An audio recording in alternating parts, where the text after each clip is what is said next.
Lee Anderson. Thank you, Mr Speaker. I beg to move that Mr Speaker do issue his warrant to the Clerk of the Crown to make out a new writ for the electing of a member to serve in this present Parliament for the county constituency of Clacton in the room of Nigel Paul Farage, who since his election for the said county constituency has been appointed to the office of Steward and Bailiff of His Majesty's Manor of Northstead in the county of York. No. The question is that I do issue my warrant to the Clerk of the Crown to make out a new writ for the electing of a member to serve in the present Parliament for the county constituency of Clacton in the room of Nigel Paul Farage, who since his election to the said county constituency has been appointed to the office of Steward and Bailiff of His Majesty's Manor of Northstead in the county of York. As many of that opinion say aye. Aye. The contrary, no. I think the ayes have it. The ayes have it. Right, let us move to questions to the Secretary of State for the Environment, Food and Rural Affairs, Dave Robertson.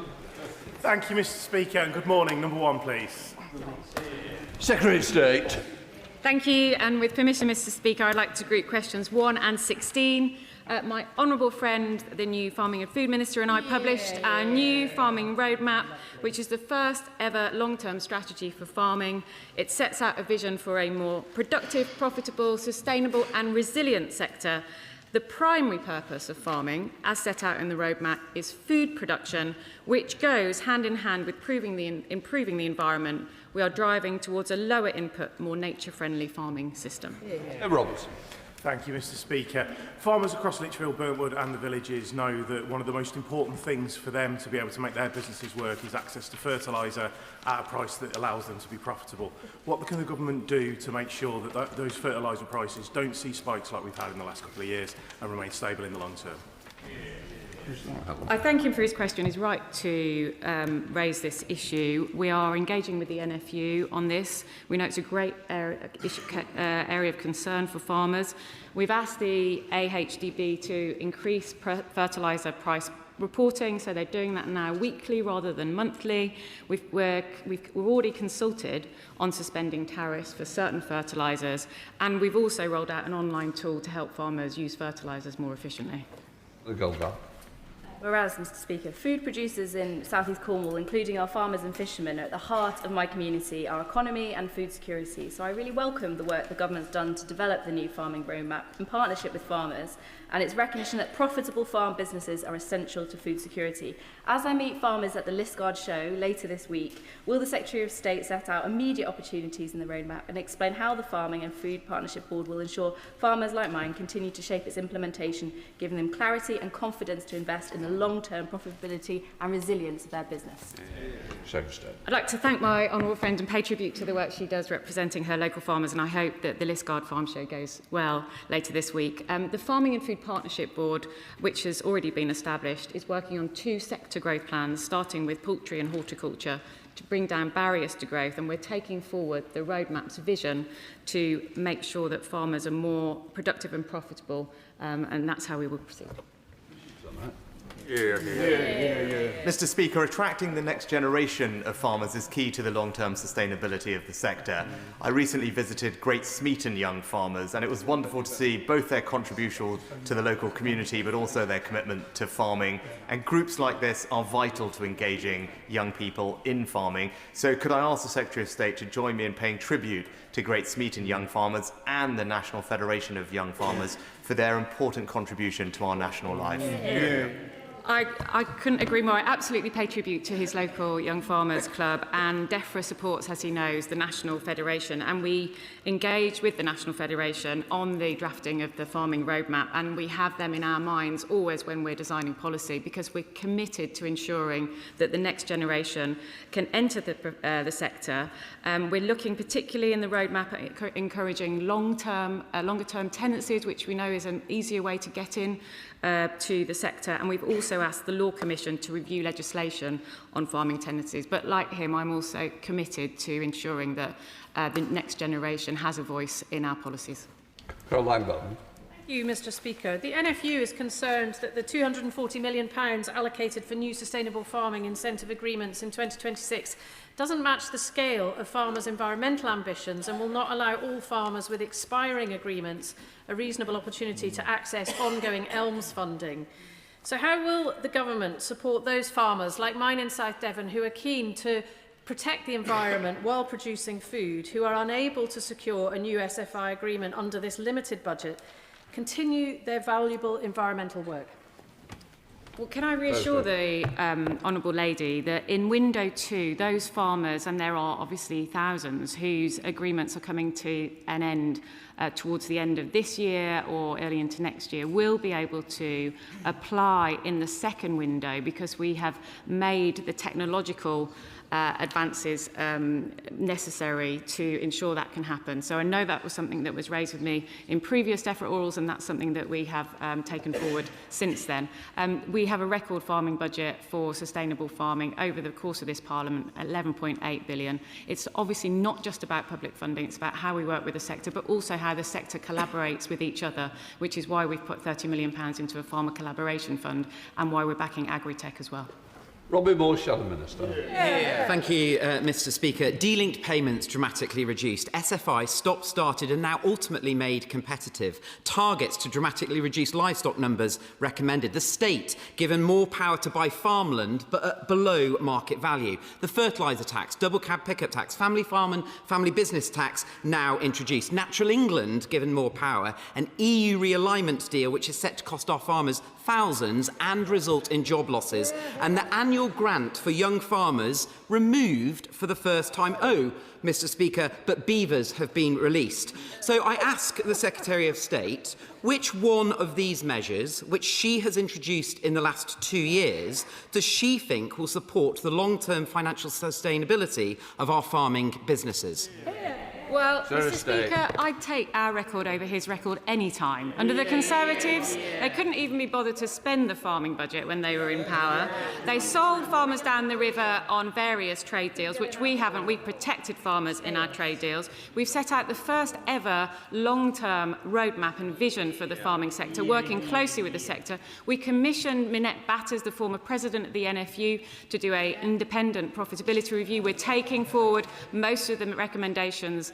The vast majority of the recommendations she put forward, we are taking forward. We're working in close partnership with the sector, and this is in all stark contrast to what happened under his government. Steve Race. Question number 2, please, Mr Speaker. Secretary of State. Thank you, Mr Speaker. Dartmoor ponies are a vital part of our landscape and history, and as the Environment Secretary, I have a duty to protect our native species, and this obviously includes Dartmoor ponies, and I want to see the number of Dartmoor ponies maintained and the condition of Dartmoor improved. Right. Thank you, Mr Speaker. I want to recognise the work that the Secretary of State and the Minister have been doing on this issue and thank them for their engagement. Whilst the Conservatives rejected recommendation 27 of the Fursdon review, can she assure me this government will find a solution that works for all the communities on Dartmoor, will ensure a thriving population of Dartmoor ponies? And would she join me on Dartmoor in the coming weeks to see these beautiful native creatures and the organisations that care for them?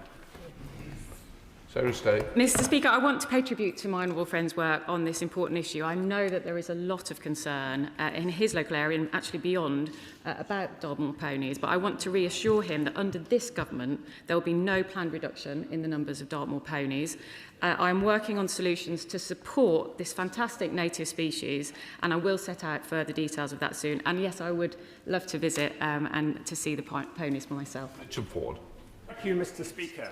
Natural England proposed that overall livestock grazing limits be reduced, to reduce overgrazing, and it was not specific to ponies. It was about overgrazing by sheep and cattle, and indeed ponies can help to graze invasive grasses and promote biodiversity. People who developed the Change.org petition were doing the right thing, but does the Secretary of State share my view that it was cynical of the Conservative Party to develop a shadow petition to gather voter intention data? Well, can I say to the honourable gentleman, I agree, given that they created this mess by rejecting some of the recommendations of Thurston, it's a bit rich of them to then have a go at the current government, given we're trying to clear up their mess on this and on many, many other issues. Can I reassure him that I'm well aware of the different issues on Dartmoor? A third of the moor is SSI. We must make sure we put measures in place to better enable the moor, particularly during the winter, to recover, and we must make sure that the grazing is wider spread rather than concentrated in the SSI area. So I'm well aware of those issues. I have recently met with the DLUMG, the Dartmoor Land Use Management Group, to discuss these issues, and I will continue to pursue, as I said, a solution that protects Dartmoor ponies, but also restores the environmental condition of the SSI. Rachel Maskell. Mr. Speaker, question 4, please. Minister. Thank you, Mr. Speaker. This government inherited record levels of river pollution, and we have already passed the Water Special Measures Act, making pollution cover-ups a criminal offence, more than doubled the number of Environment Agency inspections to 10,000 a year, and only yesterday introduced automatic fines for polluting water companies. And our Clean Water Bill will stop water companies marking their own homework and deliver better outcomes for consumers and the environment. Maskell. Thank you. This weekend I'll be competing in York's Dragon Boat race on the River Ouse, but with 3,779 sewage dumps last year, it's the second worst river which is polluted. The Clean Water Bill gives us the opportunity to take control of our water, ending the cycle of profiteering from failure, leaving our rivers full of sewage, chemicals and inaccessible to swimmers, rowers and all who enjoy our rivers. So will the Minister urgently review her plans to take water back under public ownership so we can clean up this dirty business? Minister. I thank my honourable friend, and of course I wish her and her team the very best of luck in the weekend's boat race, and share her outrage at the amount of pollution that we're seeing in so many of our beautiful rivers. And one of the things it's worth highlighting in our Clean Water Bill is the introduction of regional planning to give local communities more say over the water system in their area. Brad Jones. Thank you very much, Mr. Speaker. In 2025, sewage was dumped in the Ashridge Stream, Embrook, Barkenbrook and River Loddon in my constituency of Wokingham. Residents are thoroughly fed up with Thames Water, repeated pollution and lack of accountability. Will the government introduce mutual ownership of water companies, professionally managed, putting customers and the environment first? Minister. I also share his outrage at the amount of pollution that he's seeing in the environment, and I recognise how much this impacts not only the local environment but the people who live around there as well. And as he'll know from the white paper that we published, one of the things it stated is that we'd develop a clear transition process if companies wish to alternative forms of ownership, including not-for-profits and mutuals. Sir Oley. Number 5, Mr. Speaker. Minister. Hello again. So without action, we face a possible water supply deficit of 5 billion litres a day by 2055. This is why projects such as the Teddington District River Abstraction Scheme are vital to help secure London's water supply during droughts, and any discharges to the Thames from this scheme will be subject to strict water quality assessments. Sir Oley. Thank you, Mr. Speaker. 2 months ago, Ham and Kingston Riverside became the first site in London to gain bathing water status. But Thames Water's ill-conceived Teddington Direct River Abstraction proposal will see treated sewage discharged into the Thames above Teddington Lock. Thames Water has submitted a report to the Environment Agency on the testing of a pilot plant, which shows that after just 1 month, the water quality would fail to maintain PFOS chemicals within regulatory limits. The bathing site is already a popular destination for local residents. It would be a travesty if Thames Water are allowed to dump treated sewage into the stream. So will the Minister agree to meet with me to discuss the environmental and social impact of the Teddington Direct River Abstraction proposal? Minister. I thank the Honourable Lady and recognise it has been one of the first designated bathing water spots in the whole of London, which I think is quite exciting for the City of London. And when we designate bathing water sites, the water quality is monitored regularly throughout the season. That information is made publicly available. And of course, any allowance on any abstraction team or the water recycling scheme will be subject to strict environmental tests. Thank you, Mr. Speaker. Question number 6. Minister. Thank you, Mr Speaker. This government is backing the vital British pig sector by delivering fairer supply chains and stronger protections for producers. The fair dealing obligations regulations are ending unfair contract practices, with all pre-existing contracts needing to be compliant by the 13th of August this year. This will give farmers greater certainty, transparency and confidence to invest, grow their businesses and strengthen the long-term resilience of the sector. Will the Minister join me in praising all of our fantastic pig farmers, including Adam Marshall from Berwickshire, who all do incredible jobs in very difficult circumstances. Now, the National Pig Association believe that independent pig producers are currently losing as much as £50 per pig. Now, this is clearly not sustainable for any business. So what consideration has the Minister made to the adequacy of the fair dealing obligation pig regulations, especially around imbalances in power and price abuse? Minister. I thank for his question and pay tribute to all those that work in the pig sector across our country. I absolutely recognise the challenges that pig farmers are facing. That's why this government is taking action to strengthen protections for pig farmers, particularly where there are severe losses and disruption that the sector has been facing in recent years. And that is to ensure fairer, more transparent contracts to build a resilient and profitable industry. Sorry, Jeremy. Thank you, Mr Speaker. There's a large number of independent pig producers that have been served notice on their contracts by processors, including smaller family farms in my South West Norfolk constituency. The National Pig Association anticipates that by November we could see over 10,000 pigs a week without an outlet to be sold. Will my honourable friend therefore agree to meet with representatives from the pig sector, including the National Pig Association and the UK's farming unions that cover pigs, to see what steps can be taken to support the industry through this really challenging period? Minister. I'd like to thank my honourable friend for his engagement on this matter. The pig sector is vital to British farming, and I know that from my time with him at the Royal Norfolk Show the other week that he's a real champion on these issues in his constituency. I can confirm that I've received correspondence from the National Pig Association inviting me to discuss industry challenges. I've accepted that invitation and will be meeting them shortly. Dr Neil Hudson, Shadow Minister. Thank you, Mr Speaker. A crucial way to support pig farmers is ensuring healthy pigs, and that requires strong biosecurity and stopping illegal meat imports. When I asked DEFRA about these imports, they say data are now not available. But alarmingly, Dover Port Health Authority reported seizing 14.2 tonnes of illegal meat in just 1 week in March. And DEFRA have admitted to me that in the first quarter of the year, 28% of vehicles flagged at Dover did not turn up for checks at the Sevington Border Control Post. When we have foot and mouth in Europe, just last year, and African swine fever advancing up the continent, we run the risk of a catastrophic animal disease outbreak. For the sake of pig and indeed all livestock farmers, when will this government wake up, tighten our biosecurity and strengthen border controls before it is too late?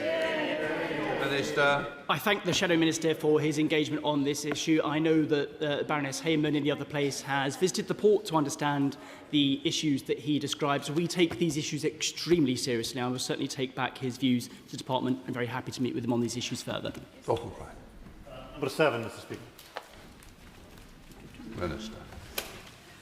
The government secured a major increase in the UK's annual bluefin tuna quota from 63 tonnes to around 230 tonnes, creating new opportunities for fishers across the United Kingdom. Licences were allocated through a fair, transparent process, with successful applicants selected by a ballot after meeting strict criteria. We're continuing to work with the devolved governments and Crown dependencies to support the growth of this important fishery. Thank you, Mr Speaker. My constituent Angus Campbell held the only commercial licence for tuna in 2025. He has invested thousands in equipment and a route to market for the bluefin tuna now swimming off the Atlantic coast of the Hebrides. This year, no licence. In fact, the 2 applications that came from Scotland came from the Western Isles.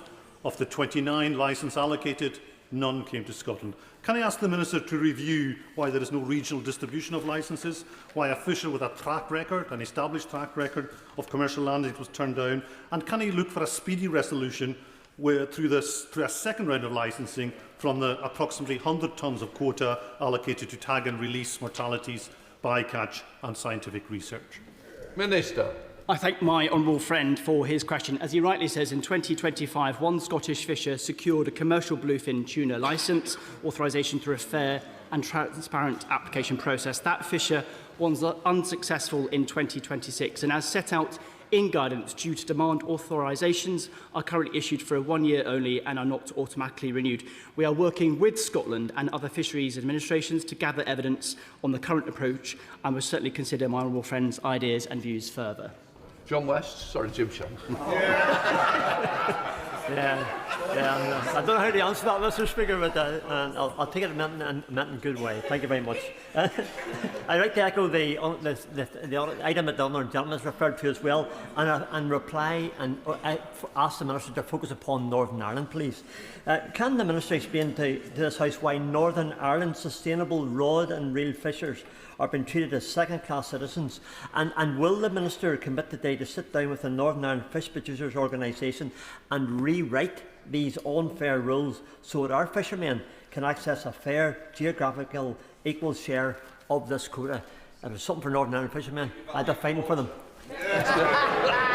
I thank my honourable friend for his question, and he rightly invited me over to Northern Ireland last week at the Westminster Hall debate, knowing that I'm a fan of scampi, so I do look forward to finding that opportunity in due course. I thank him for his invitation to engage in these issues. I'm very happy to follow up with him in due course.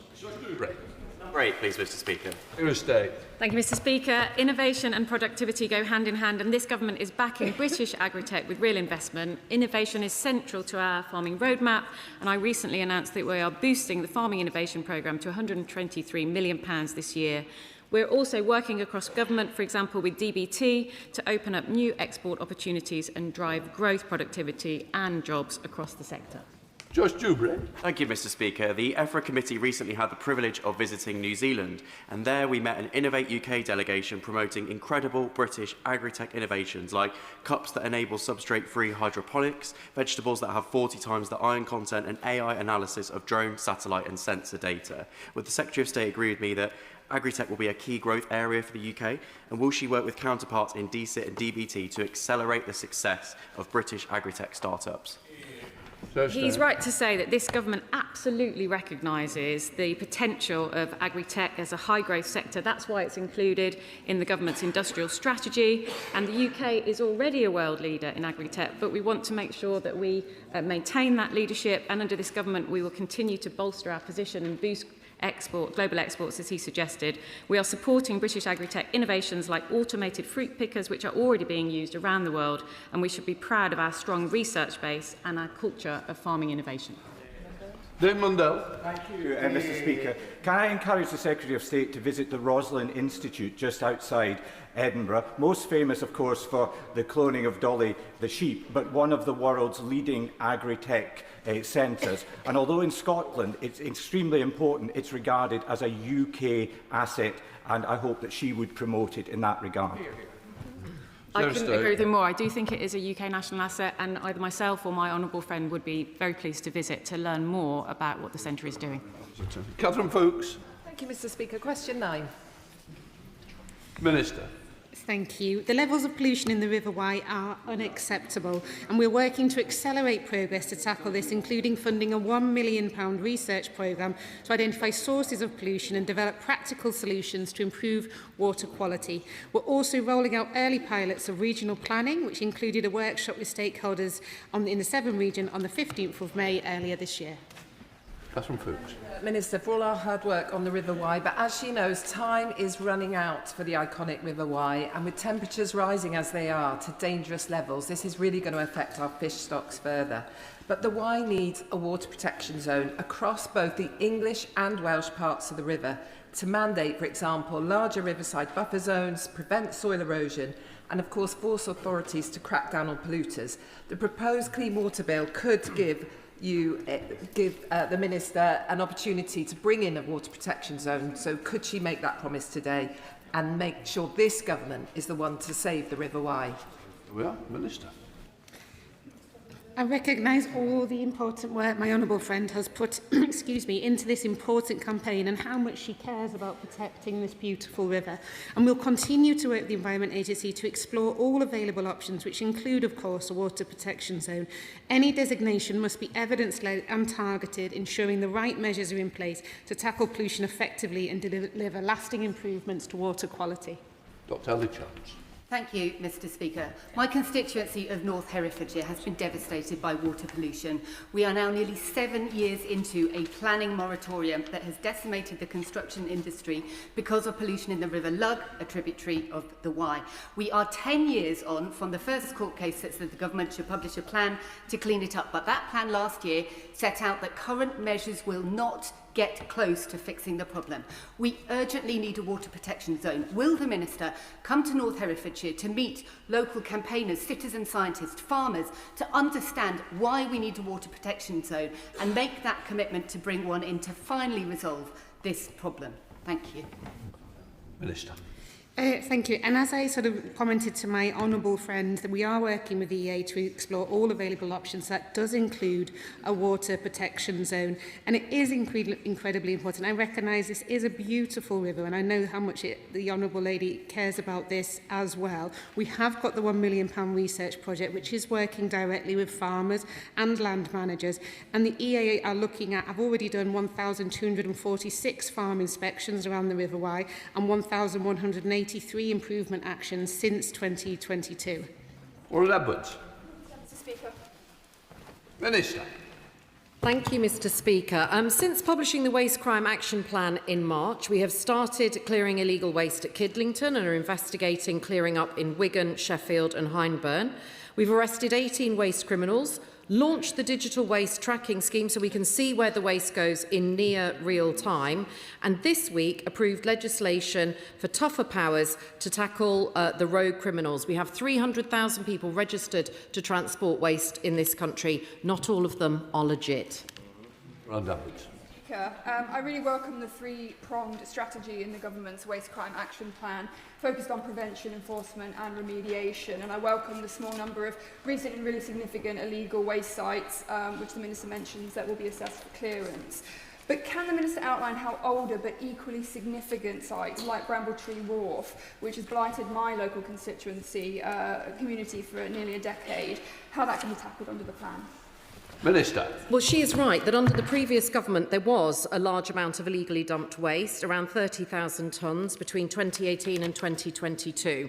There is enforcement action being taken both by Medway Council through a planning enforcement notice, and the EA will be serving an enforcement notice on the landowner to remove the waste, while Medway Council use planning powers to remove the existing illegal businesses. The difference between this government and the last is we are taking action, and if you spot waste crime taking place, call Crime Stoppers on 0800 555 1111. Josh Barber. Fly tippers tend to vanish just as the mess gets traced back to them, much like Nigel Farage earlier this week.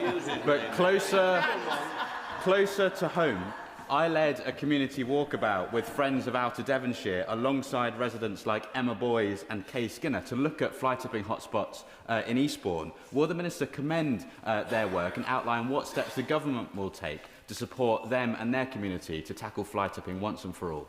Minister. He is absolutely right that these fly tippers are despoiling our countryside, and I pay tribute to his local group that are taking such great action to keep the beaches and countryside clean.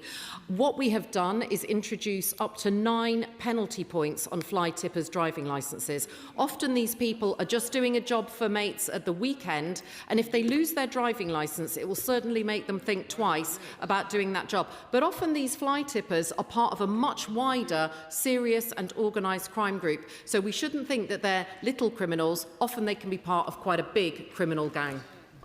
Liberal Democrat spokesperson Tim Farron. Thank you, Mr. Speaker. My constituency in New Biggin, living close to the Flusco landfill site, are one of many communities right across the country bearing the brunt of a nationwide scandal.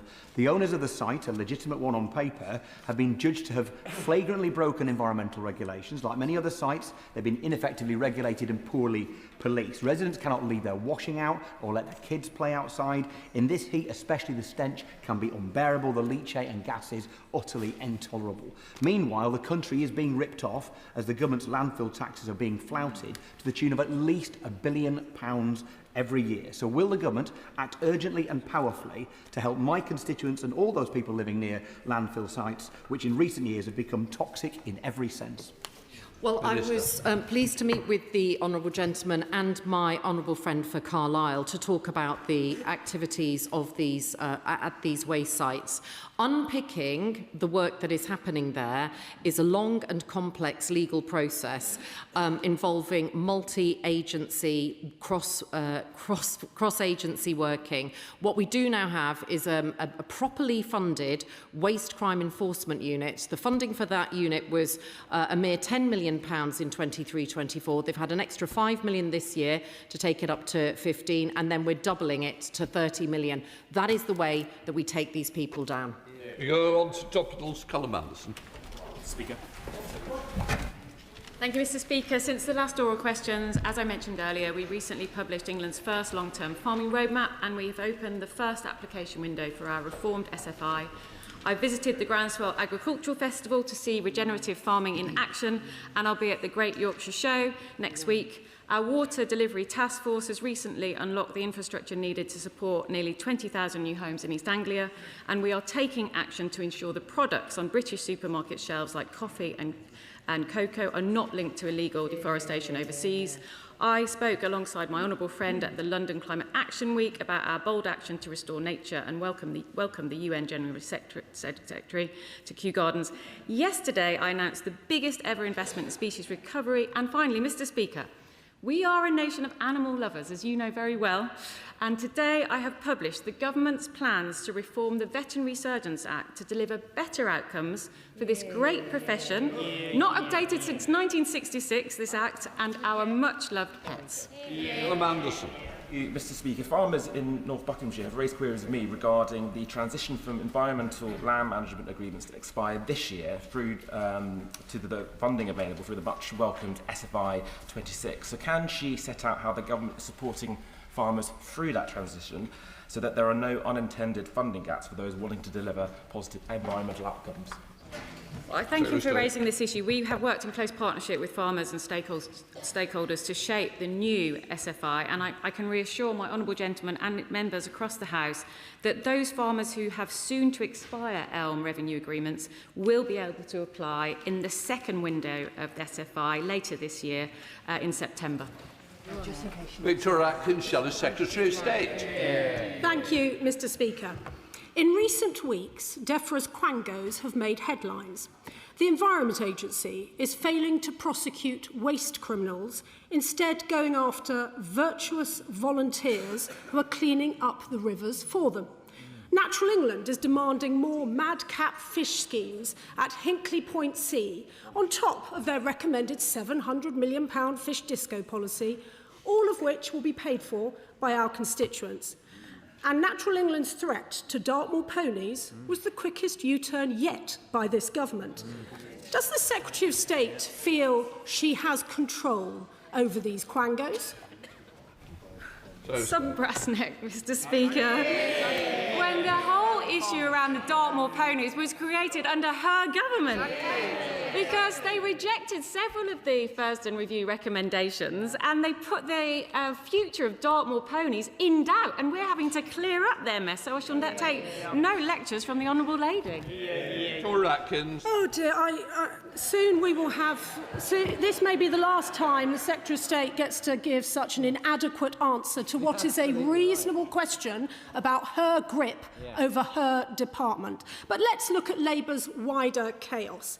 After 2 years of record-breaking tax rises and the highest number of farm closures, the next version of a Labour government is coming back for even more, with rumours of a brand-new tax on land value, which will target rural residents from their gardens to their farms. Has Labour learnt nothing from their family farm tax fiasco, which every one of them voted for. I can say to the right honourable lady, she lectures us about regulators. We have a tighter grip on our ALBs than they did when they were in government. I have issued strategic policy statements to all ALBs early this year, writing to the chairs of those organisations, telling them what the direction of travel is of the government. Under their government, the reason we saw record levels of pollution in our waterways is they took the foot off the gas, took a blind eye to water companies polluting rivers, and introduced a system of self-monitoring which is equivalent to Ofsted not sending anybody out to do any inspections of schools. Joe Powell. That Thames Water had slowed its reporting of pollution incidents by 70% since 2022. Yet another example of institutional failure that has hurt residents across the region. Given Thames Water's creditors are now saying that they will bid for the company if a special administration regime is set up, can the Secretary of State reassure me that consumers who continue to pay the bills and suffer the consequences of serious pollution will be the first priority of this government? I can reassure him of that, and he will have seen that I wrote to Ofwat setting out my early concerns that the current proposal of the creditors does not do enough to protect customers and the environment, and that protection of consumers and the environment is at the forefront of all of my thinking. And can I just reassure him that we will always act in the national interest. We stand ready for all eventualities, including applying for a special administration regime if that becomes necessary. Austin. Mr Speaker, last week this House debated EPR, and I was pleased to grill the Minister on the impact that's having on boroughs like Asahi from Woking. Please will the Minister explain why EPR costs so much more in this country than in Europe, and agree to publish the results of their pilot projects in councils like Fife?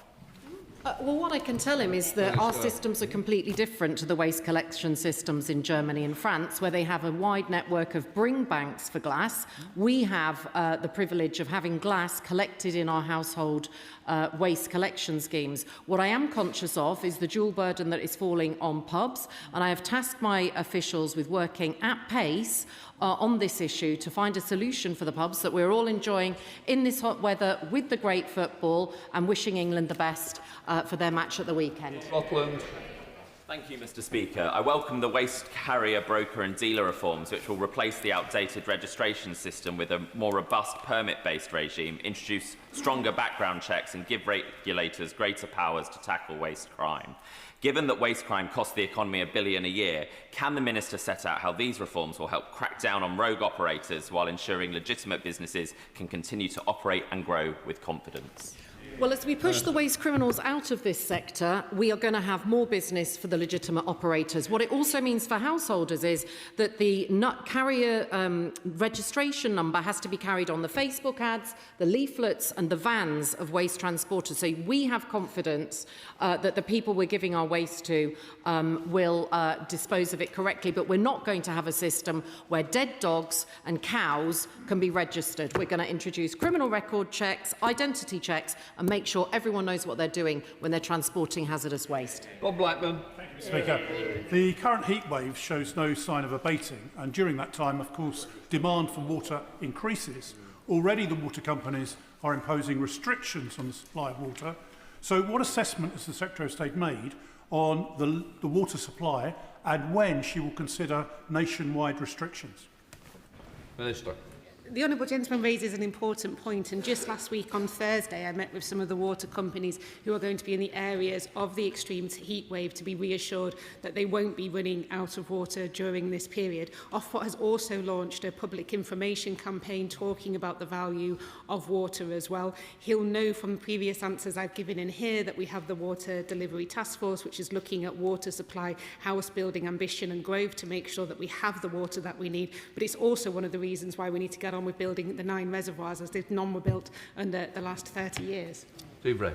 Thank you, Mr Speaker. The Secretary of State recently met with my constituent Ruben Santa, whose case was featured in the Dirty Business documentary. Ruben is campaigning to ensure real-time sewage information is established is available to bathers at the beachside. Would the Minister work with local councils and with water companies to explore the feasibility of such a scheme? Minister. My honourable friend raises a hugely important topic, and Ruben's story was extremely moving. to hear firsthand, and I want to take this opportunity to expend my deepest sympathies to all families of all those who've been affected by sickness using the water around England, and I share with their anger and outrage and desire for change. We have reformed the bathing water regulation so it's fit for purpose, and we are looking at classification, water quality information, and of course we have the Environment Agency's SwimFo website, but we'll continue to look at how we can best keep babies. The Minister will have heard from both sides of the House this morning about the deepening crisis for independent pig producers and farmers. There are concerns that a quasi-cartel may be operating to the detriment of these small independent producers. Will the Minister consider using his powers to make a referral to the Agricultural Supply Chain Adjudicator or to the Competition and Markets Authority so that these producers can be protected? I thank the honourable member for his question. As I mentioned earlier, I'm due to meet with the Pig Farmers Association in due course. I take these issues very seriously, want to make sure there's certainty and clarity with the sector. We recently published our farming roadmap, which brings that certainty and consistency, but very happy to follow up on the issues that he's raised today. Mr. Speaker, under our current system, food imported from abroad, often from countries with lower standards, can be packaged in the UK but labelled as British. To stop flag washing and back our British farmers, would the Minister back the Labour Rural Research Group's calls to introduce a mandatory labelling system based on the blueprint set out by Australia's country of origin labelling standard? Minister. I thank my honourable friend for his work on these important matters. This is about fairness for consumers and for farmers, and we want people to know where their food comes from, trust what they are buying, and back British farmers who meet our high standards. I'd happily meet with him on his helpful ideas. Thank you, Mr. Speaker. The beautiful River Wey runs through my Farnham and Borden constituency, but storm overflows from the Farnham sewage treatment works are increasingly polluting the river, affecting my residents and businesses and further afield, including the Pepper Harrow Park fly fishers in the constituency of my honourable friend for right honourable friend for Godalming and Ash. So I asked the Minister, what discussions is she having with Thames Water about stopping the discharges from the Farnham sewage works? Minister. The honourable member is right to feel outraged at the amount of pollution and the situation with Thames Water. He'll have heard the Secretary of State's comments over what we're doing in regards of Thames Water and her views on the her early views on the original deal put forward by the creditors to clean this up. But it's why we've taken action with this Water Special Measures Act to take tougher regulation. And just yesterday we've announced automatic penalties for companies that continue to pollute. Ingham. The flooding outside Tesco in Stafford is a really good example of why holding local authorities to account on matters of drainage really matters. I recently learned that these drains weren't cleaned since 2020 during COVID, and without regular maintenance, they'll continue to block. Yep. So while I'm glad there now looks like a fix finally looks like it's on its way, routine drain clearance shouldn't require an MP's intervention. Yep. So can the Minister please tell me and the House what she can do to ensure council leadership meets its basic maintenance obligations before the next rainfall shows us that it's not been done again? My honourable friend is absolutely right. There is no excuse for not maintaining flood defences, and this government needs to hold the local authority to account for this. They've had an increased settlement. They have the money in which to do the job, and I hope this lack of action by the local authority is noted by voters at the next election. Chair of the Select Committee, Alistair Carmichael. Speaker, can I welcome the new Farming Minister to his post and welcome his willingness to meet with the National Pig Association and presumably the NFUS pig sector as well. But can I suggest it needs a bit more urgency than meeting in due course? This is a clear and present crisis for the sector. Now it is complex, it requires action from producers, from processors, from retailers and regulators. Will he convene a summit of all these different interest parties and come forward with a package of help? Because if we don't, we are going to lose the smaller independent producers. I thank the Chair of the Select Committee for his question. I take these issues extremely seriously and will bring forward the meeting so that I see the organisation as soon as possible. James Sasser. Thank you, Mr. Speaker. We're going through another heat wave, but we know that tree-lined streets can reduce temperatures by 5 to 8 degrees. But data also shows we're significantly behind Europe, 18% coverage compared to 30. And where it is coverage, it's mainly in affluent areas rather than poor and more deprived. So can I ask my honourable friend, could we look at a national strategy working with the relevant environmental bodies and local councils to ramp up and increase proofing our streets against extreme heat? He's right about our tree cover, which is why I'm delighted to tell him that tree planting is at its highest rate for 20 years. But as we endure our second heat wave this summer, we know that we need to do more, which is why we're doubling the funding for tree planting through our Trees Outside Woodland Fund, which is now £2.5 million this year, up from £1 million last year. Mr. Danny Chambers. Thank you, Mr. Speaker. I welcome the Secretary of State's mention of updating the Veterinary Surgeons Act. After 60 years, it's much needed to make the Veterinary Surgeons Act fit for purpose to regulate new business structures and paraprofessionals like physios and protect the title of veterinary nurse. Could we just have assurances that with the change of administration, this will remain a priority and won't be kicked into the long grass, because it is much needed right now? Russell, leave on. Can I reassure him that this is a priority for the government? I visited the University of Surrey's Veterinary Medicine School yesterday. We've been engaging with the sector. They want to have a modernisation of this regulation. It's not fit for purpose. In 1966, there were plenty of things that weren't available then that are available now, like scans for animals. So we are absolutely committed as a government to modernising this regulation to the benefit of the profession, making sure that we continue to drive up standards and celebrate good practice and root out bad practice, but also to the benefit of pet owners. Mr. Speaker, from sea to plate, fisheries need the same long-term certainty as farmers to strengthen our food security, encourage healthy, high-protein diets and help build jobs and skills pipelines that coastal communities need. Will the Minister consider committing to adopting the Fisheries APPG National Action Plan? I welcome the leadership my honourable friend is demonstrating through the APPG for fisheries, for industry and for coastal communities like ours. The government is focused on delivering practical support for the sector through measures such as the SPS agreement, fisheries management plans and the Fishing and Coastal Growth Fund. I welcome the opportunity to catch up with my honourable friend recently on her important work and look forward to engaging with the APPG on their priorities. Mr. Speaker, my constituent Guy Smith runs Skybird Sales, which successfully imports budgies, but the APHA have drastically changed their approach to batch testing, which is devastating his business. So can I ask for a meeting with one of the ministers to meet with my constituent as well to discuss this issue? Very happy to meet with the honourable member. Chair of the Environmental Audit, Toby Perkins. Thank you very much, Mr. Speaker. The biggest cause of river pollution is actually agricultural runoff. So will the Secretary of State ensure that through the sustainable farming measures she's prioritising those farms that are taking action on agricultural runoff, and through the Clean Water Bill the issue of agricultural runoff will also be considered alongside taking action on failing water companies? Secretary of State. I can reassure my honourable friend that agricultural pollution is top of mind for me as Secretary of State and indeed the Water Minister. It will form part of the Clean Water Bill. We need to really crack down on water pollution from agriculture in partnership with farmers, making sure that they have the tools that they need to do the right thing, because it is around 42% of overall river pollution. Final question, Adrian Ramsey. Thank you, Mr. Speaker. At the Environmental Audit Committee yesterday, the Nature Minister didn't have a clear answer to why the National Security Assessment on Ecosystem Collapse has not been released in full form to MPs. I got the impression it wasn't her decision to withhold that full unredacted report from MPs. Whose decision was it? We've been around the houses on this, but what I would say is that the document that has been released talks about coral collapse by 2030, mangrove collapse by 2050. There's enough to worry about in the document that has been released without worrying about what version 1, 2 and 3 said. Let the front bench change over.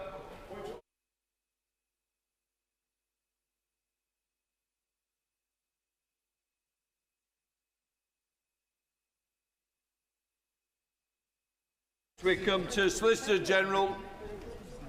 Come on, David. Dr. Caroline Johnson. Question number 1, Mr. Speaker. Solicitor General. Mr. Speaker, with permission, I will answer questions 1, 3 and 7 together. Jury trials remain a cornerstone of our justice system and will always be in place for the most serious crimes. The government must guarantee everyone a fair trial. Timeliness is essential for fairness, and the fairness of the system is being undermined by the record backlogs in the Crown Court that we inherited from the last Conservative government. Dr. Caroline Johnson. Mr Speaker, in restricting access to jury trial, the government have lent quite heavily on the Leveson report, but they go much further than the Leveson report. Could the Minister explain why? Well, Leveson, in his report, stated that investment alone wasn't enough. The system needed reforming as well. And on investment, we've made a record £2.7 billion investment into the courts, including unlimited sitting days, increase in defence fees and £500 million for victims' services. This is fixing the mess that we inherited. Sir Bernard. Thank you, Mr Speaker.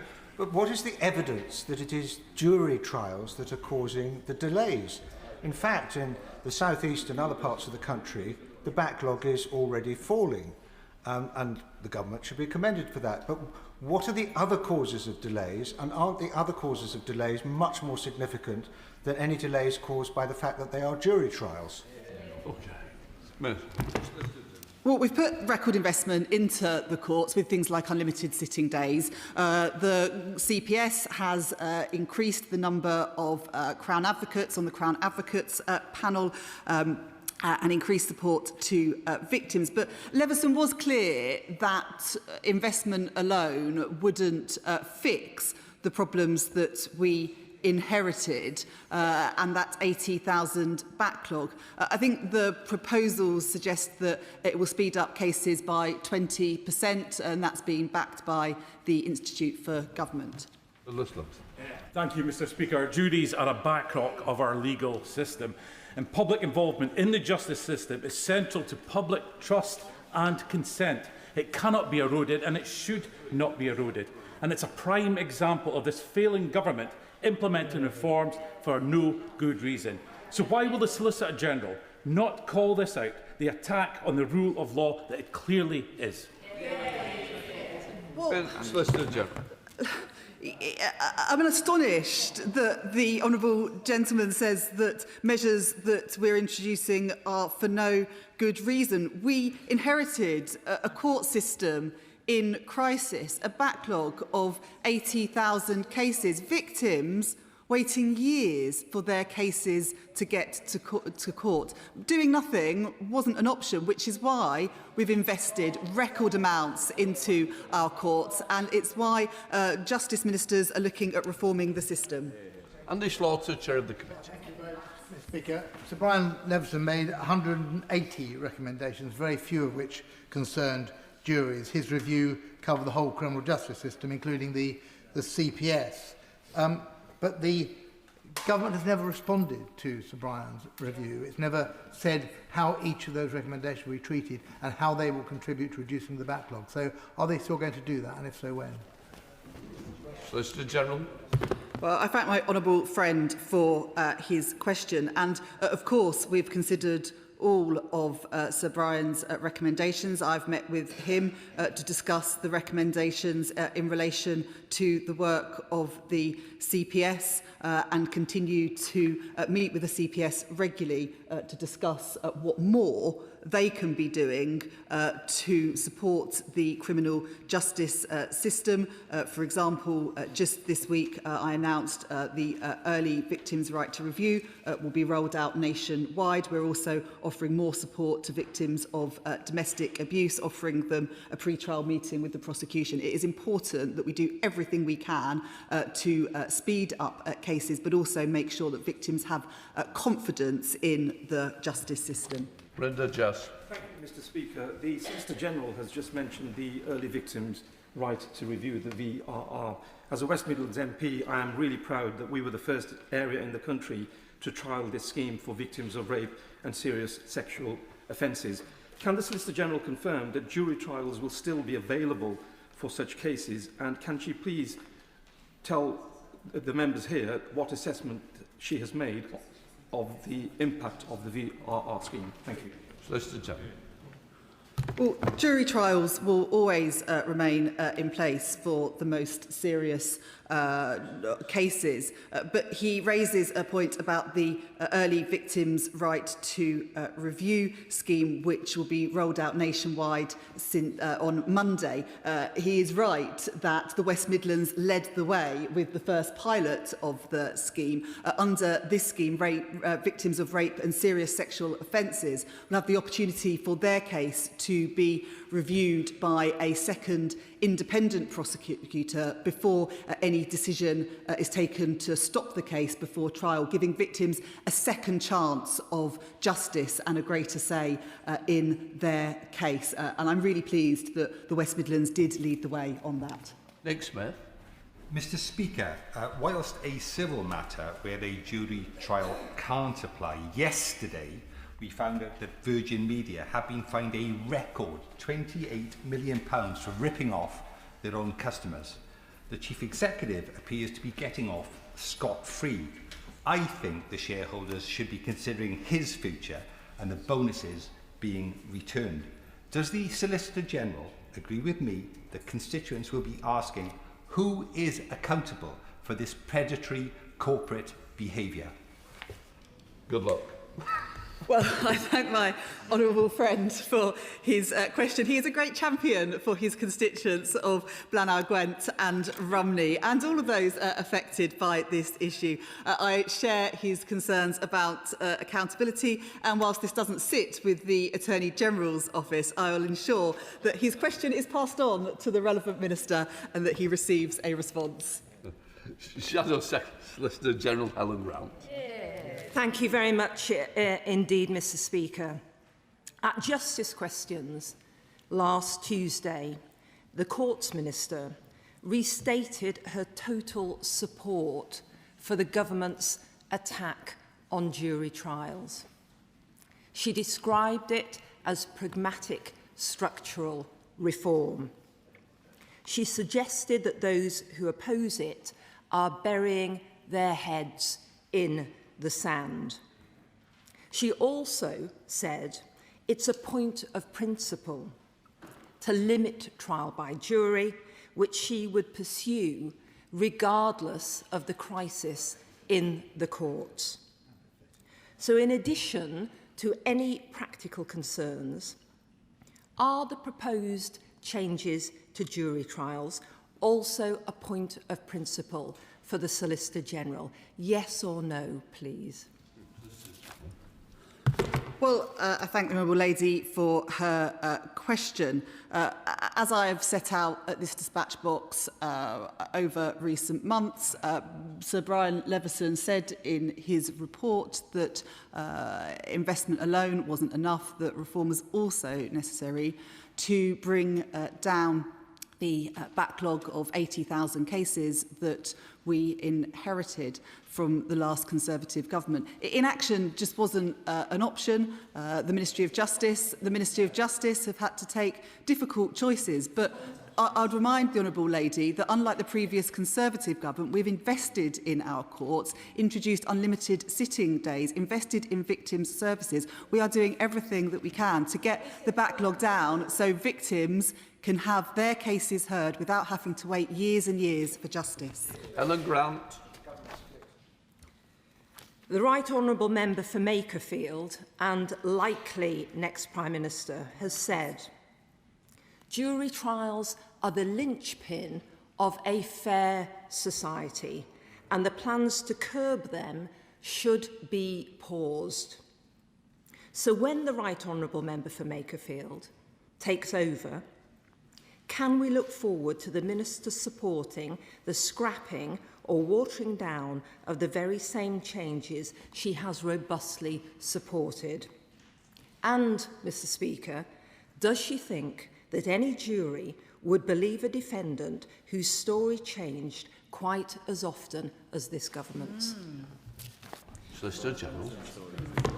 Well, the Honourable Lady will know that I'm not the spokesperson for the my Right Honourable friend, the member for Makerfield. But like all of us in the House, I'm sure he concerns shares the concerns over the unprecedented court backlogs that this government inherited, and that he will engage with Ministry of Justice ministers as the sentencing bill progresses through Parliament. Look, victims are waiting years for a date in court. That's why the government has invested record amounts into the court system and will continue working to bring down the backlog. To Liberal Democrats spokesperson. Thank you, Mr Speaker. I visited Croydon Crown Court a few weeks ago with the Bar Council and listened to some of their members. And it was clearer than ever that the demands of jury trials are not what is leaving victims waiting years for justice. The real question is how we get the most urgent cases listed, prioritised and heard fast to deliver timely justice for our constituents. So, will the Minister listen to Liberal Democrat calls, Conservative calls, the member for Makerfield? I don't know how Count Binface thinks about it, but I'm pretty sure he'll be on the right side of this.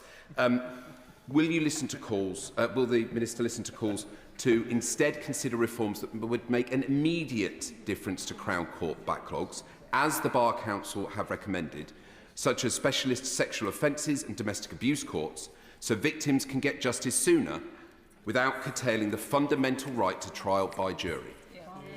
Solicitor General. I thank the honourable member for his question, and he will know that a national listing framework is being introduced to tackle some of the issues that he describes. He'll also know that it was a manifesto commitment to introduce specialist rape courts, and I know that the Ministry of Justice is determined to do that, so that victims of rape and serious sexual violence are not waiting years for their cases to get to court. Swallow. Question 2, please, Mr Speaker. Solicitor General. Mr Speaker, with permission, I will answer questions 2, 4, 6 and 8 together. This week, I announced the national rollout of the Early Victims' Right to Review scheme. From Monday, if the CPS is considering dropping a case, rape and serious sexual assault survivors across England and Wales will have the right for it to be reviewed by a second independent prosecutor before a final decision is taken. I've sat with advocates and survivors who fight every day and have been determined that the system changes. This week, we've done exactly that. Can I thank my right honourable friend for that answer? She is right that the system does need to change. I've been contacted by a constituent who has waited for 4 years for her day in court following her ex-partner being charged with coercive and controlling behaviour. She's seen her trial date repeatedly pushed back and often within 2 weeks of that date due to start. My right honourable friend will know that this is a very well-known tactic used by abusers to continue the harassment of their victims, to delay justice and ultimately to frustrate their victims and urge them to drop out of the trial altogether. What work is the government doing to stop this tactic and make sure that victims like my constituent see the justice that they deserve? Well, can I start by commending the bravery and courage of my honourable friend's constituent in coming forward, and I'm very sorry to hear about the additional trauma they have faced waiting for justice to be served. As well as tackling the backlogs to reduce delay, this government is committed to supporting victims.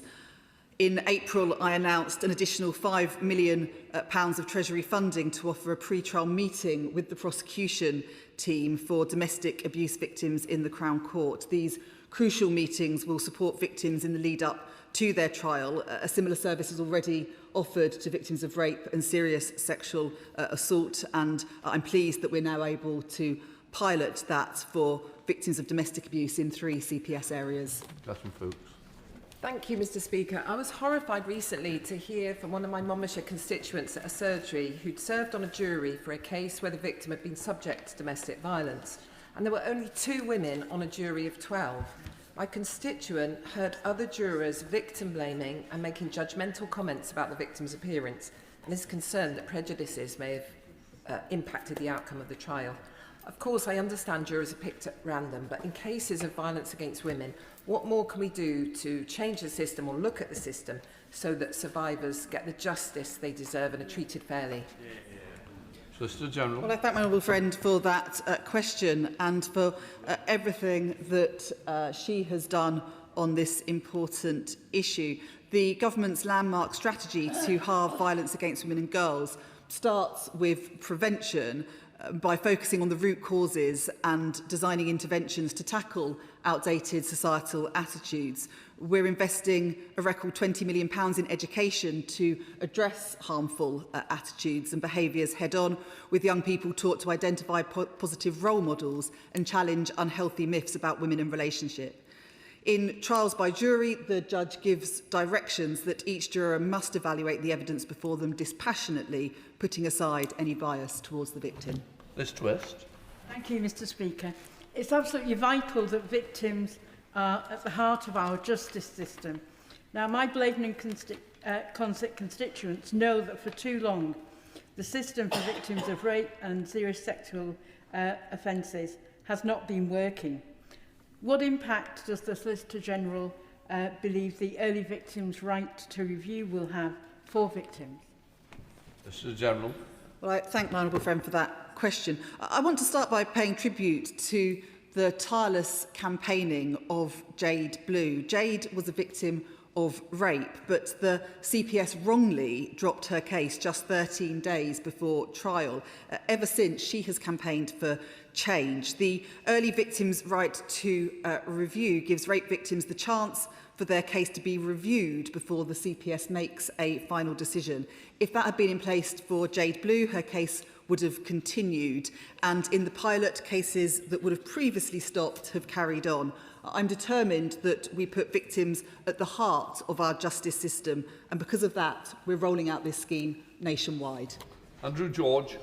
Mr. Speaker, that so many colleagues have raised questions again today is a clear indication of how serious the situation is with regard to low and slow prosecution rates.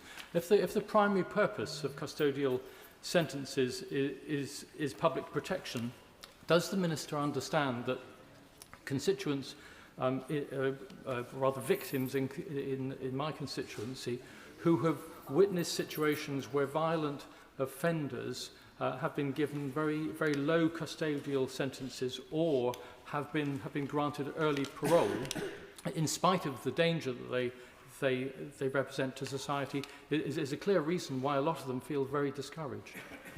Solicitor General. I thank the honourable gentleman for that question. And can I just say that tackling violence against women and girls is my #1 priority as Solicitor General. One of the things that I do in my role is oversee the unduly lenient sentence scheme, and in cases where a sentence is clearly unduly lenient, I have the ability to refer the case to the Court of Appeal for review. Members of the public, victims, family members of victims can all refer under the scheme, and it's a really important way of ensuring transparency in our system, but also the ability to challenge where things go wrong. We're Hamas. Mr. Speaker, I work with a wonderful charity in Bath called Voices, who support women through their trauma to cope with a complex and often unsympathetic court system. What is the government doing to make it easier for survivors of abuse to actually cope with a system that often seems to add insult to injury? Solicitor General. Can I start by commending Voices in Bath who support women. It's so important. The CPS has introduced an enhanced service for victims of rape and serious sexual abuse. They now have a dedicated victim liaison officer who they can contact throughout their case, and are offered a pre-trial meeting with the prosecution before trial. Following the success of that, it is now being trialled for victims of domestic abuse, and I've secured £5 million of funding to pilot victims of domestic abuse in the Crown Court being offered at the pre-trial meeting as well. We're leaving no stone unturned when it comes to supporting victims. Very much, Mr. Speaker. Too many abusers escape justice in court, leaving victims, including my constituents, without proper justice. In May, I called for the mandatory involvement of independent domestic violence advisors in the family court process. In response, the Justice Minister said it cannot be warm words, there needs to be action. What steps has the government taken to make independent domestic advisors mandatory in family courts to help deliver justice? Solicitor General. Well, I thank the honourable gentleman for his question and for championing the role of independent domestic abuse advisors. They do incredibly important work. In relation to the specifics around the family court, I will ensure that his question and his comments today are passed on to the Ministry of Justice Minister so that he receives a full response. Thank you, Mr. Speaker. I am relieved that ahead of the summer recess, the government has not brought back to the House its controversial proposals to curtail jury trials, which I had opposed at second reading of the Courts and Tribunal Bill. However, also included in that bill were crucial measures to repeal the presumption of child contact in family court cases after years of campaigning by Women's Aid, Claire Throssell and more. Can the Solicitor General confirm, with some reports suggesting that the jury trial proposals have now been shelved, that the government will still continue to deliver on the commitment to abolish the presumption of contact through alternative legal means? Solicitor General. My honourable friend makes an incredibly important and powerful point. I want to commend her for all of the work that she has done in relation to tackling violence against women and girls, and the courage that she has shown. The presumption of contact changes are incredibly important and will progress in the usual way as the bill goes through Parliament. Final question, Dr. Danny Chambers. Mr. Speaker, it is well recognised that people who inflict deliberate pain or injury or violence against animals are more likely to be involved in domestic abuse. And yet if someone is prosecuted for deliberate injuring an animal, they are prosecuted on animal welfare laws, and that means that their conviction is unlikely to show up in a domestic abuse disclosure scheme. Would the Minister look at how we can change the recording of these offences so that people who deliberately harm animals are very likely to be reported as a risk to committing domestic abuse against people? The honourable gentleman makes a really important point, and there's been some research that has shown that if someone abuses their pet, then there is a correlation between that and domestic abuse. It's something that is touched on in the cross-government VORG strategy, and I think it's important that vets are aware of that research and that link and are able to detect those issues and signpost and escalate when necessary. Please questions, let front bench change over. Not my fault to the honourable lady. She may be disappointed. The length of questions, we've done 30 minutes on the 15-minute area. So please look to other people, of your colleagues, who ask the longest questions going.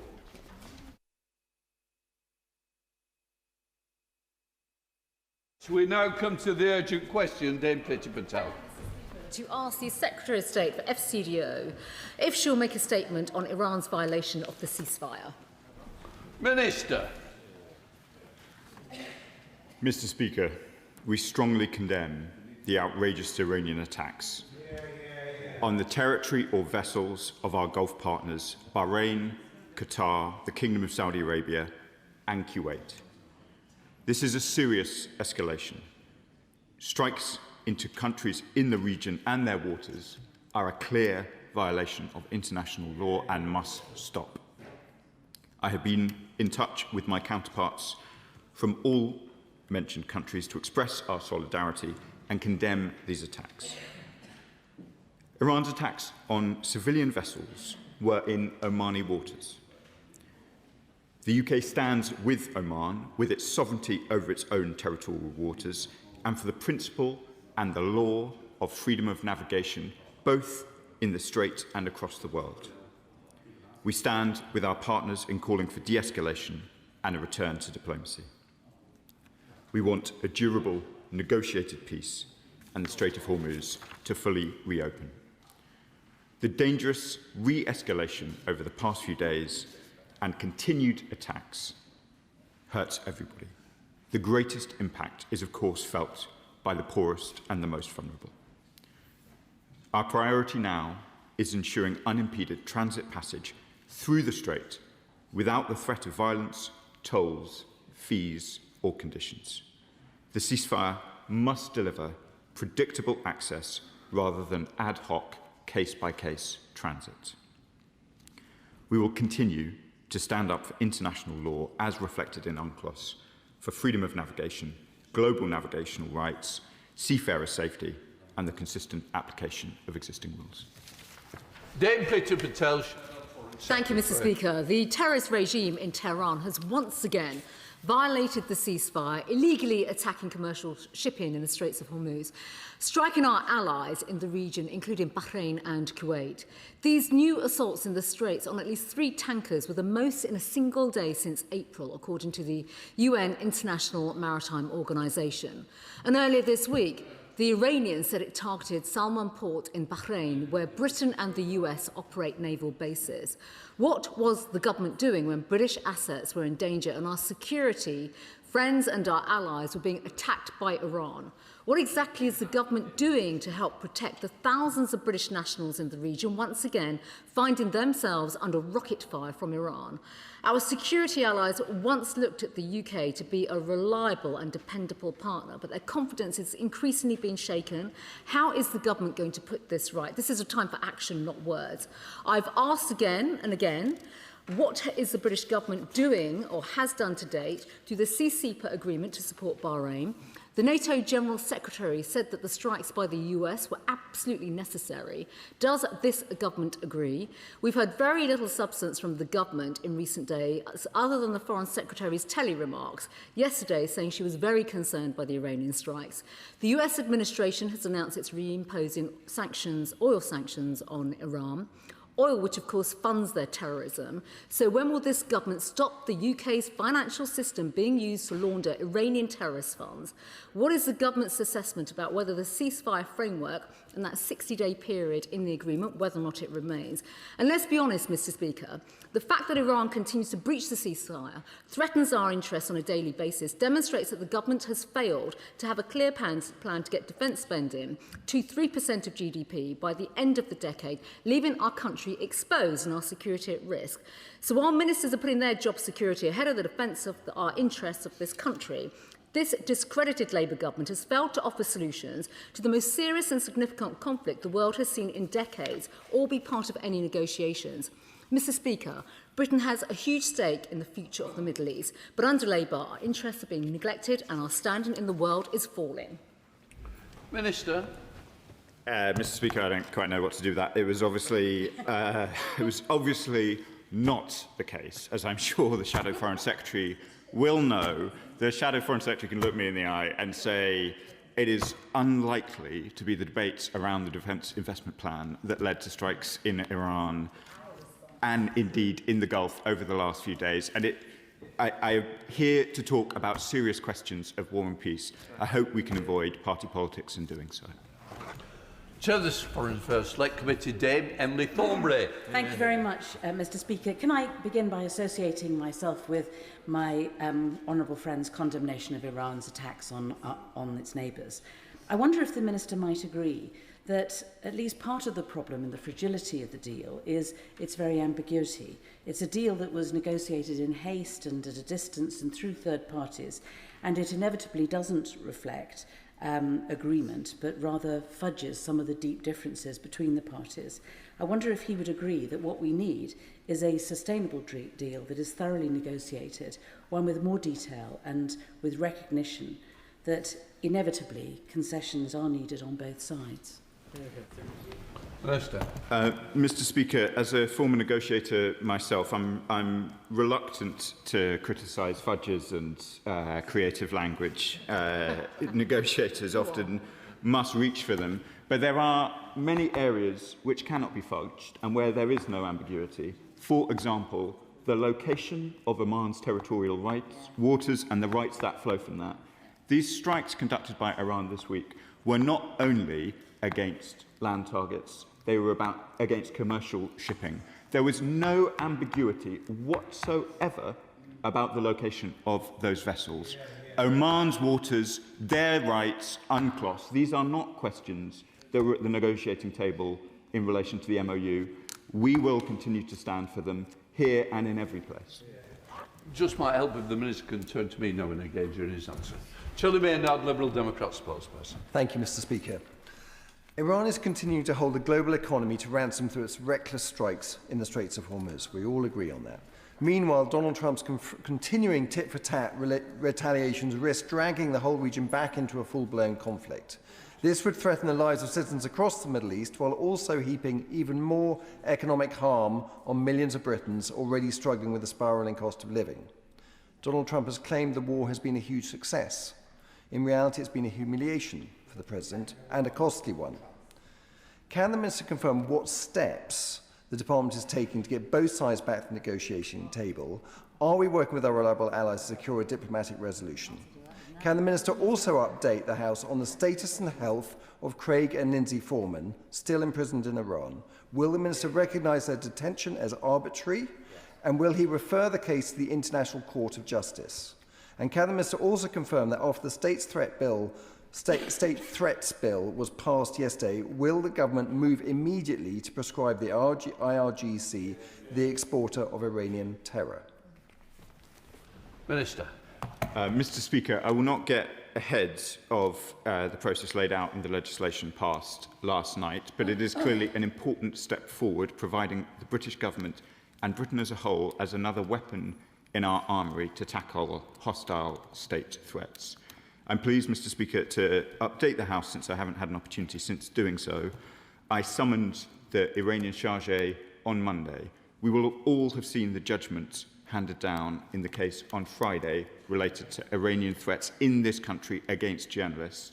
I reiterated in the strongest possible terms to the Iranian representatives the strength of feeling on these benches, the strength of feeling across the country, and the fact that we are taking concrete steps, including the ones he mentions, in order to ensure that no agent of the Iranian regime can commit violence in this country.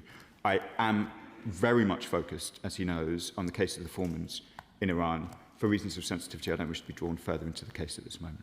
Senator Beckham. We are still waiting to learn the full extent of British military involvement in this conflict. The Minister must surely confirm whether the UK's authorisation for the US to use British air bases continued as the ceasefire has collapsed, with 170 US airstrikes on Iran over the past 2 days. Is the UK undertaking case-by-case authorisation for each individual strike? And secondly, I've asked numerous times, Mr. Speaker, about the 2020 UK-Israel military cooperation agreement. I've not received a straight answer. With credible evidence of crimes against humanity in Gaza, the Minister has not yet returned my letter from over a month ago asking whether an international law review of that agreement has been made. Can the Minister outline when I can expect a response? Minister. Mr. Speaker, I'm sorry I haven't returned to the correspondence yet. I'll do so as quickly as I can. In relation to the question about military support, I want to be clear. The UK stands with our Gulf allies in a defensive capacity. We do, as the Shadow Foreign Secretary was alluding to, we do provide capability to our friends and partners in the Gulf to be able to protect themselves against these attacks. We do also continue to provide permissions to the United States to use our air bases where they are taking defensive action on behalf of our partners and allies.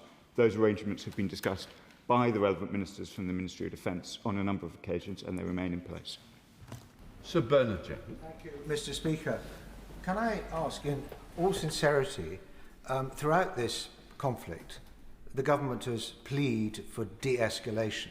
But if Iran is gratuitously escalating, shouldn't we give unambiguous support to the Americans for retaliating? Who else is going to retaliate against gratuitous escalation by Iran if it's not the Americans? And rather than hedging our bets, can't we give more unambiguous support, if not military support, but more ambiguous political support for the United States' efforts to resolve this conflict. They have already given so much ground in the negotiations. We can't complain. They haven't tried to be as reasonable as they possibly can. Mr. Speaker, I've sought in all of my remarks to remain grounded in the relevant principles of international law. It is absolutely clear that the strikes Iran has conducted this week in Omani waters or on the territory of our friends and partners are a breach of international law. That then provides, under the relevant framework, for options for response. We are not party to that response, but we are party to seeking to shoot down these attacks when they threaten our friends and partners. I don't want to enter into an emotional discussion of these questions. We are absolutely clear what is happening in the Straits of Hormuz and the wider region is a threat to international law that this chamber, this country, holds dear, and it must be upheld. Sonia Kumar. Thank you, Mr. Speaker. Does my right honourable friend agree that amongst the geopolitical military strategy, the diplomatic negotiations surrounding the conflict, we must not lose sight of the millions of innocent civilians across the region who are trapped in the middle of violence, displaced in their homes, hungry and having lack of access to healthcare, whilst grieving loved ones are living without safety and security? Will the government set out what steps is taking to press all parties to uphold international humanitarian law to protect civilians from acute hunger and to get access to basic healthcare? Minister. Mr. Speaker, as I alluded to in my statement, obviously the impact on the cost of living here in this country through the events in the Straits of Hormuz is obvious and pronounced, but that is even more acute across the region in places like Yemen, for example, where people already face severe and acute malnutrition. The economic pressure that is now put by these continued closures will plunge some of the most vulnerable people in the world even deeper into hunger and into poverty. And we are raising that point in all of our engagements. Bob Blackman. Thank you, Speaker. The flagrant breaches of the ceasefire that has taken place clearly demonstrate that Iran has got no interest in anything other than dominating the region. Now, the Minister may call in the Charge d'Affaires, he may call for action, but we actually want to see some action from the UK government.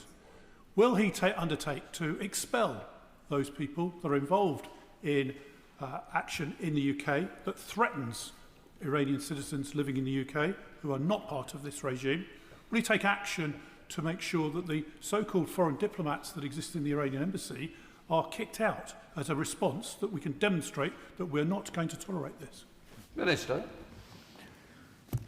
I think it is important, Mr. Speaker, that we maintain relations with the regime in Tehran. It is important for many of the reasons that have been alluded to already this morning that we continue to make our point of view understood forcefully and directly to Iranian representatives.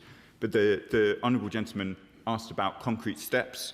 The Liberal Democrat spokesperson alluded to one just voted through last night, one which was not put in place over the period of the previous government.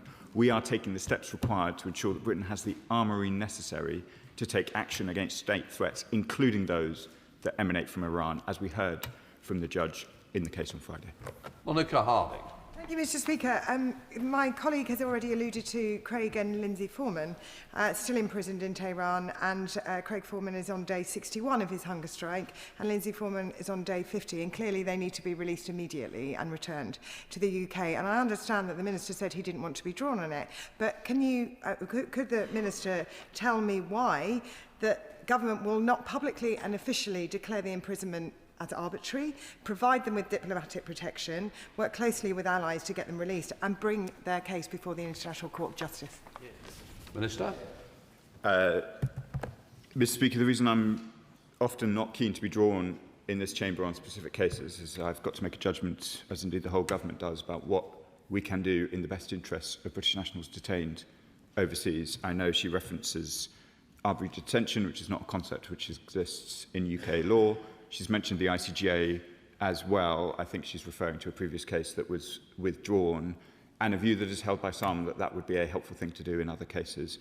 Unfortunately, the responsibilities that fall to me mean that I do need to be careful publicly what I say about particular cases, particularly where those cases are about two named individuals who are under the jurisdiction at the moment of the Iranians. All of the responsibilities for the welfare, and Craig and Lindsay Foreman fall, for now, on the authorities in Tehran.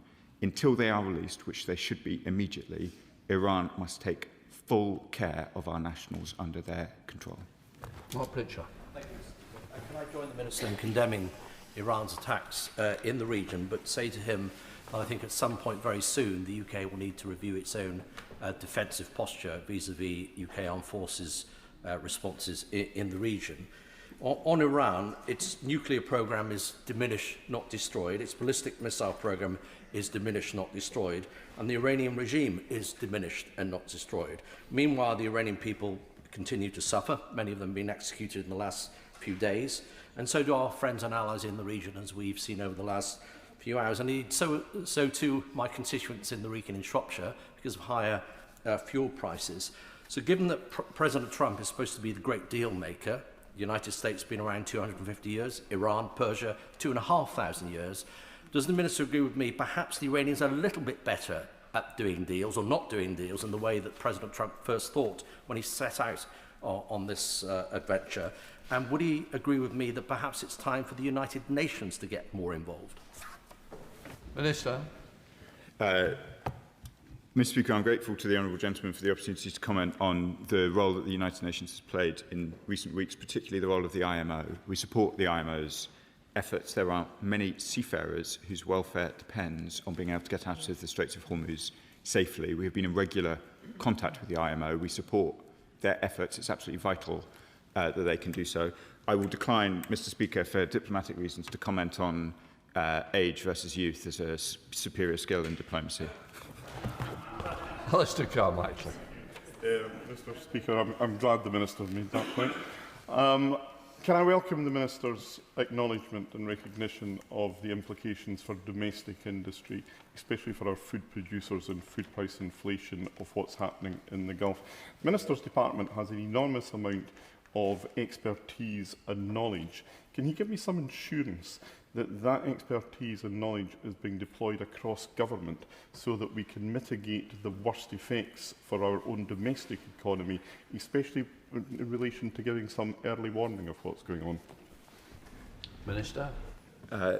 It's a very important question from the honourable gentleman. I was involved in foreign affairs before I came to this House, Mr. Speaker, and I recognise that perhaps more so than in practically any period in recent history, foreign affairs is determining the cost of living for every one of our constituents, and indeed setting the circumstances in which every business and every constituency is now operating. The Foreign Office is seeking to play its full role across government in helping British businesses and Britons navigate what are difficult times. Dave Mundell. Thank you, Mr. Speaker. The Minister and I have a shared interest in Yemen, and I'm sure he'll welcome the fact that next week the International Development Committee are having a focused inquiry onto the current situation in Yemen, and particularly the issues around malnutrition. But more generally, can the Minister give us confidence that there are contingency plans in place for communication with British citizens in the Gulf if the situation escalates further? Minister. Mr. Speaker, I welcome the honourable gentleman's focus on Yemen. I'd just like to reassure the House that I do remain focused on Yemen, as do other ministers. It is vital that what we see in Yemen includes a release of the detained humanitarian workers, access to humanitarian supplies for the Yemenis, and vitally, peace and security for a country that is much benighted. I can reassure him that we do have contingency plans in place. I would encourage both members and honourable members of this House to encourage their constituents to look at travel advice. We have relaxed the travel advice, particularly in the Gulf region, in recent weeks. We do our best to try and make sure that our advice is as up to date as possible. People should look at it before they travel. We try not to be overcautious. We will do all the contingency planning that we can, but it is also a responsibility on British nationals to take sensible precautions too. Dr. Ellicher. Thank you, Mr. Speaker. Iran's attack on commercial shipping in the Strait of Hormuz is clearly a flagrant breach of international law and incredibly dangerous and irresponsible. The escalating US response is also extremely dangerous, and this isn't just tit for tat. This is a disproportionately escalating response. Let us not forget that this war was started by the US and Israel choosing to launch attacks on Iran on the 28th of February. Can the Minister say what the UK Government is doing to maximise pressure on both parties to come back to the negotiating table through sanctions and so forth for Iran and on the US to pull them back from the brink of this incredibly dangerous escalating moment? Minister. Mr. Speaker, I hope I was clear in my response to the Shadow Foreign Secretary. There are international principles at play here that go beyond simply Iran or the United States or even the region. There are principles about the freedom of navigation and the global commons, which is why I sought to focus so much in my response on those issues. She asked what we're doing, Mr. Speaker, in order to try and ensure the talks succeed. We are in close contact with all involved, including making points directly and forcefully to Tehran and, of course, talking to our friends in Washington. We want diplomacy to succeed, but we also must see these international principles, these absolute linchpins of international law, sustained and maintained, both in the Straits of Hormuz and globally. Thank you, Mr. Speaker. The ongoing conflict puts our own energy security at risk. So can the Minister assure us that our energy supply routes are safe and there is no risk of blackouts this winter? Minister. Mr. Speaker, I'm sure Minister from the Department for Energy will give him such assurance. I don't think there's any concern in that area. But let me just be direct. We get a lot of energy via the Straits of Hormuz. The Straits of Hormuz are clearly not open. So if he asks me, what do the supply chains for British energy look like? They look like global energy supply chains under very considerable pressure, more pressure because of what Iran has done this week. Thank you, Mr. Speaker. Could I take the Minister back to the question raised by the member for Poplar and Limehouse? How many US flights have recently taken off from the UK to bomb Iran? In decisions on granting permission for those flights to take place, is the Minister consulted on the target, the purpose of it, and is he really satisfied that anyone in Iran thinks these are anything other than aggressive attacks on the people of Iran? This is an awful situation. It's very, very dangerous in many, many ways. Is it not time to try and bring the good offices of Pakistan back in to try to arrange a further ceasefire and some long-term peaceful arrangement to stop this conflict, which is so dangerous in the Straits of Hormuz? Mr. Speaker, the arrangements which govern UK-US military cooperation and the use of our bases have been set out in some detail by defence ministers. They remain in place and they include provisions which I think the Secretary of State for Defence has discussed on the floor of the House a number of times before. I agree with the right honourable gentleman that we do want to get back to a ceasefire. Pakistan have played a vital role, as have Qatar and other mediators too. I have been in regular contact with mediators from a range of countries, and I was very glad to discuss some of this during my recent visit to Islamabad. Taylor. Thank you, Mr. Speaker. The Iranian regime is abhorrent. It's oppressed their people for decades, murdered protesters and activists, and is no friend of ours. Their attacks on civilian shipping risk a global crisis. Yet Donald Trump's escalation and the US's poorly targeted attacks have put civilians and our friends in the Gulf at huge risks and risk a large-scale regional conflict. Can the Minister assure us that the FCDO keeps plans for evacuation of British nationals in the region under review, should they be required? Minister. Mr. Speaker, I can reassure the House that the Foreign Office keeps contingency plans for the regions under very close review. We were incredibly grateful for the cooperation of our partners and indeed the support of British nationals themselves in the very speedy departure from the Gulf during the outbreak of this conflict. It is absolutely clear that should there be any difficulty, and there's no suggestion that there is, should there be any difficulty in the region for travelling British nationals, that we will need the cooperation both of British nationals and the region. Very unlikely, and it's quite a distant prospect, that a further evacuation will be required. That now brings us to Jim Shannon. Thank you, Mr. Speaker. Can I thank the Minister very much for his answers as well. They're always very well chosen words, and I think they encapsulates the energy and opinion of this House, and I thank him for that.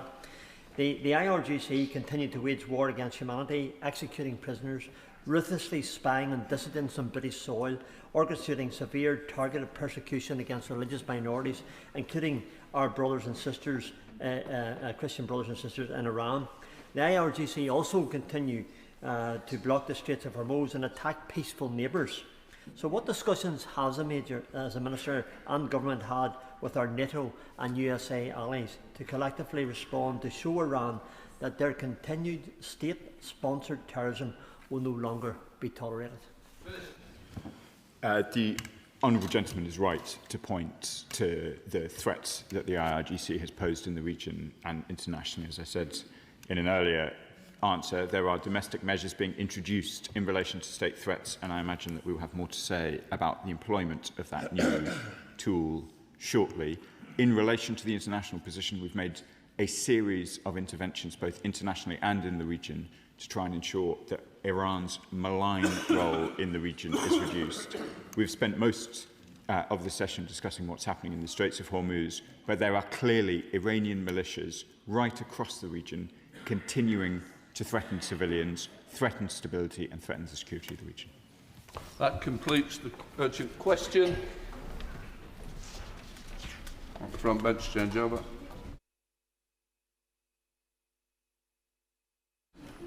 Just before we start business questions, I'd like to thank David Weir, the clerk at the table today, who is retiring from the House after 32 years here, working in Hansard first and as a clerk. And I wish David all the best. He's a man of many talents. He's a writer, he's a playwright, a director, a producer. So the strings of his bow will be played elsewhere rather than the table today. So can I say to David, thank you for all what you've done. I now come to the shadow leader of the House, Jesse Norman. Thank you, Mr. Speaker, and thank you for those gracious words. Before I ask the leader to give us the forthcoming business, may I echo your thoughts and thanks to David Weir for all the service. Will the leader give us the forthcoming business? Thank you, Mr. Speaker. The business for the week commencing the 13th of July will include Monday the 13th of July, second reading of the Immigration and Asylum Bill. Tuesday the 14th of July, the remaining stages of the Representation of the People Bill, followed by consideration of Lord's amendments to the Steel Industry Nationalisation Bill. Wednesday the 15th of July, an Opposition Day, the third allotted day, on a motion in the name of the official opposition subject to be announced, followed by a motion to approve a statutory instrument relating to national security. Thursday the 16th of July, the Sir David Amess Summer Adjournment Debate. The subject for this debate was determined by the Backbench Business Committee. The House will then rise for the summer recess at the conclusion of business on Thursday the 16th of July and return on Tuesday the 1st of September. Jesse. Thank you. What a sporting week this has been, Mr. Speaker. Youth, vitality, incredible physical stamina in the most testing of environments. And that's just the leader of the House, whose birthday it was yesterday.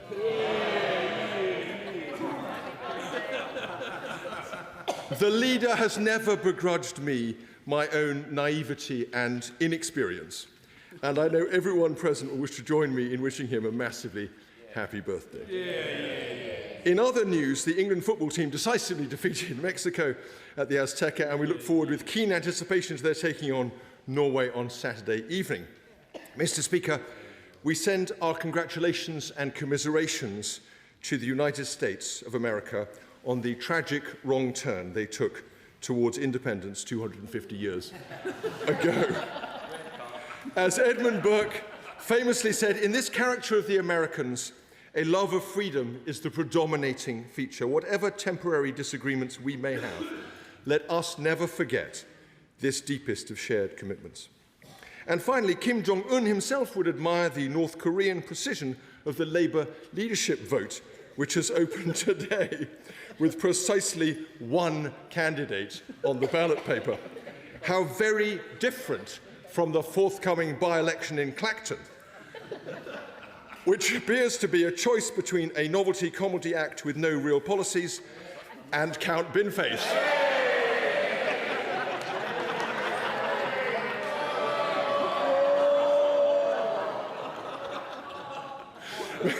Mr. Speaker, it's a long time since we had a count in the House of Commons, and when the time comes, as it surely will, we will have to leave to you the delicate question of whether and how to suspend the rules on headgear in the chamber for the new member. On a more serious note, the House has already expressed its great sorrow at the recent death of Sir George Howarth.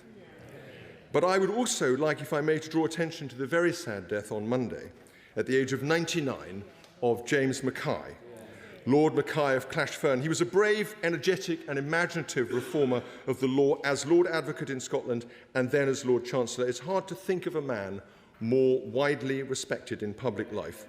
We send our very best to his wife, Bet, and their family. I have just one item of business today. It's related to the River Wye, which the House will know is not only a particular obsession of mine, but an issue of national importance. When the last government cancelled the actual plan for the Wye, it also cancelled the accompanying commitment of £35 million in clean-up funding and replaced it with a paltry £1 million supposedly aimed at research. But I was very distressed to receive the news this week that only £115,000 of that £1 million will actually be spent on research, and that even that tiny sum will be spent over 3 years, and that the balance of the £1 million will be consumed by administrative costs. Could the leader instigate an immediate inquiry and ensure that ministers clarify to me, my constituents and national campaigners on this issue that the full £1 million will be kept intact and used for the purposes for which it was intended? Leader of the House. Thank you very much indeed, Mr. Speaker. And can I thank the Shadow Leader for his remarks, particularly on wishing me a happy birthday for yesterday. Can I just advise him and other members that as they approach these age themselves, the more birthdays you have, generally the less you have to celebrate. But there we are. I do thank him for his kind remarks. Can I also join you, Mr. Speaker, and the Shadow Leader of the House in thanking David Weir for his service to the House over 33 years. And let me just say that I look forward to his play or book based on his experiences in this House. The Shadow Leader mentions that the Labour leadership contest has started. He's misread the rules, I'm afraid, because it's the opening of nominations today. Therefore, to be so presumptive as to say there'll only be one candidate, it rather depends on how the next few days play out.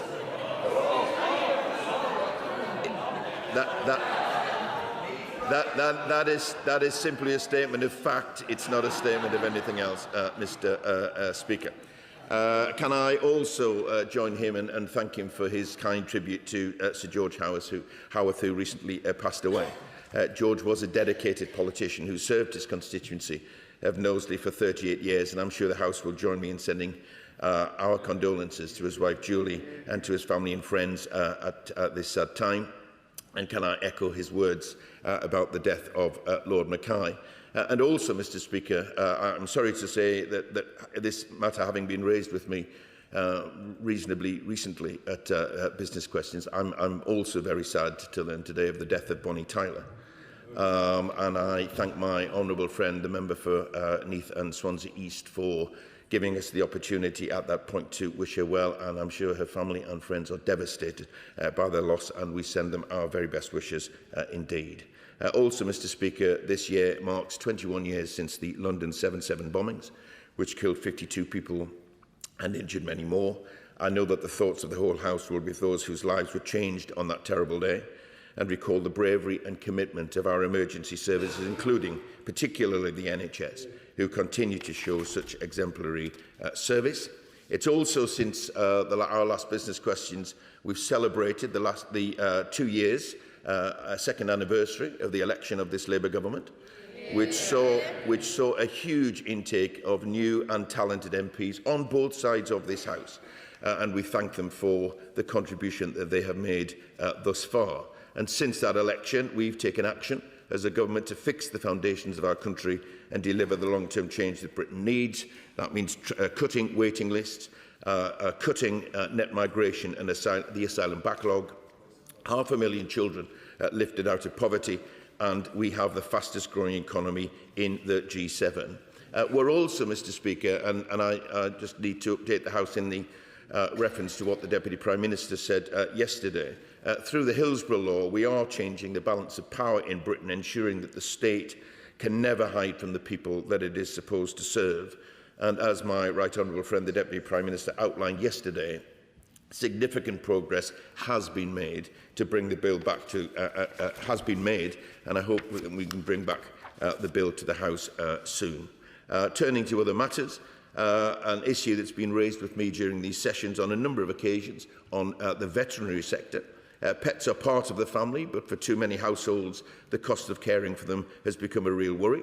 So today we're setting out the biggest reforms to the vet sector in half a century, which helps owners avoid unexpected bills, compares prices more easily and get the best value of care for their pets. And I know that's something that you take a keen interest in, Mr Speaker. In terms of the Wye Valley, I will raise this matter with DEFRA, but I understand, and I haven't seen the response of the Minister, but I understand that the matter was raised in DEFRA questions before earlier today, but I will take that back to DEFRA colleagues. And on the matter which he also raises, on the question of the by-election in Clacton, this is a by-election that should not be taking place, let me make clear. That from the dispatch box. When we stand for election in this place, which is an honour to do so, we give an undertaking that the highest standards should be kept, including openness and transparency in terms of political donations. And that, Mr Speaker, is the issue here, and that will be the issue in this unnecessary by-election. Nigel Farage has serious questions to answer, and he can't run away from them. Thank you, Mr Speaker, and can I add my birthday wishes to the Leader of the House. I recently had the absolute pleasure of attending not one but two wonderful theatre performances. The first dress rehearsal by Stage Right Theatre Group and the second Aladdin by the Rocket Theatre Group. Now these wonderful theatre groups give our young people the opportunity to build skills, grow confidence and do have a fantastic time. So could the Leader of the House advise on how we can best make an opportunity for us to celebrate the contribution that theatre groups like this right across our country give to our communities, but particularly to our young people? Mr Speaker, and I thank the honourable friend for bringing this to the House. She will know from an earlier confession that I am indeed a fan of musical theatre. Amateur and youth productions truly are a great vehicle to build confidence, harness creativity and build community. So let me congratulate all of those involved in treading the boards this summer. I know this is a topic of interest across the House, so might I recommend that my honourable friend looks towards a Westminster Hall debate, perhaps when we return, or indeed look towards the pre-recess adjournment later this week. Wendy Chamberlain, Liberal Democrat, spokesperson. Very much, Mr Speaker, and may I start by associating myself with your remarks and both the Leader and Shadow Leaders of the House as both remarks of congratulations and condolences. In relation to the business that the Leader of the House has given, I do have to say that I am very disappointed that it means that the Deputy Prime Minister's remarks to my friend, the Honourable Member for St Albans yesterday, were not accurate in relation to the Hillsborough Bill, and I hope that we will be seeing it return after the summer recess. In relation to the World Cup, all I will say is that, like fellow Scots, I'm probably looking out my Viking helmet at the moment.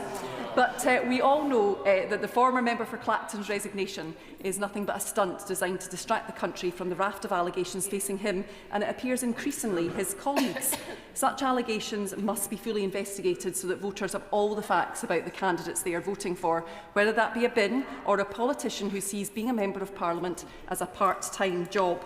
And now that the writ has been moved, does the Leader of the House share my regret that the Standards Commissioner investigation into the former member for Clacton must pause? And does he agree that in circumstances where the nature of an allegation is sufficiently serious, that there is merit to continue it even if the member is no longer an MP? Does he agree that should and could continue regardless? And obviously the Liberal Democrat benches wish Count Binface well. But moving on, Mr Speaker, it was interesting to read overnight that the Right Honourable Member for Makerfield has plans for changing the culture and narrative of the Labour Party. I'm sure those in the government benches are looking forward to that newfound freedom. But for all the talk of collaboration and modernisation, we still don't know anything about the legislation that the new Labour government is planning to bring to this House. We know more about the Right Honourable Member's love of guitar and rugby league than we do about his plans for fixing the problems facing the country. So we, the Lib Dems, would welcome detail on his plans to fix social care, tackle the SEND crisis and support the small businesses bearing the brunt of the government jobs taxes. So will the Leader of the House commit to doubling the length of PMQs next week and give the Prime Minister in waiting the opportunity to answer questions and outline his views on the issues that really matter? Leader. Thank you, Mr Speaker. And can I just gently say to the Honourable Lady that I sat on the bench yesterday and I don't believe that the Deputy Prime Minister did say something which was inaccurate, because as I have said in my opening remarks, we are doing all we can to get the Hillsborough Bill across the line. And if that means that we can bring it sooner rather than later, then that will be our intention. I agree with her absolutely, and I stand by what I said to the Right Honourable Gentleman, the Shadow Leader of the House, about this unnecessary by-election. There are serious questions to answer, and Nigel Farage cannot run away from those questions. She talks about the standards investigation, and she's right to do so. The Commissioner's investigation is independent of the government and indeed of the House, and it is important, Mr Speaker, and I want to emphasise this, it is important that all members of the House respect the House's standards procedures. Members should not interfere with live investigations or do anything to prejudice them. And she talks about what happens if a member is no longer a member and an investigation has begun. The procedural protocol in respect of the Code of Conduct sets out what happens to an ongoing Commissioner inquiry if a member ceases to be a member of the House.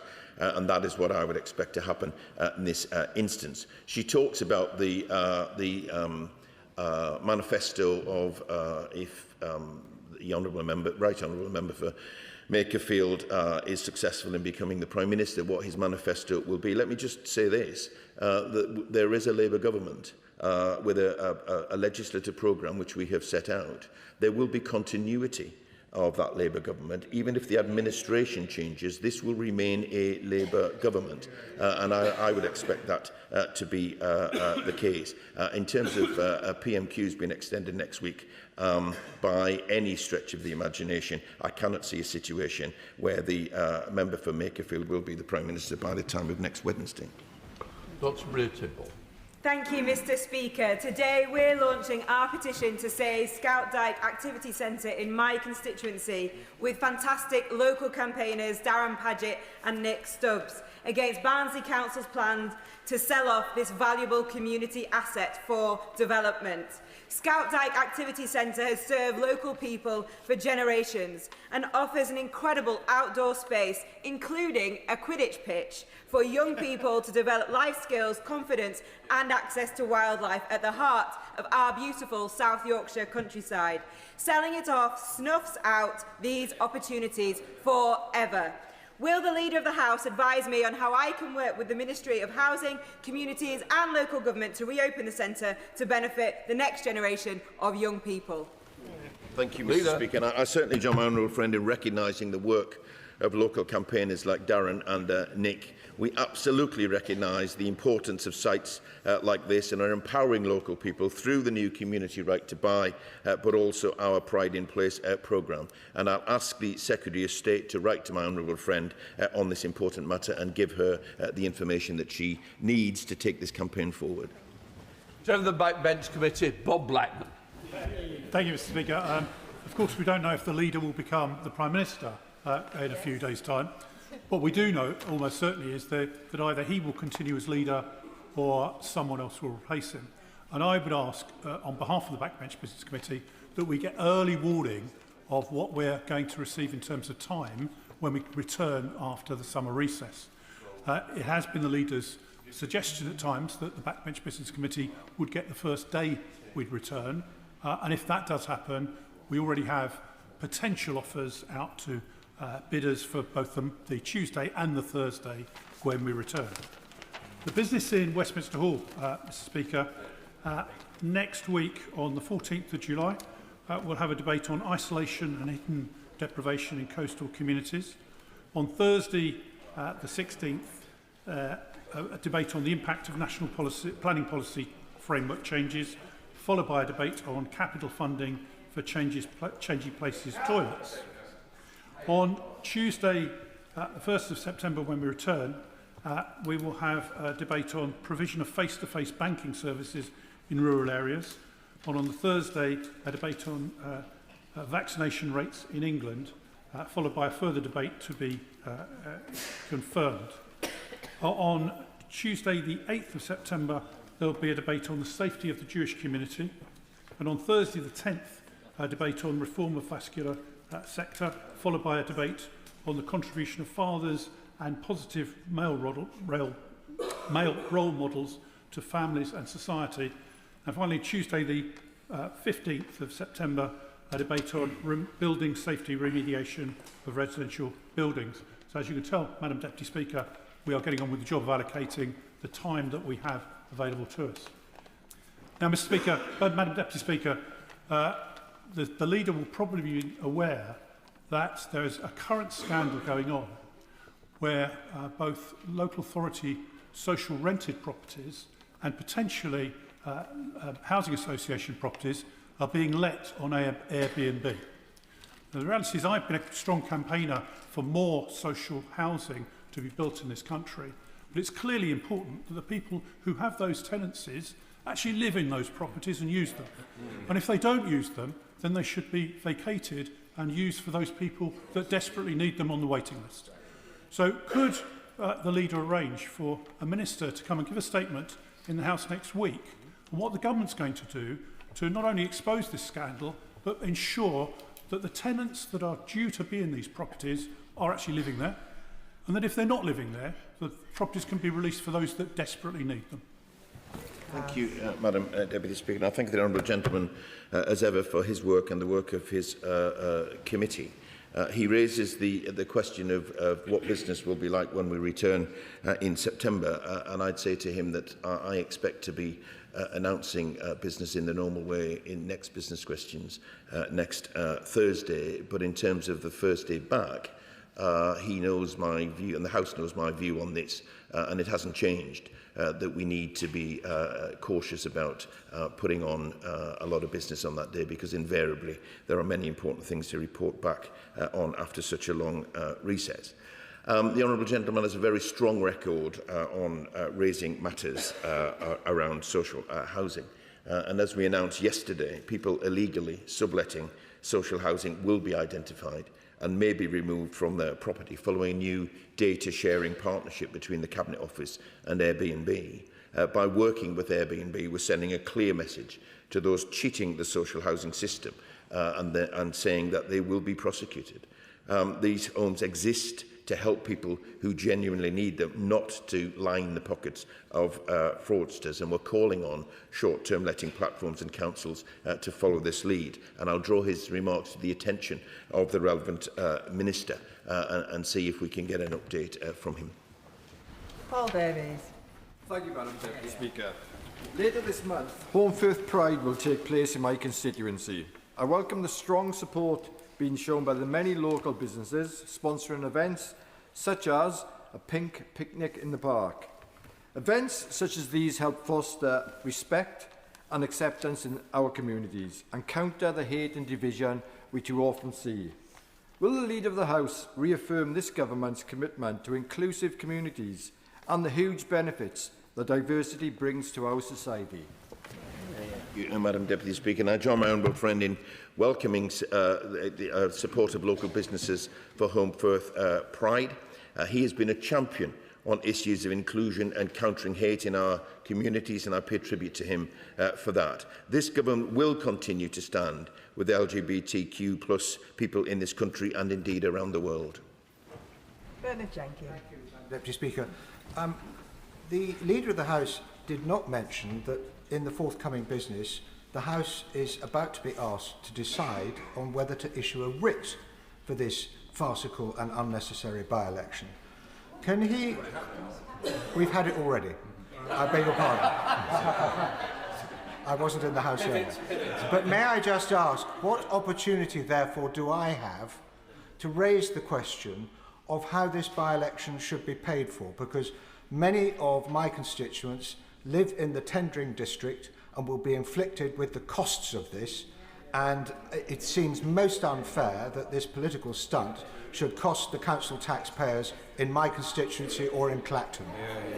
Thank you, Madam Deputy Speaker, and I'm sure that the Right Honourable Gentleman's constituents will be concerned about the cost, but also that residents of Clacton will be concerned about the cost of this unnecessary by-election as well. And I hope that they might bear that in mind if they decide, when they decide to cast their vote. It has been suggested, of course, that individuals might come forward and pay the cost of the election, which is ludicrous because that cannot happen. It simply cannot. This by-election, it simply cannot happen. This is an unnecessary by-election. It is a waste of money, and I hope that people will think about that when it comes to casting their votes. Josh Dean. Indeed, Madam Deputy Speaker. Armed Forces Day a few weeks ago, our community came out not just to celebrate our armed forces personnel, but to support Ben Hardy. Ben is 11 years old. He's had 10 operations on his eyes and is severely visually impaired. But that didn't stop him from putting on an outstanding sensory exhibition, bringing Dunkirk spirit to life for local people through sight, sound, smell and taste. So the Leader of the House, and indeed the whole House, join me in congratulating Ben, thanking him for his outstanding contribution to our celebrations and for all of his hard work. Thank you, Madam Deputy Speaker. I absolutely join my honourable friend in congratulating Ben and indeed his mother Liz for their hard work and for raising awareness for the British Legion and Moorfields Eye Hospital. Events like this demonstrate the importance of communities coming together to highlight and celebrate the work of our armed forces, and that depends upon remarkable individuals like Ben. David Mundell.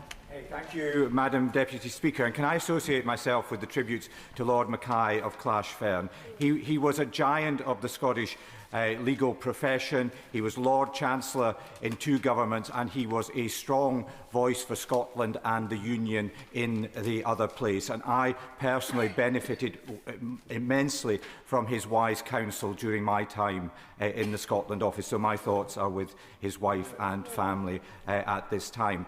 The Leader of the House will be aware that in the Government's recent Green Paper, it was suggested that it might be possible that terrestrial television, and that is free-to-view television, would be switched off in 2034. This would be a hugely detrimental move for many people across the UK, particularly elderly people, people living in rural areas who don't have the best internet access, and would mean that everybody would have to pay for the internet in order to receive television services. So can he have a word with the Right Honourable Member for Makerfield as he takes office and ensure that his administration rules out this possibility?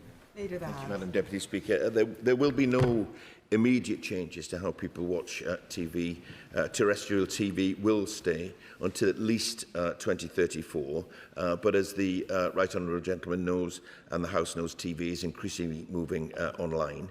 We do recognise the particular challenges in remote and rural areas, particularly for older people, people with disabilities and others who might spend more time watching TV than others. And I want to emphasise that we want to ensure that the transition is managed responsibly and that no one is left behind, which is why we are consulting on 2 dates for the switchover, with any date, either of the dates, contingent on a full and watertight transition plan. But I will make sure that ministers hear of the Right Honourable Gentleman's concerns. Mark Sewards. Thank you very much, Madam Deputy Speaker. I had the pleasure of watching England v DR Congo with some of the good folks at the campaign to ban trophy hunting. Now, thankfully, the England men's team haven't taken the title too literally and are still in the hunt to bring at least 1 trophy home this summer.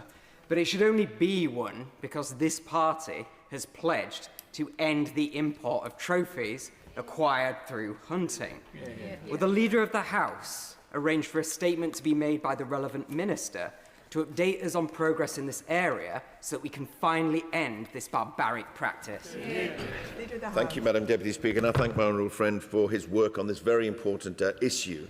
and I know he joined campaigners in taking this to number 10 last year. As he will know, the government remains committed to banning the import of hunting trophies from species of conservation concern, and DEFRA continue to engage with relevant stakeholders to ensure that we can implement a robust ban. I'm not sure whether it was raised in DEFRA questions this morning, but I will certainly make sure that ministers hear of his concerns. Tom Gordon. Thank you, Madam Deputy Speaker.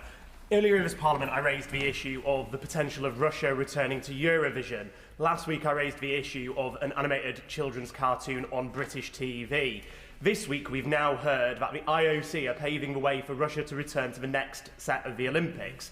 We are seeing the normalisation, the rehabilitation and the re-emergence of the Russian state on the world stage with little to nothing been said by this government.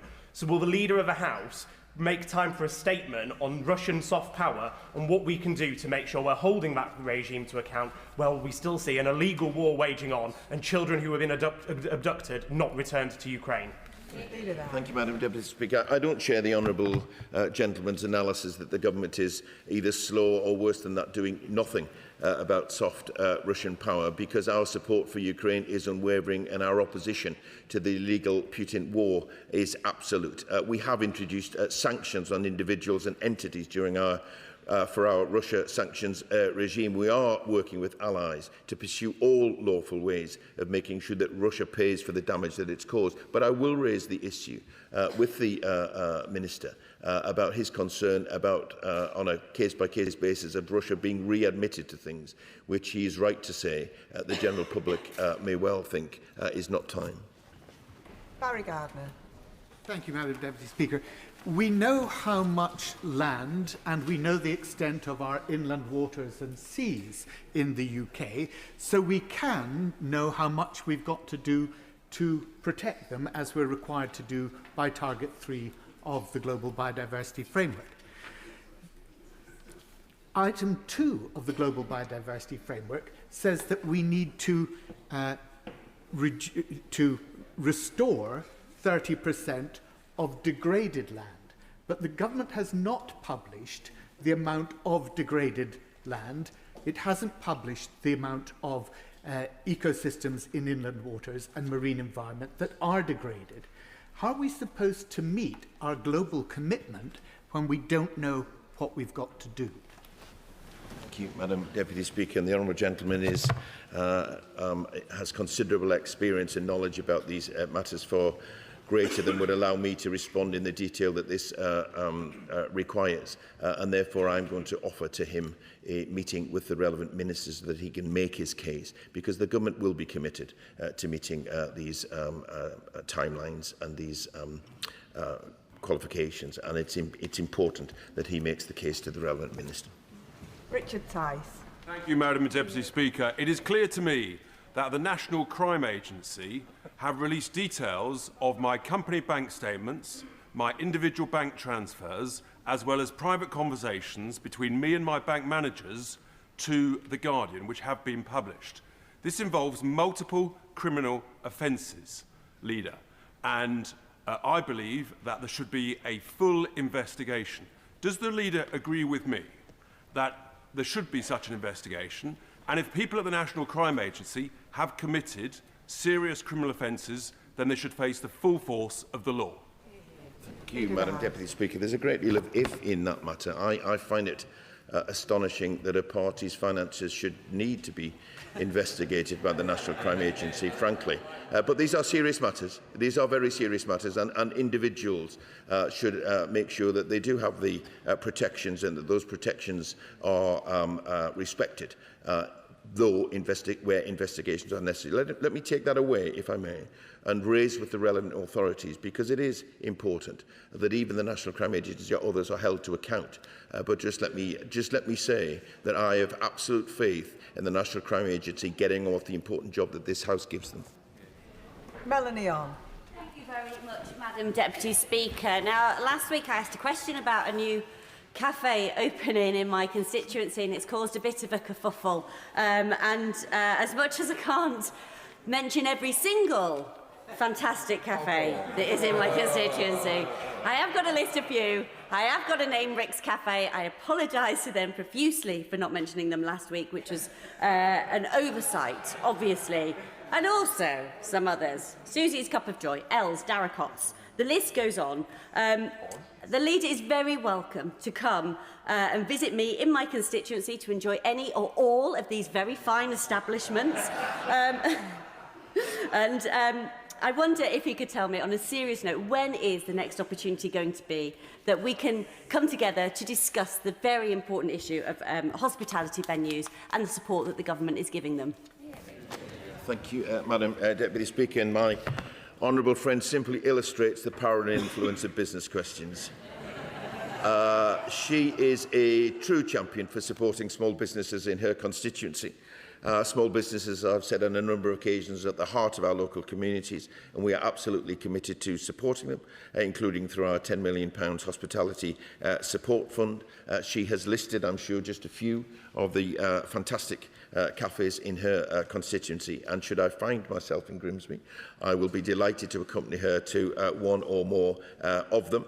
If she wants to raise the issue of hospitality more widely, then during the pre-recess adjournment debate, or indeed through a Westminster Hall debate when we return, I'm sure if she was to raise these questions, then others would join in, because these are similar concerns across constituencies.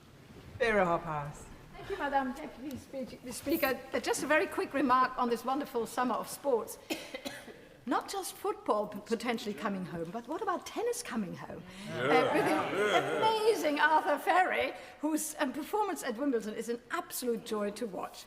Madam Deputy Speaker, Bath Royal United Hospital has supported promising early-stage research to improve endometriosis diagnosis.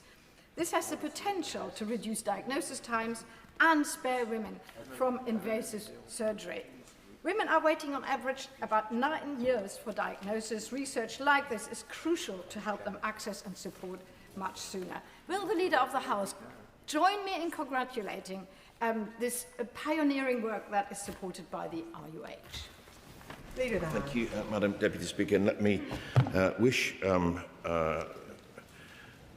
everyone involved with the hospital all the very best for the future, and thank them for the work that they're doing, truly pioneering work, and that's really, really important. The Women's Health Strategy sets out our renewed strategy to on the issues that women face every day, and ensuring that no woman should be left behind and have to endure the length of time waiting for that, which is why we're rolling out diagnostic centres and where we're putting more resources into the NHS. But I will not just thank the hospital, but raise it with the relevant minister.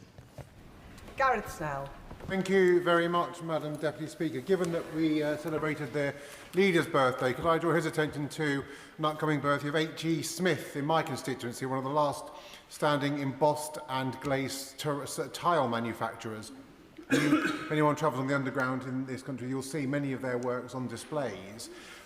But they are one of the last standing, and keeping those skills and traditional artisan abilities alive is proving to be difficult. So could we have a debate in government time about how in these long-standing but reducing traditional manufacturing industries we keep those skills alive, so that there is a future and another 100 years of companies like this to celebrate?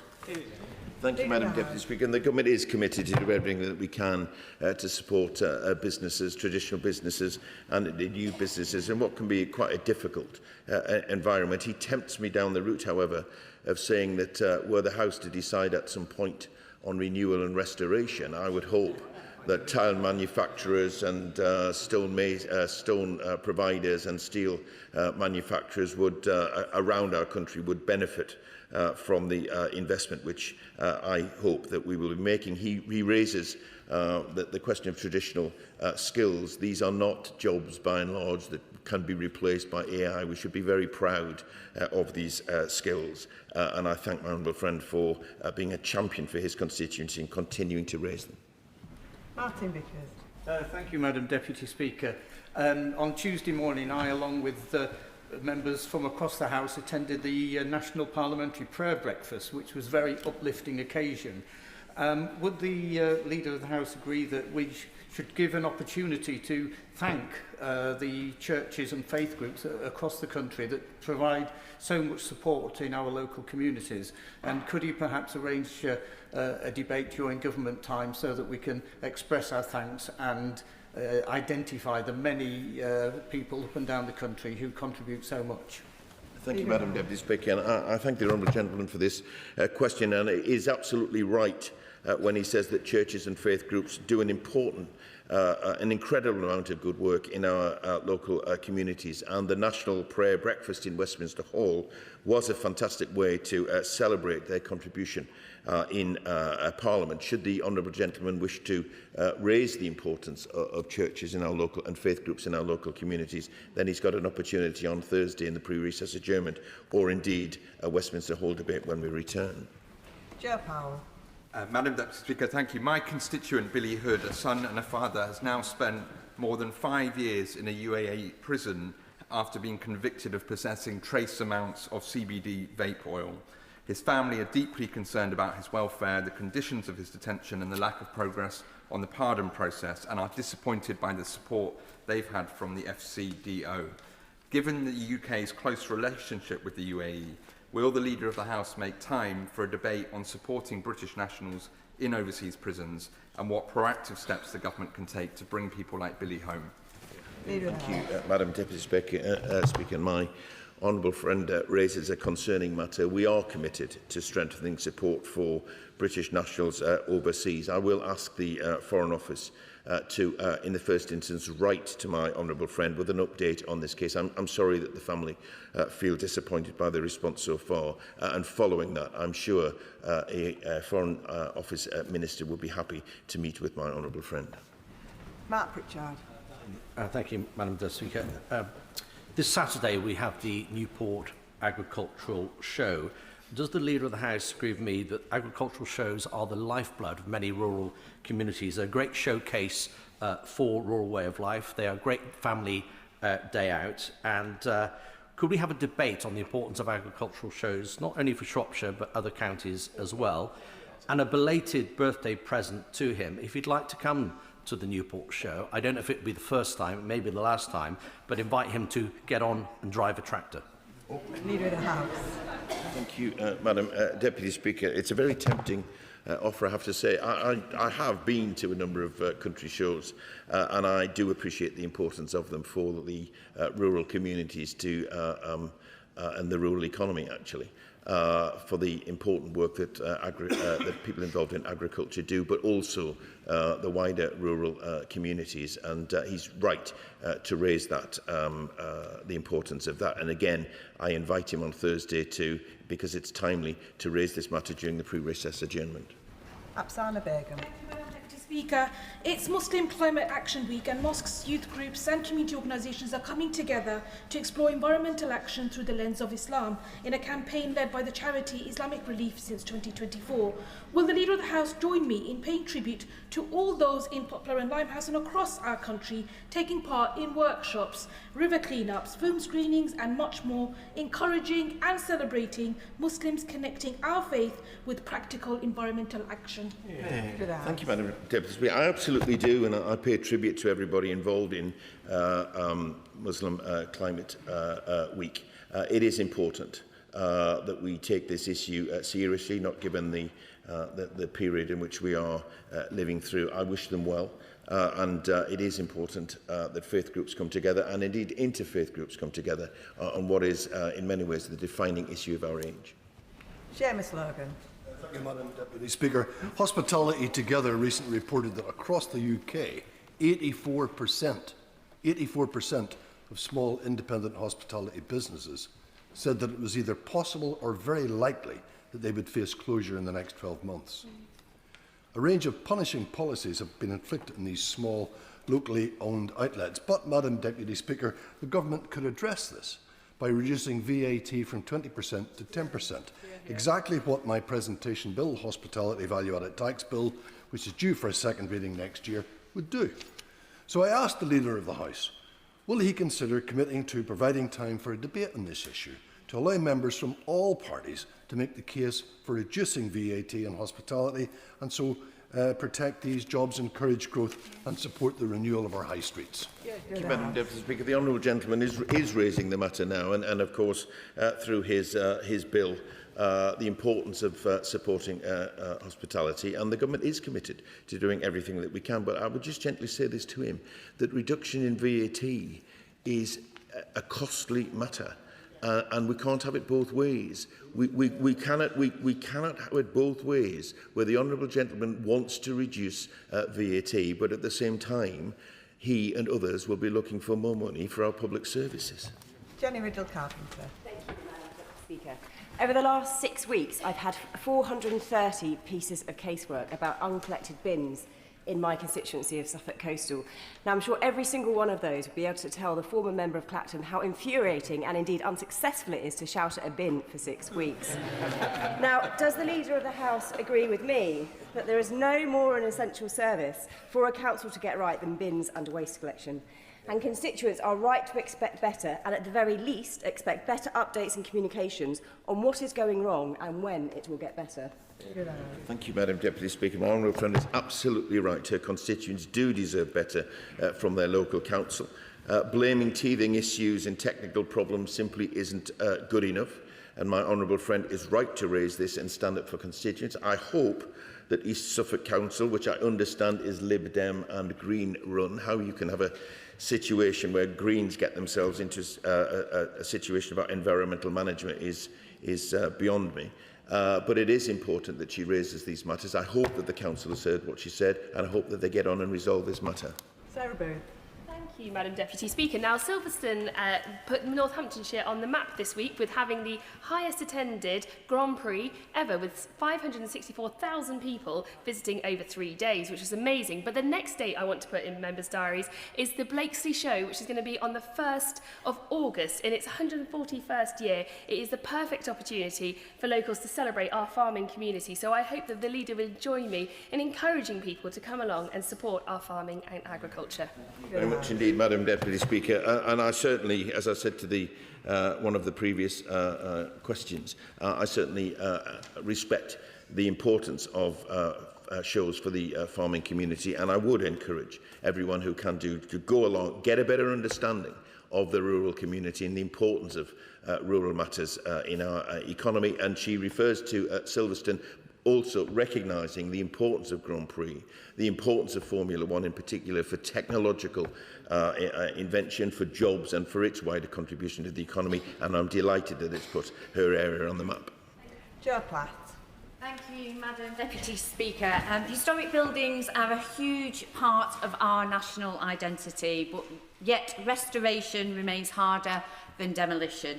So as the former manager of Lee Spinners Mill, not sure I've mentioned that in this House before, I've seen firsthand that the barriers that regeneration projects face, and with more than 600,000 potential homes locked up in historic buildings, will the Leader of the House agree to a debate on the reuse of existing buildings and ensure that this issue is prioritised within the forthcoming High Street strategy?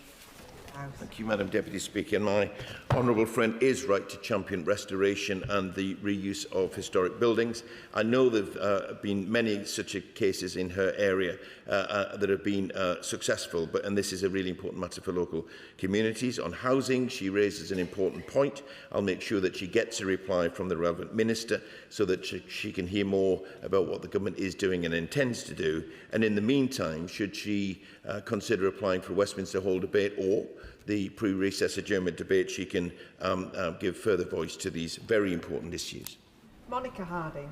Thank you, Madam Deputy Speaker. Would the Leader of the House join me in congratulating all the young people, particularly in my constituency of East Shortmalton, who have completed GCSEs, A-levels, BTECs, T-levels and degrees, and all the brilliant teachers who have got them there, and wish them all the best for the summer holidays and a well-deserved rest. The brilliant Isha Sixth Form College in my constituency is hit by post-16 underfunding compared to lower secondary brackets, and the confirmed base rate funding is well below inflation, meaning that these high-achieving institutions may be forced to cut cut their academic cloth. So would the Leader of the House give time to debate this sector specifically that is so important to our country's prosperity?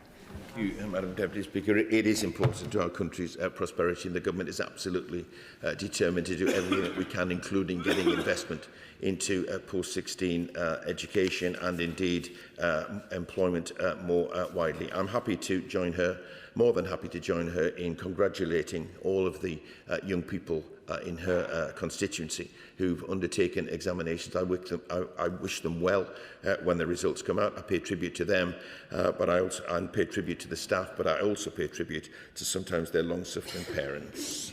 Rachel Maskell. Thank you, Madam Deputy Speaker. Spark is York's frontline incubator for the next generation of food, drink and creative businesses, supporting young entrepreneurs establish their businesses with strong values and good practice. They have identified that that's the problem and are calling for the government to support a 10% cut in VAT to enable their businesses to flourish in hospitality. Can we have a statement from the Treasury as to the impact, including how we will enable CICs like Spark to support these startups to thrive?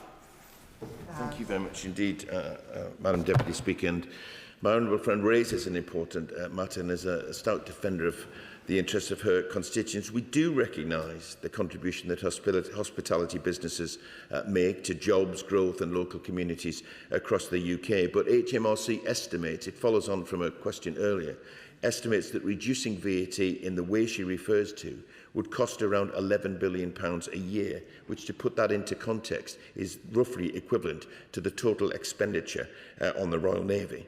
We are, however, committed to supporting the sector through targeted measures, such as our £4.3 billion business rate package and the Great British Summer Savings Scheme.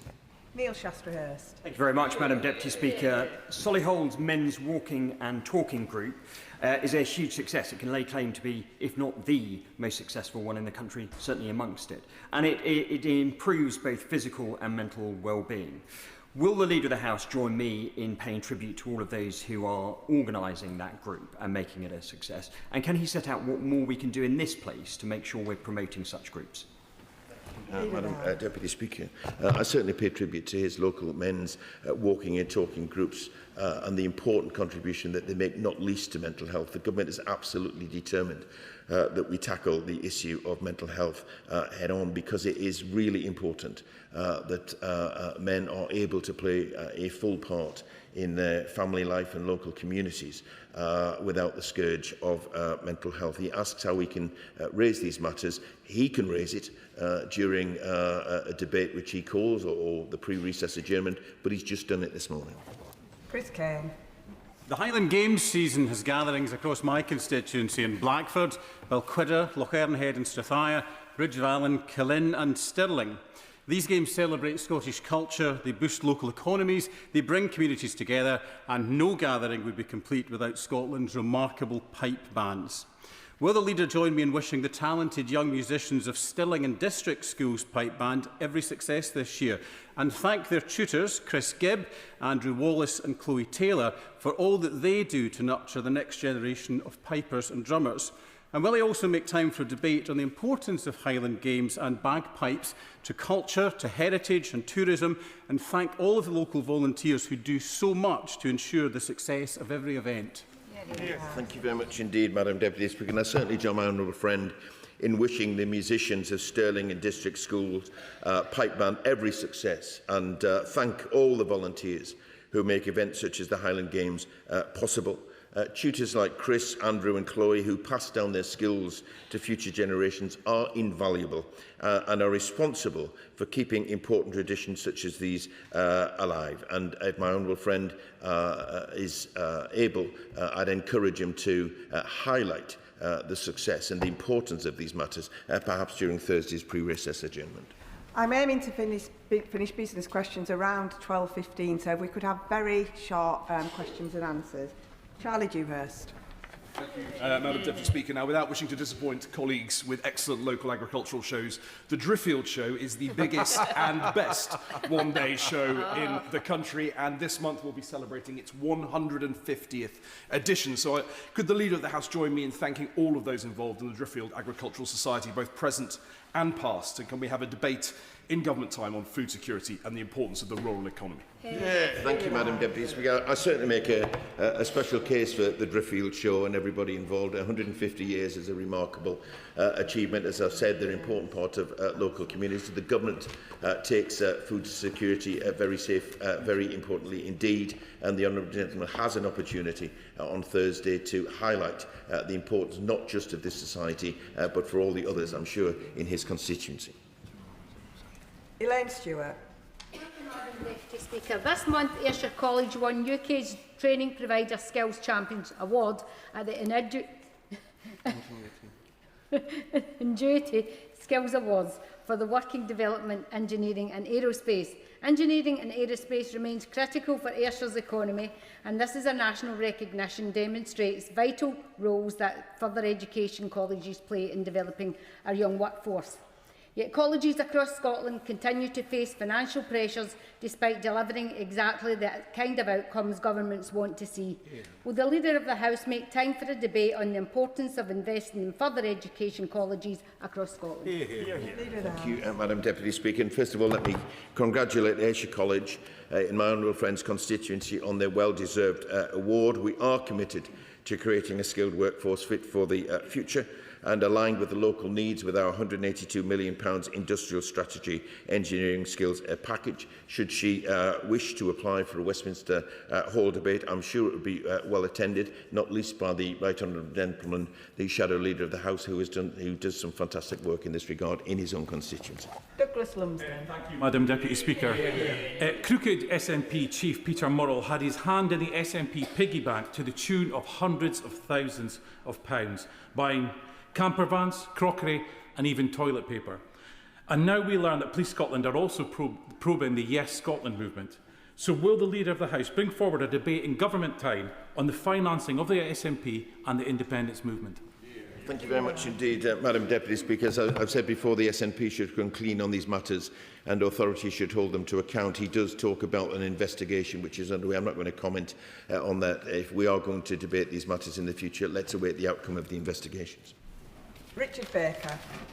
Deputy Speaker, at the end of May, a 94-year-old woman in my constituency was hospitalised with serious life-threatening injuries after she was run over by a teenager recklessly and illegally driving a Suron e-bike. This government trying to take an action on the seizure of these bikes being driven illegally, but will my honourable friend consider allocating time in this House for members to consider what action might be taken at point of sale to tackle this huge problem which is causing damage and harm in our constituencies? Thank you, Madam Deputy Speaker. E-bikes and e-scooters can be a great way to travel around the city, but we've seen too many tragic stories of unsafe e-bikes and e-scooters. Rogue sellers not only risk bringing dangerous products into homes, but undermine confidence in active travel as a whole. So I will make sure that my honourable friend's concerns are raised with the Department for Transport, and should he seek a meeting with the relevant minister, I'll help him to arrange one. Vicky Slade. Thank you, Madam Deputy Speaker. As well as being World Cup and Wimbledon season, we are in the middle of Sports Day season, and I'm sure many honourable members will be heading home to take part in parent races. My honourable friend for Twickenham raised the transitional relief for the reduction of sports premium in schools with the Secretary of State for Education, who responded by saying there was a misunderstanding and that she would speak to her. Well, the head teacher of St James Gaunt's Common, double award-winning sports school, and trust leaders in my constituency are equally confused and need clarity before schools break up to plan. So will the Leader ask the Secretary of State or a Minister to come back to the House and provide us all with the clarification? Thank you, Madam Deputy Speaker. I certainly wish everyone involved in sports days all the very best indeed. I have to say, in my experience, it triggers memories that were less than happy. But that's another matter. If she lets me know the detail of the particular school, I know it's a general concern of the particular school, I'll raise it with the department and see if we can get the clarification she seeks. Kirstine Sullivan. Thank you, Madam Deputy Speaker. 2026 marks the 500th anniversary of the Battle of Linlithgow Bridge, a pivotal moment in Scottish history with a power struggle for the regency of King James V. To mark the occasion, Linlithgow Civic Trust and Battle 500, alongside local historians, schools and volunteers, have a huge programme of summer events, including a battle reenactment. Will you join me in congratulating all those involved in bringing our local history to life, and would you make time for a debate on local volunteers who promote Britain's rich heritage?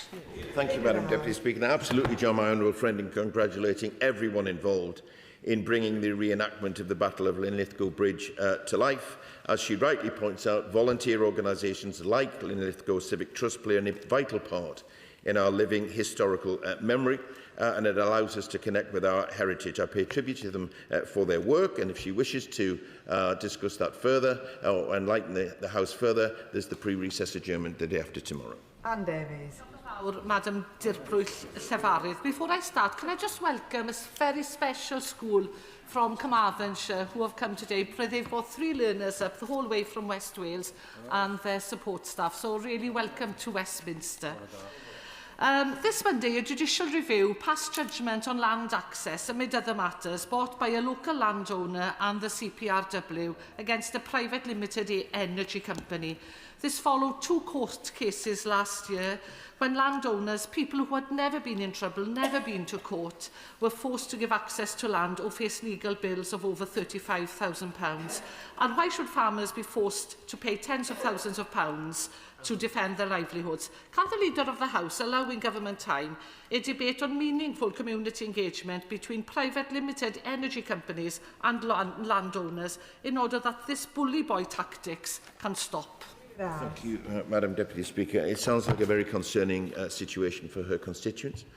New energy infrastructure is important to ensure energy security, but it should be delivered with robust and proportionate consenting processes. Should the Honourable Lady seek a Westminster Hall debate, I'm sure it will be well attended.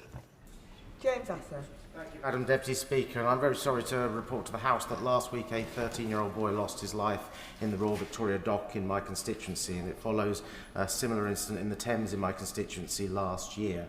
The Royal Life Saving Society has reported evidence that there's been an 80% increase in child deaths related to drowning over the last 5 years, and this week I joined the Port of London Authority launching a water safety campaign ahead of the summer holidays. But as my right honourable friend be aware, this has been an issue across the summer around the country. So could I ask the Leader of the House if we could have a debate in government time on water safety, so we look at what more we can do to improve safety around water, particularly for our young people and children? Thank you, Madam Deputy Speaker. And my honourable friend refers to tragic cases, and I'm sure the whole House send our sympathy to the friends and family of everyone who have lost their lives during the extreme weather and indeed previously in water incidents. The National Water Safety Forum brings together a wide range of national groups to provide consistent guidance. There was a Westminster Hall debate on this matter last month, and I understand it was agreed that a meeting would take place to convene all responsible departments to look at what further action should be taken. And I will get an update from my honourable friend on what is happening with that regard. Sarah Perching. Thank you, Madam Deputy Speaker. Businesses in Runcorn and Helsby are adversely affected, penalised in fact, by the Merseyflow bridge tolls, which make it impossible and difficult for them to compete with companies over the bridge in Widnes, and indeed difficult to recruit from over the bridge. The 10-year funding review is due to happen this year.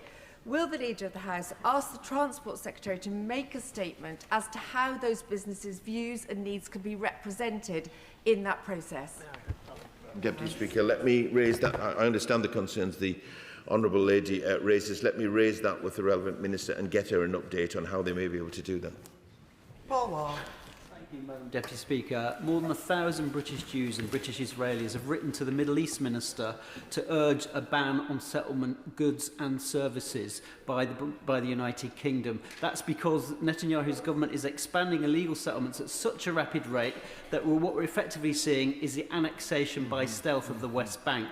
Does the Leader agree with me that while this Labour government has taken the historic step of recognising a state of Palestine, that is put at risk by Israel's actions? Because not only do we need to show that we share the anger of the British people over the death and displacement of the Palestinian people, we also need to stand up to Israel and make sure that a Palestinian state will become a reality rather than be wiped off the map, which is what Israel is proposing at the moment.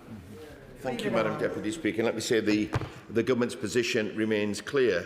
Settlements are illegal under international law. They undermine international efforts to secure a just and lasting peace in the Middle East, and they risk doing permanent damage to the prospects of a secure and viable Palestinian state being able to live in peace alongside a secure Israel. We have a debate, Madam Deputy Speaker, this afternoon. I hope that the honourable gentleman will be able to attend it to make his case. Tessa Mullins. Madam Deputy Speaker. Last month, the High Court issued its judgment permitting development of 119 homes in a flood risk area in the village of Yatton in Somerset. This site had failed the flood risk sequential test, and the judgment prioritises building and development over protection against flooding and imperils existing homes and businesses in the area. This flies in the face of everything insurers, lenders, Flood Ray, the Environment Agency and DEFRA are trying to do. Can the Leader of the House ask his colleagues in DEFRA and the Department for Housing to assess jointly the likely input of this judgment, and that which may set a national precedent whereby flood risk assessments shall be ignored? Yes, I will, and I'll seek an update for the Honourable Lady. Leingham. Thank you, Madam Deputy Speaker. Yesterday was one of my favourite days of the year, not because it's the Leader of the House's birthday, but because my Stafford students came down for the summer school. They met with the Chancellor, the Speaker, other MPs and the Minister. They are passionate and inspiring young people keen to use their voices for good. Would the Leader join me in thanking those people who gave their time to them yesterday, but more importantly, those people around the UK who regularly volunteer to support young people and give them a safe space to be themselves? Thank you, Madam Deputy Speaker. I do indeed join my honourable friend in thanking everyone involved in making her summer school a success, and all the volunteers who support youth groups in all of our areas. I've heard many good things about her summer school. Long may it continue. Shannon.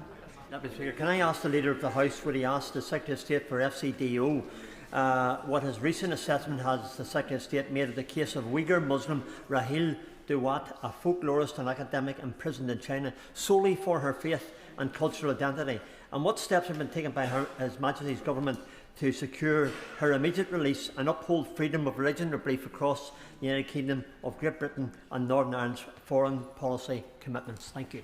Thank you, Madam Deputy Speaker. As ever, the honourable gentleman raises a serious issue. As he knows, we stand firm on violations of human rights.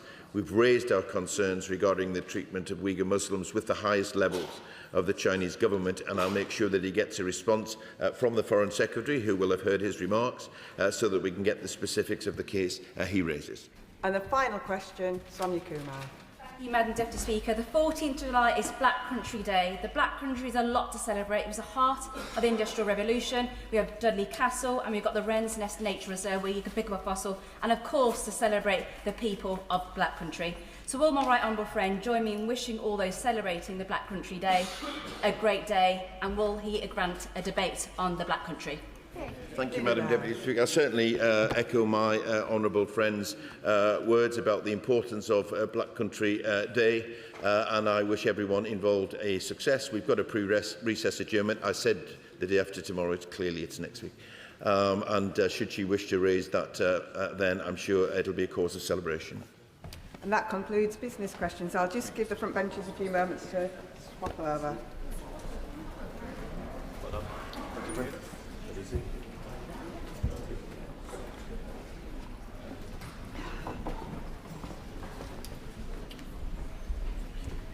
We now begin the statement. Foreign Secretary. Thank you, Madam Deputy Speaker. With permission, I would like to update the House on the NATO summit in Ankara, on the building of a stronger Europe within NATO, with major increases in European and including UK defence investment, on our continued and unwavering support for Ukraine, on our discussions with Gulf partners about the Strait of Hormuz, and on the opportunity that the Prime Minister and I took to raise with other leaders and foreign ministers the issue of Sudan, all issues that directly affect our national security and economic security here in the UK. The NATO summit took place at a time when the world is becoming more dangerous than it has been for decades, where we have a war in Europe that has now been going on for longer than the First World War.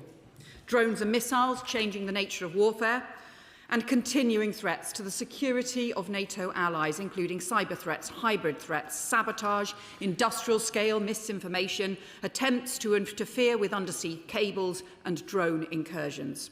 And just this week, we have seen Russia engaging in reckless and dangerous activity around our British aircraft carrier, which is on NATO operations in the North Atlantic. 3 weeks ago, I went to see the concrete trenches and anti-tank defences being prepared by Polish troops along the Kaliningrad border, a sign of how seriously they take the importance of deterring Russian threats. NATO has been the cornerstone of Euro-Atlantic security for over 75 years, protecting more than 1 billion people. But to ensure it remains as strong for the next 75, it needs to respond to changing threats. NATO is a defensive alliance, but we maintain our strength and security through deterrence and holding the capabilities to deal with any threat we may face. And as the summit made clear, that means building a stronger Europe in a stronger NATO. The United States remains an indispensable and fully committed ally in NATO, but the burdens must be shared, and in response to increased threats in Europe, Europe must step up. That's what allies committed to last year in The Hague, and what this year in Ankara we are delivering. European and Canadian allies are spending $140 billion this year more on defence than the year before, a rise of 20%. The UK is the third biggest cash contributor to NATO, including crucial specialist capabilities such as our nuclear deterrent. And now the Defence Investment Plan involves the biggest sustained increase in UK defence spending since the Cold War, spending almost $300 billion over the next 4 years. And as the Defence Secretary has set out, that means new capabilities, a new hybrid navy, investments in digital and autonomous systems, and enhanced strike and air defence capabilities. In Ankara, we brought together 12 allies to lead a European initiative to step up funding for deep precision strike capabilities, an initiative set to invest more than £37 billion over the next 10 years. We're working jointly with Norway on new frigates, with Italy and Japan on the next generation of fighter jets, strengthening our maritime partnership with the Netherlands with new amphibious transport ships. We agreed a new security and defence partnership with Turkey, and we discussed the importance of strong collaboration across our defence industries, which supports tens of thousands of jobs in the United Kingdom. And we are also bolstering UK leadership in NATO, appointing General Nick Perry to head up Joint Force Command Norfolk, which leads the protection of the High North and the US Eastern Seaboard. Madam Deputy Speaker, NATO met at a critical moment for Ukraine's resistance against brutal ongoing Russian aggression. Over the last week alone, Russia has launched 2 of the largest and deadliest missile strikes on Kyiv, killing at least 30 civilians overnight last Wednesday, at least 26 civilians overnight on Monday. Throughout this conflict, Putin has underestimated the strength of Ukraine and the solidarity of Ukraine's friends. As a result of Ukraine's resistance, Putin now faces deteriorating conditions within his armed forces on the battlefield and in his economy, suffering a net loss of territory for the first time since 2023. Some 500,000 Russian soldiers have now been killed since the start of the invasion. Ukraine is stepping up attacks deep inside Russia and occupied Crimea, causing Russia's worst fuel crisis in decades. Queues at the petrol pump, pet prices rising, and underpinned by continued sanctions by the UK and our allies against the Russian oil and gas and action against the Russian shadow fleet. Despite that pressure, Putin is still deluding himself that he can outlast Ukraine and at last outlast NATO allies in our support for Ukraine. And that is why it is so important that our support for Ukraine is enduring. Already since 2022, the UK has provided almost £25 billion in support for Ukraine. And 2 weeks ago, I announced £500 million of support for Ukraine's recovery and energy security alongside our military investment. And in Ankara, we and allies have together pledged €70 billion in support to Ukraine in 2026 and at least equivalent levels in 2027, so that Ukraine is in the best possible position to negotiate a just and lasting peace. Madam Deputy Speaker, on Tuesday, NATO foreign ministers also met with 4 of our Gulf partners under the Istanbul Convention initiative to discuss the situation in the Strait of Hormuz and in the region. On Monday night, the House will be aware that despite having made a clear commitment that the Strait of Hormuz would be reopened, Iran attacked 3 commercial ships close to the Omani coast. Those attacks are a breach of their Memorandum of Understanding, but they are also a violation of Omani sovereignty and a contravention of the law of the sea. These are international shipping routes. Commercial shipping has a right to pass, so the United Kingdom condemns unequivocally this recent Iranian attacks on commercial shipping, including Saudi and Qatari vessels. No country has the right to hijack international shipping or to hold the global economy hostage. So we also condemn, in the strongest terms, the Iranian attacks on sites in Bahrain and Kuwait, and we stand in solidarity with our partners across the region. Iran must halt these attacks on international shipping, support the reopening of the Strait, and return to de-escalation and diplomacy. Madam Deputy Speaker, the UK stands ready to support to return to talks because Iran must never be able to develop a nuclear weapon, and we need the full reopening of the Strait of Hormuz. And that is why, alongside France, the UK has established a multilateral maritime mission to support the demining of the Strait, verification and reassurance to shipping, and ultimately to support the global economy and ease the cost of living back home. Madam Deputy Speaker, while in Ankara, I also raised directly with our allies the urgency of sounding the alarm on El Obeid in Sudan, because I am deeply fearful that this Sudanese city is at risk of mass bloodshed and civilian casualties, with signs of plan for an assault by advancing rapid support forces that are already encircling the city. As they cut off supply routes and unleash repeated drone attacks on fuel and infrastructure and storage sites, and strikes that have already killed civilians and humanitarian workers. An estimated 500,000 civilians are now at risk, many of them women and girls who have already carried an intolerable burden throughout this 3-year conflict. And last year, El Fasher became the site of unspeakable violence and suffering, atrocities that the UN's fact-finding mission concluded bore the hallmarks of genocide. The world must not fail the people of Sudan again. So last week, the UK convened an urgent debate at the Human Rights Council. The UK penned resolution condemning the atrocities, calling for further urgent fact-finding inquiry and urging the RSF to comply with international law and halt this attack, urging both the RSF and the SAF to accept proposals that have been put forward for a truce, and we are calling for an end to the external support and arms flows from other countries that are extending this conflict and fueling this horrendous suffering. The UN arms embargo does not cover El Obeid, so it must be extended. And we are urging all our allies and countries from across the world, as we did and discussed in Ankara this week, to maximise the pressure, calling on all sides to protect the people of Sudan. Madam Deputy Speaker, effective foreign policy is domestic policy. Championing freedom of navigation supports UK energy security. Preventing bloodshed in Sudan speaks to our values as well as our interests in security. And supporting Ukraine's security is supporting our own security. And strengthening NATO is how we make our country safer, our economy stronger, and our people more secure.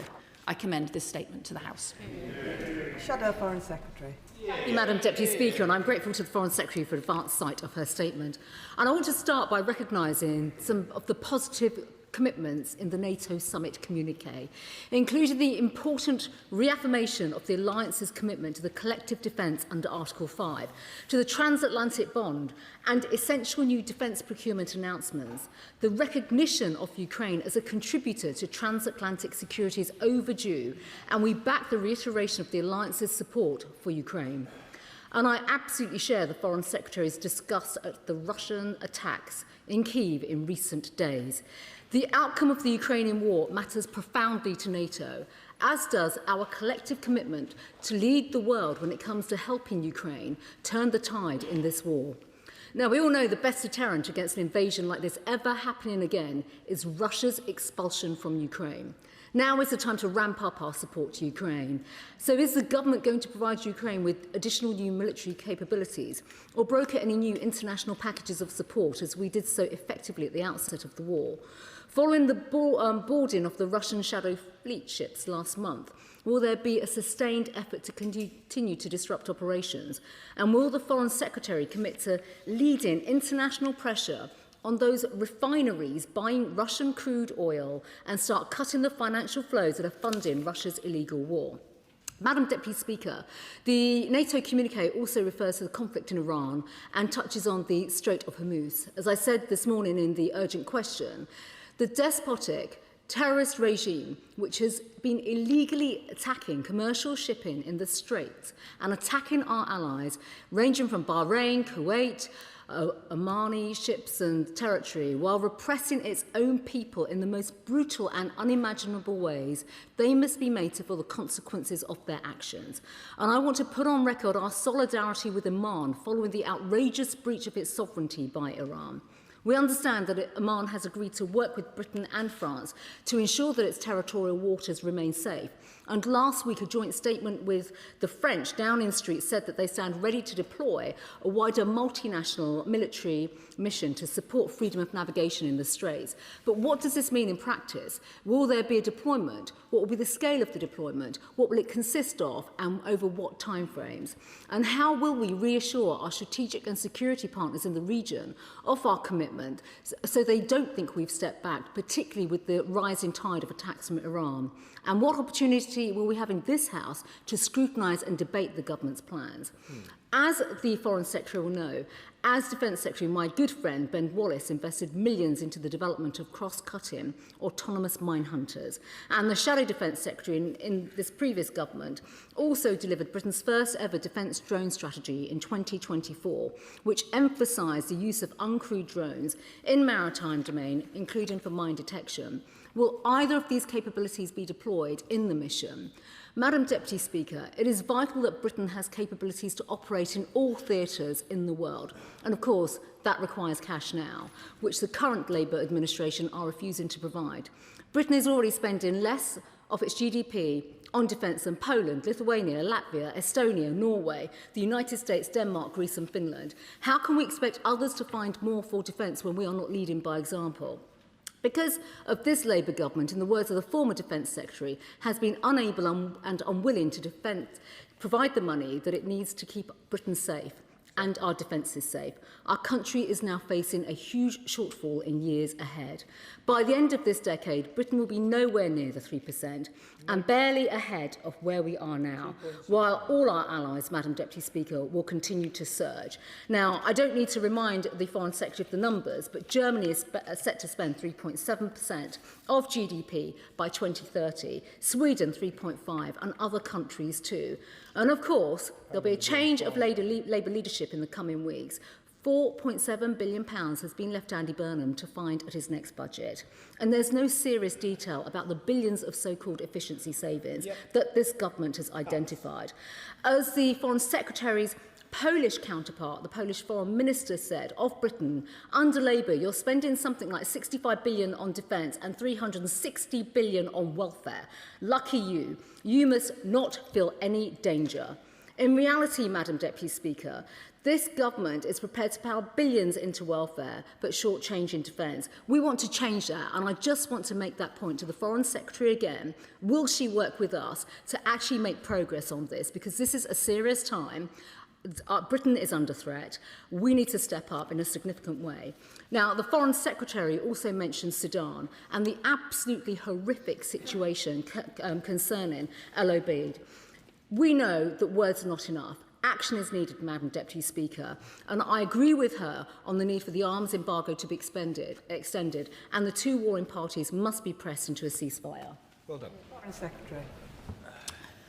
Can I thank the Shadow Foreign Secretary for her response and particularly her support for the commitments made at Ankara and the continuing condemnation of the Russian strikes. It has been an important part, I think, of the cross-party debates in this, not just in this House, but across the country, that I think the whole country has stood united behind Ukraine and in solidarity with Ukraine, and long must that continue. She is right too that we will need to maintain the pressure on Russia. And we see that as being about increasing sanctions and continuing the pressure through sanctions and issues like maritime services bans, also continuing with our military support for Ukraine, both directly and in partnership with our European allies, including the loans for Ukraine as well that we are also continuing to support, and crucially energy infrastructure support and resilience, because Ukraine also needs the resilience to get through the winter, because we know that is when Russia most heavily targets the civilian population as well. And so we will continue to maintain that support. In fact, it's our commitment to the long-term future of Ukraine, which is why we have signed a 100-year partnership between the United Kingdom and Ukraine in the spirit of our solidarity. I also welcome her condemnation of Iran and its behaviour. I think it is telling that Iran, despite having signed a memorandum of understanding with the United States, seems to be continuing to persist in the view that somehow they have the right to control the Strait of Hormuz, which is an international shipping route, and also that they have the right to attack commercial ships in Omani waters. This is a violation of Oman's sovereignty as well as a violation of the law of the sea. And that is why we have been so strong in our condemnation, but also in seeking to mobilise countries from across the world to put pressure on Iran to get them to recognise the importance of the whole world's support for freedom of navigation and for the law of the sea, and frankly for getting the scale of support for freedom of navigation and for getting the global economy moving again as well. She raised the issue about defence investment, and she will understand that we are increasing the investment in defence at a rapid pace and at the steepest pace since the Cold War, and also have made commitments to go further. But I should just point out to her, it was her party that cut defence spending by 20%. And the Shadow Foreign Secretary says from a sedentary position that times have changed. She's right, times did change. Times changed when Russia invaded Crimea. That was the evidence that the post-Cold War peace dividend had gone. And yet, it took her 10 years to even recognise that defence spending needed to increase. For most of that period, under the... Order. My constituents, and I'm certainly everybody's constituents, will be very interested in what the Foreign Secretary has got to say. Foreign Secretary. Thank you, Madam Deputy Speaker. For most of the period of that last period before the election, the level of defence spending was nearer 2% of GDP. That is just too low. And it's why we are increasing it, why we've already increased it from 2.3% to 2.7%, and why we have committed to go further. And that involves some difficult decisions, including on overseas development aid and also in other areas as well. But I hope the whole of the House will support that increased investment in defence, because ultimately it underpins our security, the security of our country and the security of our future.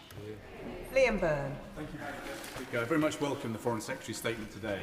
The alliance is growing stronger by the week.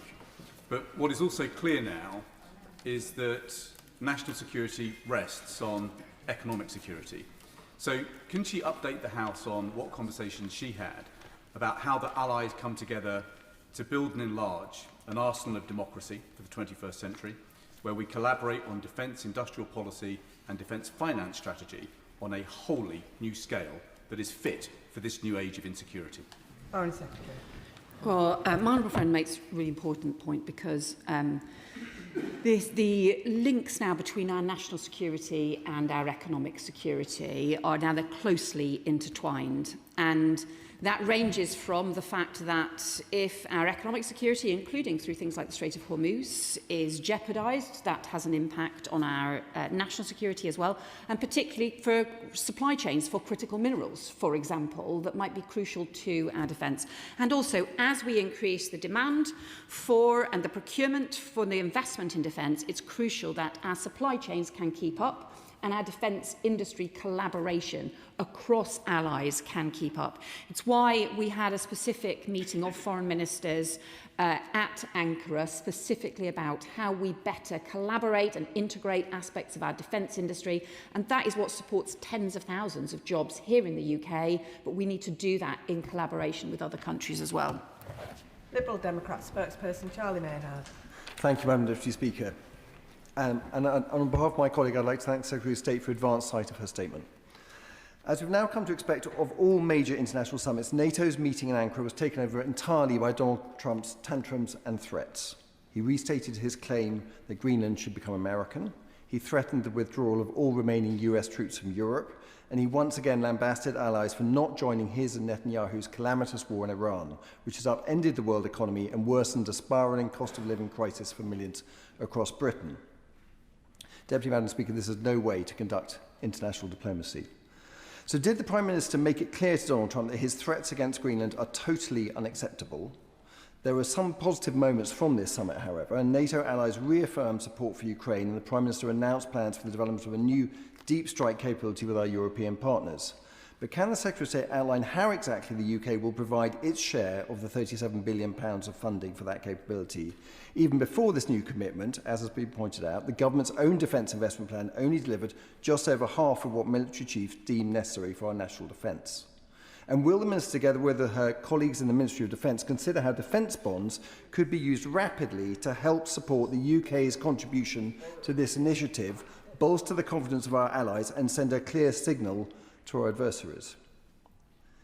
Have these plans also been drawn up together with the Ukrainians, who have shown with incredible effect how deep strike capability can be developed fast and much, much more cheaply than £37 billion? On defence funding, the Prime Minister also discussed the possibility for collective financing and procurement models as a critical way to generate cheaper loans for military programmes and support greater interoperability. Can the Minister update the House on whether any progress was made at the summit to bring together the existing Defence Security and Resilience Security Bank and our own multilateral defence mechanism into a single European rearmament bank? And finally, the Secretary of State mentions El Obeid in Sudan and the thousands of lives at risk now. The UK has the power to act. So will the Secretary of State now prescribe the RSF, as has just been done with the IRGC, and suspend all UK arms sales to the UAE, given its role in arming the RSF? Foreign Secretary. Well, let me thank the honourable member for his questions and range of issues. First of all, in terms of the areas of agreement and disagreement, of course, there will be areas where we continue to disagree with the President of the United States, where we have said so, including our continued support for the sovereignty of Greenland and Denmark, which we have always made clear. But that's also why we worked in NATO, and now with the support of the United States, for the new Arctic Sentry within NATO, on which the UK Carrier Strike Group is operating as a part of that. And that is an important way of having a multilateral and a shared defence of the High North, which is about protecting Canada and the United States, and Norway and the western flank of Europe, including the United Kingdom and the whole of Europe as well. That is the way in which we approach Arctic security, and that has now the strong agreement from the United States, and I think is a reflection of the way we have worked to deal with those issues. On the £37 billion on the deep precision strike, we have allocated £3 billion over the first 4 years from the Defence Investment Plan, and that will help fund some of the work we are doing with Germany, and also some separate work that we are doing with France and Italy as part of a series of programmes all about deep precision strike that we have brought European allies together on. He refers to the Defence Security and Resilience Bank and also the multilateral defence mechanism, and what he may have seen, the Prime Minister and the Canadian Prime Minister put out a joint statement over the last couple of days to set out how we seek to work together to ensure that those initiatives, which do slightly different things, but can be combined and collaborate together to ensure we get the best possible impact as well. And then finally, in terms of Sudan, we continue to raise the issue of arms flows and take immensely seriously the issue of arms flows. It's exactly why we want to extend the arms embargo and believe that needs to continue across the whole of Sudan. That's why I have raised this with UAE, with Egypt and with Saudi, who are the members of the Quad, and why we will continue to pursue that. He raised the issue around prescription. He will know, obviously, those are matters for the Home Office, but we do believe that there should be a full arms embargo on Sudan. Jim Dixon. Thank you, Madam Deputy Speaker, and can I thank the Foreign Secretary for her statement and for the work she and the Prime Minister have done at the NATO summit. Can I register my huge concern and that of my constituents that the ceasefire between the US and Iran appears to be over at the moment due to the egregious breaches of Iran and obviously has now escalated with the US taking military action. Can I ask for reassurance that those who helped to bring about the first ceasefire, including the UK, working very closely behind the scenes with allies, that they will be doing everything to try to bring about a new ceasefire so that we can in the future get a deal which will lead into a permanent peace, which will be good for the region, but also much better for the UK and the world economy? Foreign Secretary. And I welcome my honourable friend's points because we do need to see an end to Iran's attacks in the Strait. They're attacks on commercial shipping, but crucially that means Iran has to give up this claim that they somehow have the right to control international shipping routes and Omani waters, because they do not. We want to see the return to talks for the ceasefire to be sustained, and also we have offered to support the talks, both the technical talks around preventing Iran developing a nuclear weapon and also the reopening of the Strait through our multilateral maritime mission. Sir Edward Lee. I agree with everything the Foreign Secretary said in her initial statement, particularly the point about the fact we're living in a more dangerous world than ever. But I also agreed, obviously, with the Shadow Foreign Secretary. The point is this, surely, that there's no point between us apportioning blame. We are where we are now in the most dangerous position we've ever been before. So will she take this thought away in her talks with the new Prime Minister and say that both front benches, the new Prime Minister and the Leader of the Opposition, should cooperate in meeting our defence NATO commitments in full? No black holes, no creative accounting, and we should pay for it by curbing the spiralling welfare bill, which is out of control. It's a win-win situation. Defend the nation, get people off benefit dependency, work together to save our country. Yeah. Foreign Secretary. Well, I thank the Father of the House for his question. We, I think, do agree about the nature of the increasingly dangerous world that we live in and the importance of us being able to defend ourselves and to maintain our security. We have committed to reaching the 3.5% commitment around defence, but also that's part of a 5% commitment that was made to cover broader defence, security, intelligence. And he will also know that the UK invests substantially in our intelligence capabilities as well, which are unrivalled. And that's why if we combine that broader measure, the assessment is that we are already over 4% on the trajectory towards the 5% broader NATO figure. That is important as well. So in addition to continuing to increase our investment in defence, we also need to ensure that we're investing in that wider intelligence, resilience and wider defence issues as well. That's how we'll keep our country safe. Alan Gamble. Thank you, Madam Deputy Speaker. Can I thank the Foreign Secretary for her statement and for her focus on Sudan at the summit.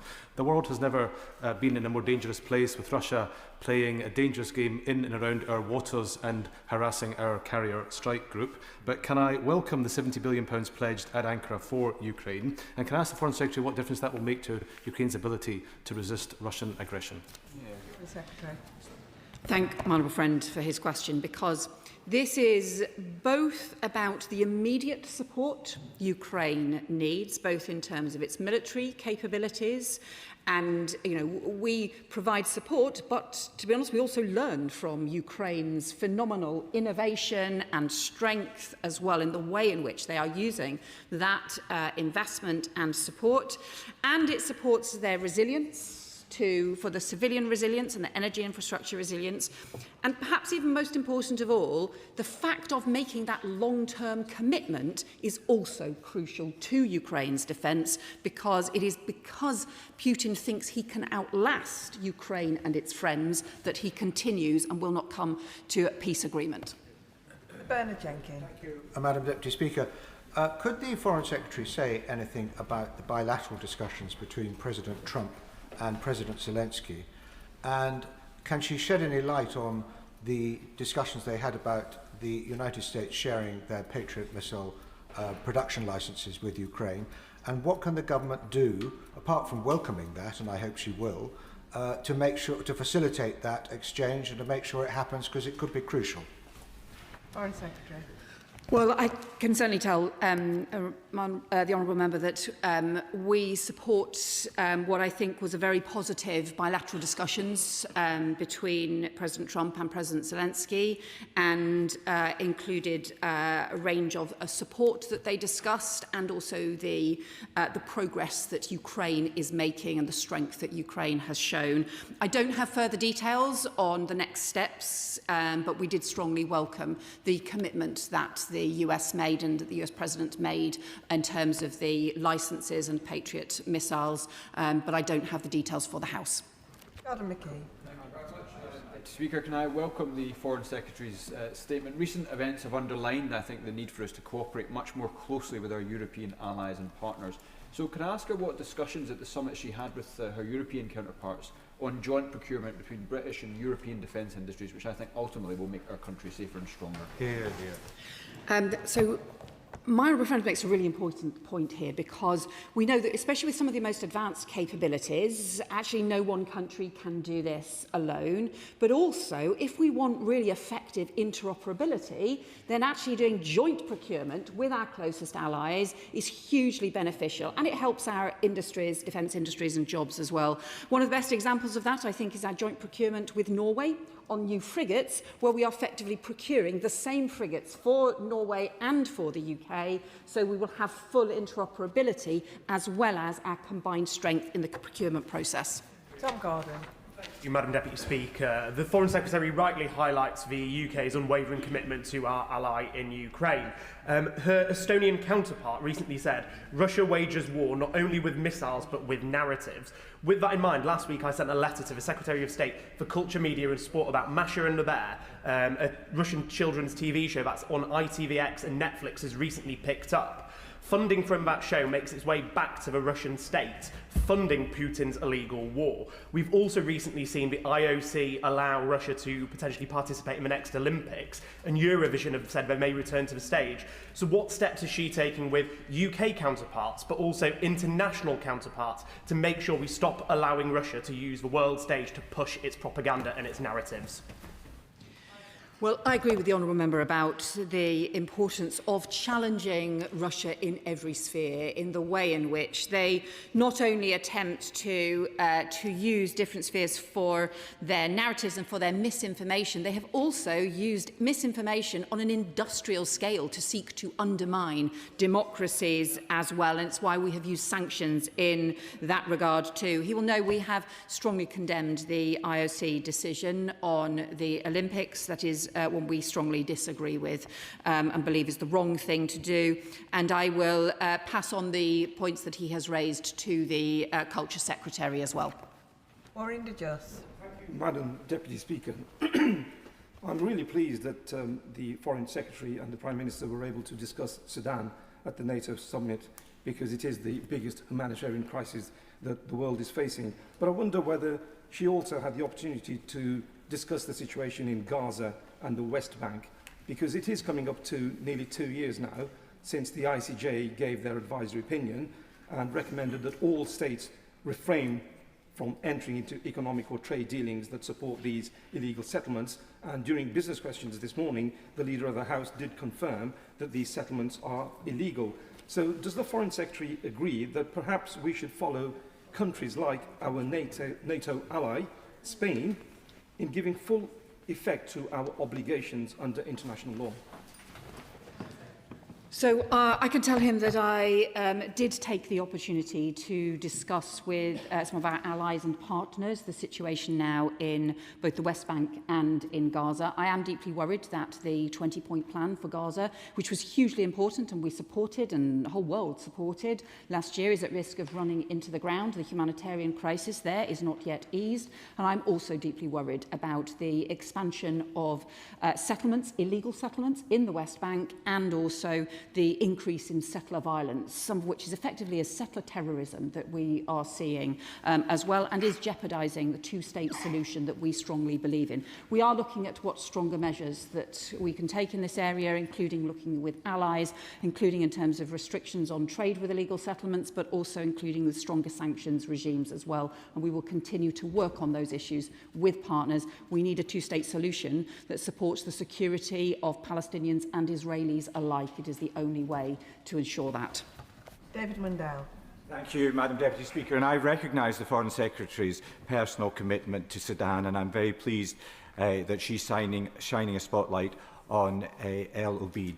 But I also recognise how difficult it is to work closely with our Gulf allies on the situation in Iran, whilst at the same time having to condemn them for their activities behind the scenes in Sudan. But surely the lessons of Al-Fasha is that unless we take a robust approach with those Gulf allies, we are not going to be able to prevent another Al-Fasha in El Obeid. Well, I agree with the Honourable Member about the importance of preventing another Al-Fasha, and that's exactly why not only did I raise the issue directly with a series of both European allies and with the Secretary of State, Marco Rubio, and the Prime Minister raised this with President Trump, and we have raised this across the board, and he also raised it with President Macron as well. We want concerted diplomacy from across our allies, but that does also have to be the pressure on all of those who have the potential to influence the warring parties. And some of those are countries that have influence, some of those are countries that are involved in arms flows. There are around 12 countries that we believe are involved in arms flows that are supporting the different warring parties. That's why we want the arms embargo to be extended, and it is why I can assure him I'm having intense discussions with a series of nations that all have potential influence in Sudan, and I will continue to shine a spotlight on what is happening. Then Meg Hillier. Thank you, Madam Deputy Speaker. Madam Deputy Speaker, further to the Foreign Secretary's responses to previous questions about the Defence Security and Resilience Bank and the multilateral defence mechanism, can she flesh out how in practical and maybe in financial terms the UK envisages these working more closely together? So I welcome the question from my right honourable friend. I can tell her this work is underway and has a joint commitment from our Prime Minister and the Canadian Prime Minister, who have been in parallel responsible for beginning these initiatives. The multilateral defence mechanism focuses mostly on the procurement side and on the joint procurement side. The Defence Security and Resilience Bank focuses particularly on support for small and medium-sized businesses. So they are effectively complementary initiatives, and therefore we want to see those be able to operate together and to look at how we build a much stronger link between them and how we take those forward. That work is underway at the moment, and I'm sure we will provide her with regular updates. Jeremy Corbyn.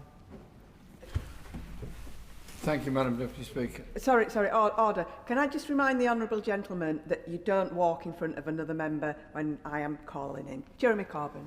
Thank you, Madam Deputy Speaker. According to the Stockholm Institute, global arms expenditure has now reached $2.8 trillion, the biggest amount being the USA, Europe, Russia and China. At any time during the NATO summit, was there any strategic discussion about the way the world is spiralling out of control with massive levels of expenditure on armaments, increasing wars, cuts in overseas aid by almost every country, attacks on welfare budgets in every country as well. So we're going into a world increasingly at war with increasing poverty at home. I realise none of these issues are simple, but surely there needs to be some strategic look at what we're doing. Or is the history of the 21st century going to be how we allowed the world to burn and spiral into war while increasing poverty at home in every country? Well, as I said to the honourable member, our security since the Second World War has very much depended on the NATO alliance, and that has always been a defensive alliance that has built its strength through deterrence, and deterrence is immensely important. When we reached the end of the Cold War around 1990, then there was, at that point, a substantial peace dividend at that time, and many countries, including our own, saw reductions in investment in defence, and more money went into other things in that period. What we have seen, sadly, since, and we've seen it in Europe since Russia's invasion of Crimea, we have seen the end of that post-Cold War peace dividend. And when we see growing threats to our security, in order to maintain that defensive alliance, which is what NATO has always been, we have to make sure that NATO has the capabilities to respond to any threat that might come in our direction, because that is how we deter those threats, whether that be through our deep precision strike that we have been talking about, whether that be through other increased capabilities, whether that be through matching the technical capabilities that Ukraine has demonstrated through anti-drone warfare, and to ensure that we have those kinds of air defence capabilities as well. We have to ensure we have those capabilities so that we deter the threats against us and maintain our security. It is troubling that we live in a more dangerous world now, but we have to rise to that threat and ensure that we can keep our people safe. Thank you, Madam Speaker. Can I say to the Foreign Secretary, it's always great to see her, and but it is convention in the House that when there's a NATO summit, it's actually the Prime Minister that comes to the House and gives the statement. And perhaps when she goes back to Downing Street, remind the Prime Minister he still has 11 days as Prime Minister, and the country expects him to govern as Prime Minister for the next 11 days, and this House expects him to come to the House on important matters such as the NATO summit. On missile defence, can I ask what discussion she had with her counterparts on improving missile defence for Ukraine, whose hard-pressed civilian population are still being bombarded every single day, and in particular where there are not Patriot missile systems available either through cost or availability given their redeployment into the Middle East. Is it not the case that there are other systems in Japan, in South Korea, which could be used, and whilst there are some issues around the Japanese exporting some of that technology, and indeed the South Koreans, where there's a political will, a way can be found to help the Ukrainian civilian population? So on that specific issue, I can tell him that there have been extensive discussions as part of the NATO summit particularly around air defences for Ukraine, and also the potential to mobilise a wide range of different partners and allies from across the world who may have other capabilities that could provide immediate and short-term support as well. So those discussions were underway, and I know he's not disappointed to see me at the dispatch box, of course. Let me just say, just in terms of the Prime Minister, that at the NATO summit, I saw him in a series of meetings, bilaterals, and in the main NATO Council as well, continually raising the importance of our 100% solidarity with Ukraine, also our support for NATO and our commitment to these long-term defence partnerships for the future, and also seeking to raise at the highest of levels with the issues around Sudan, which are about our values as well as about our interests. And I pay tribute to everything that the Prime Minister has done over the last 2 years to put the UK back on the world stage. Sir Julian Lewis. Having criticised successive coalition Conservative and Labour governments for inadequate defence spending, may I yet again remind the Foreign Secretary that during the 1980s we successfully came through the height of the Cold War by spending between 4 and 5% of GDP on defence, and that was without the creative accounting. But on a more positive note, did she detect herself what seems to have been a shift in the attitude of the American president towards the Ukraine conflict? Is this because he just wants, as always, to be on what he perceives to be the winning side, or is it a sign that the depredations of the killer in the Kremlin are finally getting through to the occupant of the White House? Well, I pay tribute to the honourable member for being liberal in his criticisms of all governments. I will accept that. I think the US assessment of what is happening is very much recognising Ukraine's strength and Ukraine's resilience, and the fact that despite all the initial expectations that Putin was going to win this war easily, in fact the opposite is the case. And also, I think as well, the recognition of some of the links between Russia and Iran and the shared technologies and support as well in terms of the kinds of security threats that we face. But I think most particularly just recognising the breadth of the Russian threats to NATO allies, but particularly their failings in Ukraine and the strength of Ukraine's response and the willingness to support Ukraine in that. Cooper. Thank you, Madam Deputy Speaker. Scotland stands ready to play its full role in the defence of Britain, with many fine young men and increasingly women in our forces, and also with a huge array of industrial companies working on defence contracts. But there is a problem, Madam Deputy Speaker, and that problem is the Scottish Executive, which, in a remarkable display of overreach, has blundered onto the world stage, and they refuse to put vital public funds into defence firms which have legitimate commercial relationships with our ally Israel. What can the government do about a fifth columnist First Minister, John Swinney, in Edinburgh, who is damaging British security and also thereby NATO as well? Well, what I would say is that defence and foreign policy are rightly reserved matters, because this is about the security of the whole of the United Kingdom. Scotland plays a crucial role as part of that, as being part of not just our armed forces but crucial parts of our defence industry, and we must continue to support that. Jim Shannon. Thank you, Madam Deputy Speaker. Can I thank the Secretary of State very much for her statement and for the vast portions of positivity and good news that there is in it.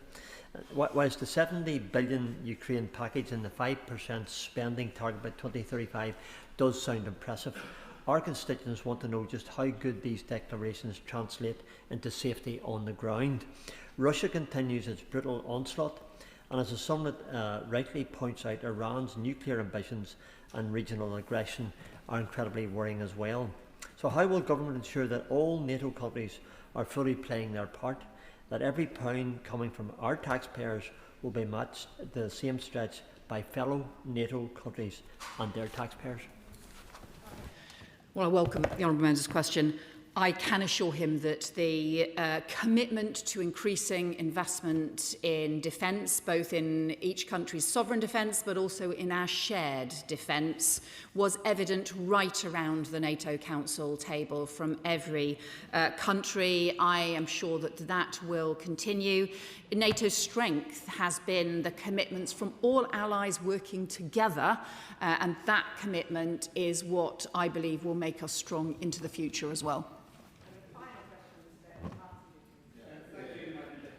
Could I take the Foreign Secretary's back to the reply she gave to the Father of the House when by including some other admittedly vital services, she managed to come to a figure of 4%, I think she said, spending on defence. Yeah. But the reality, as we know, is the fact that Europe is still heavily reliant on the US for its defence, and bearing in mind the President's recent comments, would she acknowledge that further increases are going to have to take place over the coming years? And it's an internal debate for government, of course, whether that comes from the welfare budget, as the Father of the House suggested, or elsewhere. Yeah. I do agree we need to go further. So the Defence Investment Plan has set out a plan which takes us from 2.3% up to 2.7%. We have made commitments to go to 3%, but then to go to 3.5% in terms of the core defence spending. And so, of course, we do need to go further. We need to ensure that as we increase the investment, we also increase our capabilities. We ensure that we expand our defence industry, and we do so collectively, and we do so with the most modern technology and capabilities. And also that we show leadership, because this is not just about investment, it's also about the crucial UK capabilities and leadership, which is what, as we work with our partners, is what keeps our people safe. And that concludes the NATO statement. If I give the House a few moments for the front benches to shuffle along. Point of order, Bernard Jenkins. I'm most grateful, Madam Deputy Speaker. During business questions, I mentioned the interests of council taxpayers in tendering district, and I probably should have drawn attention to the fact there is an entry on my the register for members' financial interests. I am a council taxpayer in tendering district. I thank the right honourable gentleman for his clarification on that, and it is now on the record. We now move to the statement on the Timms review. Minister.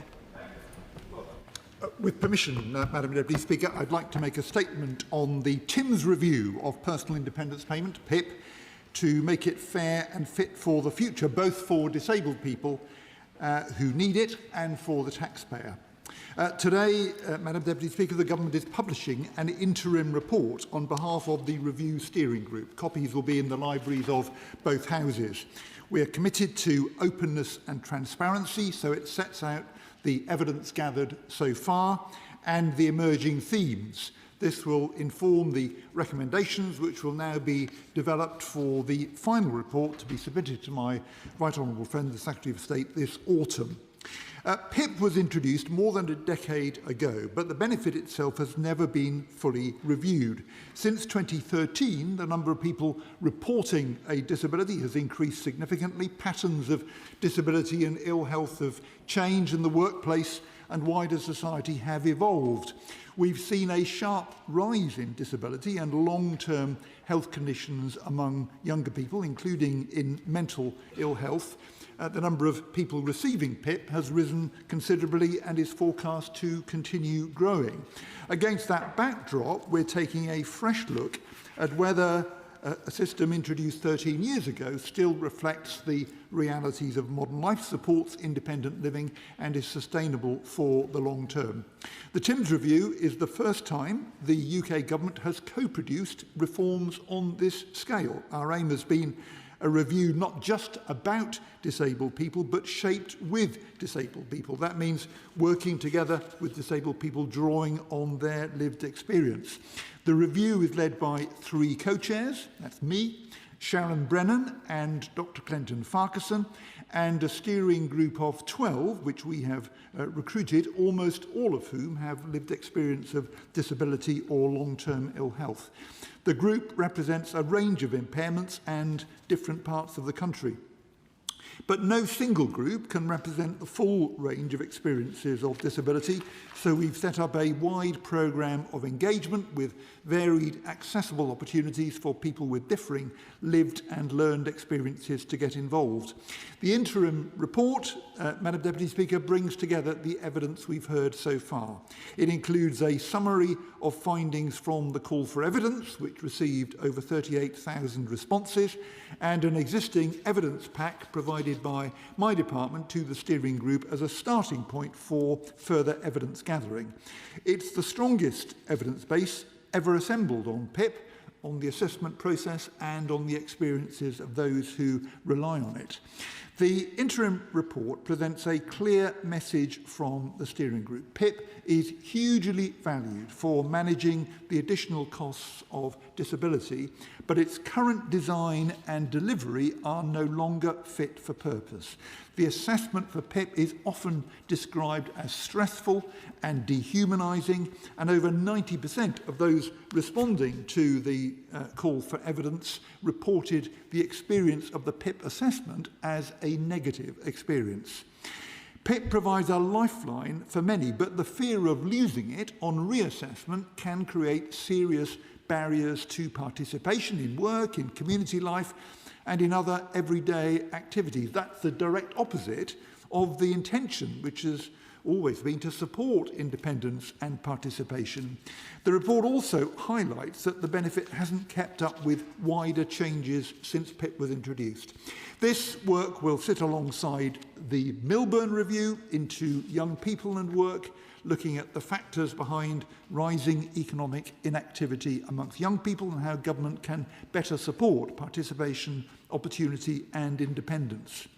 The interim report sets out the next steps for the review. It outlines the evidence and engagement programme over the coming months and how the review will test emerging thinking and develop recommendations reflect the group's ambitions for radical reform and are credible, deliverable and grounded in experience. We're not looking here for quick fixes. Reform needs to be guided by the evidence to address the underlying problems in the system and to deliver lasting change. The government is committed to a fairer system which has the trust of both the public and the people who rely on it. We've introduced recording of health assessments by default. We're substantially increasing the proportion of face-to-face assessments up to 30%, reversing the sharp decline under the previous government, helping to improve trust, accuracy and confidence in the assessments. Our objective is to reform the system to work better for disabled people while ensuring it's sustainable for the long term so that support is there for future generations who will need it. The review has been tasked to develop recommendations that can be delivered within the Office for Budget Responsibilities forecast for future PIP spending. Madam Deputy Speaker, I would like to thank everybody who's contributed time, evidence and expertise so far to the steering group, including to my fellow co-chairs, Sharon Brennan and Dr Clinton Farquharson, for their support, their commitment and their determination, and crucially to the very large number of disabled people who've shared their experiences to help shape this work. This government is committed to helping remove unnecessary barriers that disabled people too often face. This groundbreaking review is only part of this work, but it's an important part. We want to support disabled people to play as full a part in society as possible, and I commend this statement to the House. Minister Peter Bedford. Thank you, Madam Deputy Speaker. And I thank the Minister for advance copy of his statement. And I put on record my thanks to the 38,000 people and organisations who took part and have responded to the call for evidence. Because let's be honest how we got here. This review is not born out of principle, it was born out of panic. Last summer, the government brought forward £5 billion of welfare savings, yet 126 of their own members rebelled. Within days, ministers abandoned the lot. The Timms review is a fig leaf draped over that failure, a review commissioned not to fix the system, but to get the government through a difficult week. And a year on, what do we have? An interim report, not a decision, not a reform, a report about a report with the findings promised for the autumn and perhaps legislation at some later stage. Meanwhile, the welfare bill keeps rising. Spending on PIP alone is forecast to reach £43 billion a year by the end of this decade. Every month of drift is paid for by working people, and every month of uncertainty is endured by nearly 4 million claimants. Madam Deputy Speaker, we on this side accept that the system needs reforming. That's why last month we launched the Conservative Party's review of disability and sickness benefits. It's a root and branch review of a failing system, looking into who should get help, how they should be assessed, what form that should take, the conditionality of support, and how to control the level of overall spending. It asks much more fundamental sets of questions than this review covers. It sets out to make savings as well as build a better system. This government has now had 2 years, 1 abandoned bill, 2 reviews, and he has not delivered a single lasting reform. The official opposition's position is clear. We would restore face-to-face assessments as a default, because decisions of this consequence should not be made down the phone. We believe that people with milder health conditions are better served by treatment and support getting them into work than being signed off for a lifetime on welfare. We would restrict access to sickness and disability benefits for those without a long-term connection to this country, and we would bring the welfare bill down, because a welfare system that is unsustainable is no protection to those in genuine need. So let me press the Minister on a few points, because there was very little detail in his statement. Firstly, after 2 years of divot and delay, the Government has finally accepted what we've been saying all along. The welfare system is urgent need of reform.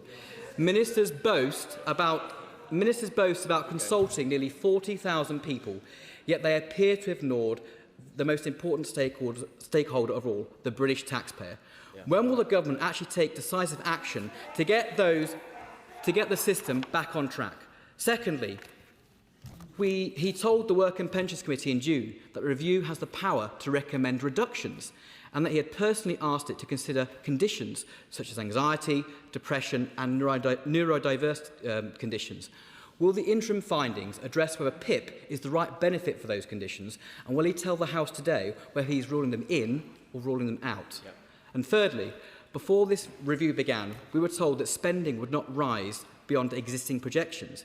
Yet those projections already build in £43 billion of PIP spending by 2030. Wow. Does the Minister seriously believe that amounts to meaningful reform? Would it not be better for the review to focus on identifying savings and restoring the long-term sustainability of the welfare system, rather than rubber stamping an ever-growing bill for taxpayers? And finally, the Milburn Review concluded that the PIP system is failing to engage young disabled people in a meaningful conversation about aspiration, challenges and the support they need. Yet the government's response appears to move precisely in the opposite direction, extending PIP award periods and reducing the frequency of contact between claimants and the system. Does the Minister accept that there is a fundamental contradiction between Alan Milburn's diagnosis of the problem and the Government's proposed solution? Madam Deputy Speaker, welfare should be a safety net, never a way of life, and a government that cannot reform welfare cannot control spending. Disabled people deserve certainty, taxpayers deserve value. The country cannot afford yet another year of dithering and delay, so I ask the Minister simply, when will the Government stop reviewing and start reforming? Well, Madam Deputy Speaker, the honourable gentleman has set out some trenchant criticisms of the system that his party set up and left behind. And the question, I think, in everybody's mind is, why didn't they do anything about it? They had 14 years and they've left the problems that he has referred to. The honourable gentleman should be apologising today to the House and for the system that the party he represents left behind. The biggest ever rise in the welfare bill was in their last year in government. We've heard previously that his party has a plan for £23 billion worth of welfare cuts, although nobody has any idea at all what those cuts will be. He didn't refer to that figure in his statement, so I'm not quite sure. Maybe they haven't now got a plan. He said that they are now going to review PIP, and I welcome his belated recognition of the value of a review. But I don't know whether that now means they haven't got a plan anymore, or they've thrown the plan away until they've carried out their review. He's expressed concern, rightly, about the rising costs of the system. The public are concerned about, and the public are right to be concerned about, and particularly the steep increase in the number of young people who are claiming. But we've set up the work to address that problem. His party abandoned those young people, the growing numbers who were applying for benefits. We will not be doing so. We're changing the question that the system is asking. We're providing the employment support, we're providing the youth guarantee to give young people the chance of a decent future. He complained about the small number of face-to-face assessments. Well, that was left behind directly by the previous government. Understandably, face-to-face assessments, we moved away from those, the system moved away from them during the pandemic, but they were never brought back. That was the problem. We are now increasing the proportion of face-to-face assessments. That's an important step and a positive one.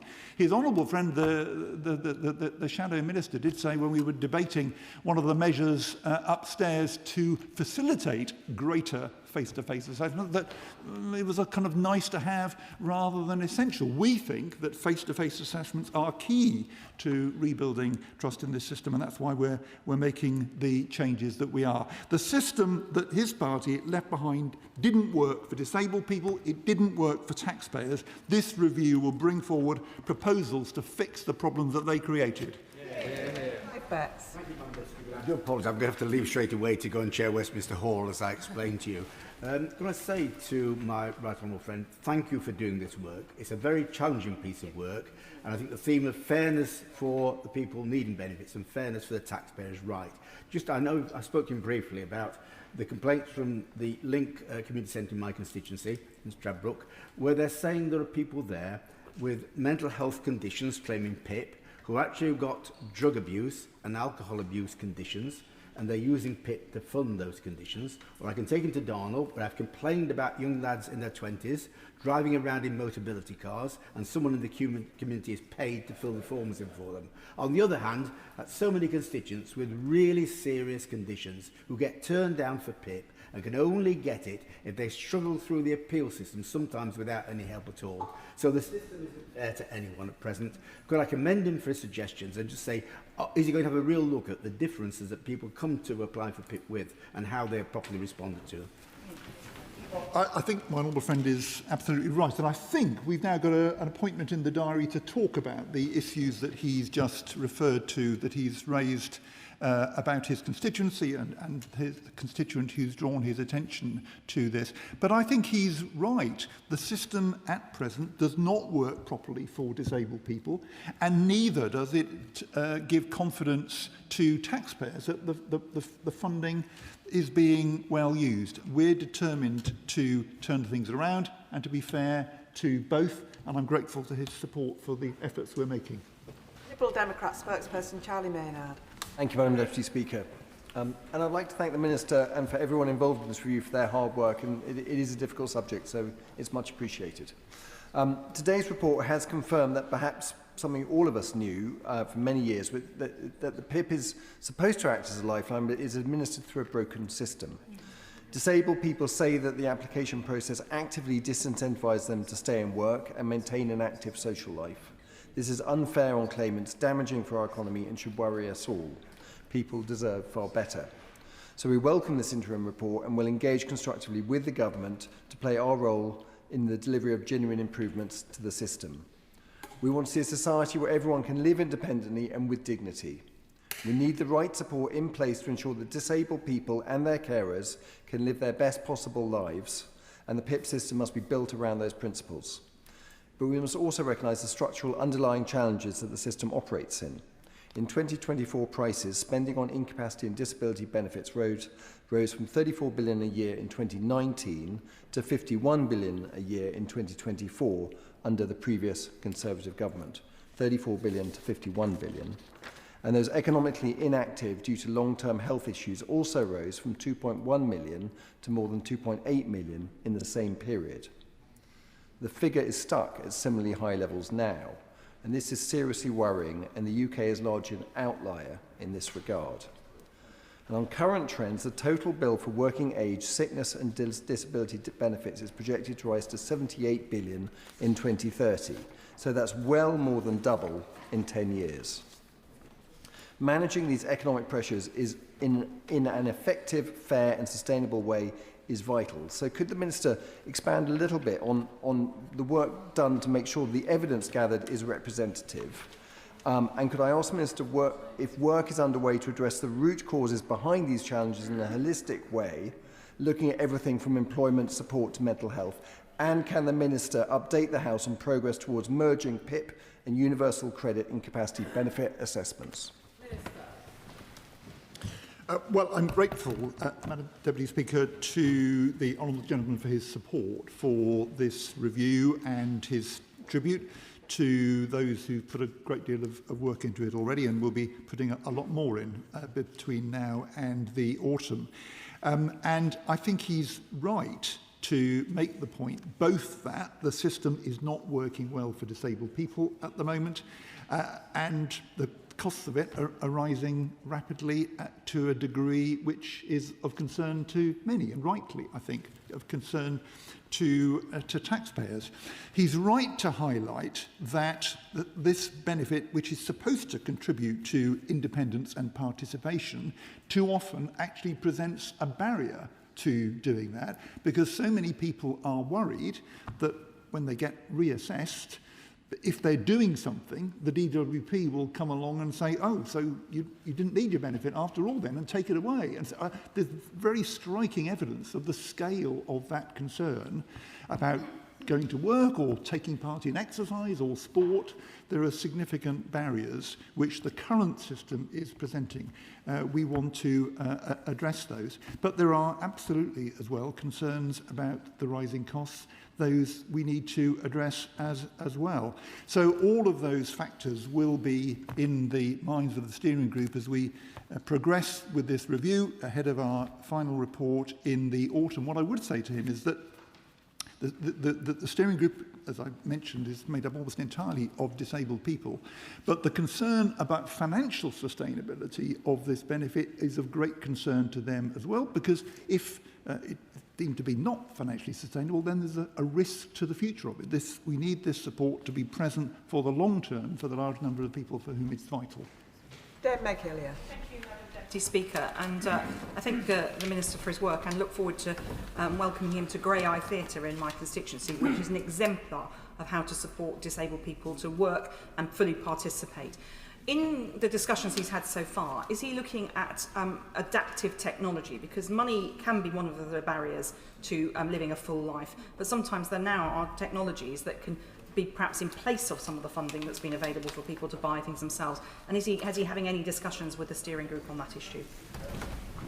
Well, we're doing quite a lot of work in the department specifically on assistive technology. In fact, the Secretary of State was at a round table very recently with representatives of the tech industry. I think one of the problems is that the technology is moving on very rapidly, but a lot of people don't know about it. Even the technology that we've all got in our phones and so on, that's already available to us without any extra charge, people aren't aware of it. So we are doing quite a lot of work on this at the moment, and I am hoping that we'll be able to issue later this year a call for evidence on how to do a better job in exactly the areas that my right honourable friend has highlighted. Joe Robertson. Thank you, Madam Deputy Speaker, and I thank the right honourable member for his statement. What a shame he has only been asked to look at this now, when his government had 14 long years in opposition to work out what they wanted to do. Given that he acknowledges the system needs reform, as every new government acknowledges, will he accept that in today's world a system of cash payments to some people with conditions such as ADHD, half of the claimants are between the age of 16 to 24, is not what they need most? Indeed, some of them have no financial needs at all, and the money would be best saved, and can he confirm there'll be savings, and some of it invested in better health and community services, some of it invested in technology, and some of it to incentivise businesses to go on and employ the 6 in 10 young people who are not in education, training or work? Well, I think we can take the honourable member's question as a tacit recognition that 14 years the previous government should have done something to fix these problems. But the steering group is clear that provision of cash to meet the additional costs of disability is absolutely vital. And we're not going to be moving away from the importance of that. But I think there is a question about whether the process can also point people towards help that may well be valuable to them in addition to, or in some cases perhaps instead of, a cash payment, because there is help and support that people need and that that the process, I think, could help point people to. I mean, of course, one of the problems that we've had to contend with is the terrible NHS waiting lists that people have had to contend with, thankfully now being reduced. But the system may be able to point people to the right place in the health service. So we are looking at all of these issues, and we'll come back with recommendations on them in our final report. Marcia de Cordova. Thank you, Madam Deputy Speaker. Can I firstly thank my right honourable friend for his statement, but also for the welcome the direction of travel within which this review is going in. The PIP system, as we know, is not fit for purpose. Indeed, it has created much mistrust, much stress, worry, and more importantly, it has created a hostile environment for disabled people. At the recent APPG for Disability, which the Minister attended along with representatives from the steering group, we heard from disabled people themselves about their experiences and organisations including MENCAP and the RNIB, that the assessment and PIP does not truly reflect or recognise the lived experience of many disabled people. So as we move forward into this second phase of the review, can my honourable friend assure me that he will continue to have co-production at the heart of this process? Because not you, but the Minister should be commended for the work that he's doing in co-producing this review, because it's the first time the department has taken those steps, so we really can't take lessons from the party opposite. But can he reassure me that co-production will remain at the heart of this work? Yes, Madam Deputy Speaker, I can give my honourable friend that reassurance, and I do pay tribute to her work as chair of the all-party parliamentary group, and grateful to her for her welcome to us the other week. And she's absolutely right. I very much hope that people with sight impairments and others looking at this review will feel that the government has listened to points that have been made to the government for a long time. And I can give her the assurance that co-production will be at the heart of the rest of the work as well. It was, of course, a decision of this House that this review should be co-produced. We've worked very hard to ensure that we are properly co-producing it, and I think we are gaining the benefits of that approach. And that the outcome from this exercise will be significantly better because it is a co-produced review. So Julian Lewis. Does the review plan to look into the question of what happens when something goes wrong in the arrangements for a disabled person receiving PIP or indeed universal credit? This time last week, I raised with the Leader of the House at Business Questions the fact that my caseworking team had been trying for 6 months to get an answer on behalf of someone who lost PIP and universal credit, and yet, although we had a holding letter in February, we have still had no substantive reply, and this lady is getting more and more desperate.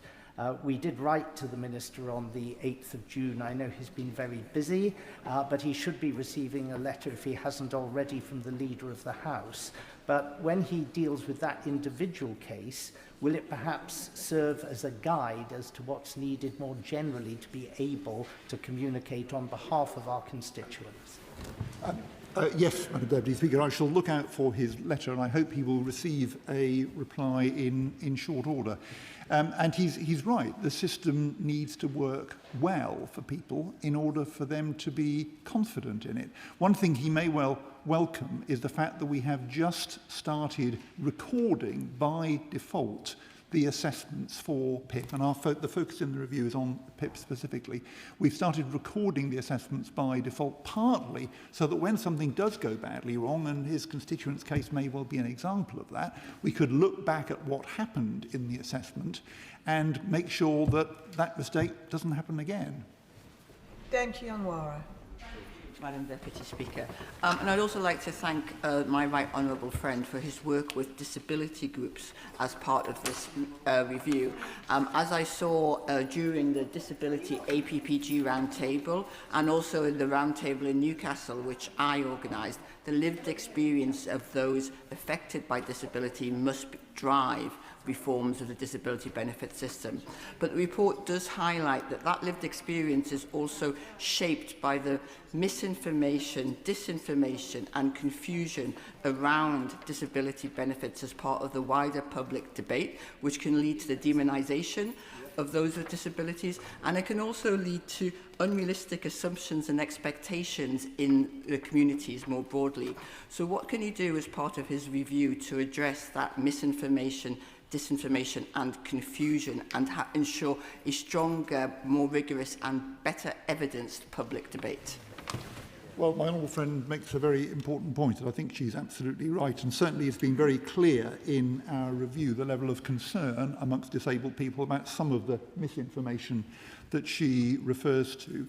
We will be wanting to make sure that correct and clear information is provided to people, that there is clarity around the eligibility criteria for PIP and the assessment process, and I hope that is going to help. But I think there will need to be other efforts, and we'll be working with disabled people's organisations, with disability charities, I hope, to significantly improve the position. Kirsty Blackman. Madam Deputy Speaker, there's a fundamental question here about what our priority is. Is our priority to reduce the bill? Is our priority to reduce the amount of money we're spending? Or is our priority to ensure that disabled people can access all of the human rights that the rest of us can access society, can be supported, we can recognise the extra costs of disability? What is the priority? The Conservatives are very clear their priority is to reduce the bill. Our priority is to ensure that disabled people can live as full, as pleasant, as excellent, as wonderful lives as possible. I appreciate the really hard work that's been put in by the team that's been involved in the co-production. Can I continue to encourage the Minister to talk to Social Security Scotland and our colleagues in the SNP government about their experiences of adult disability payment and the changes that have been implemented there, and whether they would make a positive difference to those claiming PIP? Well, Madam Deputy Speaker, our objective, of course, must be both of the things that she's referred to. We do need to have a system that works well for disabled people, that helps to remove unnecessary barriers that too often hold disabled people back. But we do also need a system that has the confidence of taxpayers, and that is the objective for our review. We are certainly very interested in what's been happening in Scotland, the work of Social Security Scotland, and one of our expert evidence sessions forthcoming, we will be hearing from Adele Harris, who, as she knows, has recently undertaken a review of adult disability payment in Scotland. So we're very keen to monitor what's happened there. Dr. Marie Tidball. Thank you, Madam Deputy Speaker. I welcome the review and thank disabled people who have shaped it. Last year, I was pleased the Minister accepted my amendment to the Universal Credit Bill at the dispatch box to ensure co-production with disabled people was put at the heart of the TIMS review before any future changes to PIP were brought forward. The rich and important findings today demonstrate why nothing about us without us is so crucial in shaping government disability policy. How does the Minister plan to ensure colleagues across his department, including Alan Milburn and Sir Charlie Mayfield, reviewing ways to close the employment gap for disabled people and young people with mental health problems, learn from the TIMS review to integrate the voices of disabled people? And will the Minister agree to come back to this House with the full findings of this report that ensure changes to PIP are also joined up with the findings of these two other reviews, so that there is strategic coherence across government policy in getting more disabled people into work? Well, Madam Deputy Speaker, I'm very pleased to be able to pay tribute to my honourable friend for that amendment, which, as she rightly says, was what took us down the road of co-production, which I think has been a very fruitful avenue for the review. Central government has certainly not done co-production on this scale before. I'm not sure it's done co-production at all, actually, in the past, but we are undertaking this review in a thoroughly co-produced way, and it's been a very positive experience, including for the Department for Work and Pensions. And I think we are going to want to learn the lessons of this for future work. So one of the things we will be doing is evaluating this review so that those lessons can be properly documented and taken account of in the future. She's absolutely right. We need to be staying in touch with Sir Charlie Mayfield, the work of the Keep Britain Working Review, Alan Milburn's work that I've referred to, and I spoke to Alan the other day. We will be making sure that all of this work is taken together in connection, in contact with everybody, and I'm pleased that both Alan and Charlie Mayfield have been talking to disabled people's organisations to contribute to their work, and I know that will continue. Andrew George. Madam Deputy Speaker. Like my colleague, I welcome the broad direction of the review. I acknowledge, as others have referred to, that this is also in the context of some attempting to create a hostile environment. Hopefully, Camp Binface will deal with one source of that hostile environment in the weeks to come. But also, there's an issue of language as well, as the Minister, I think, acknowledges.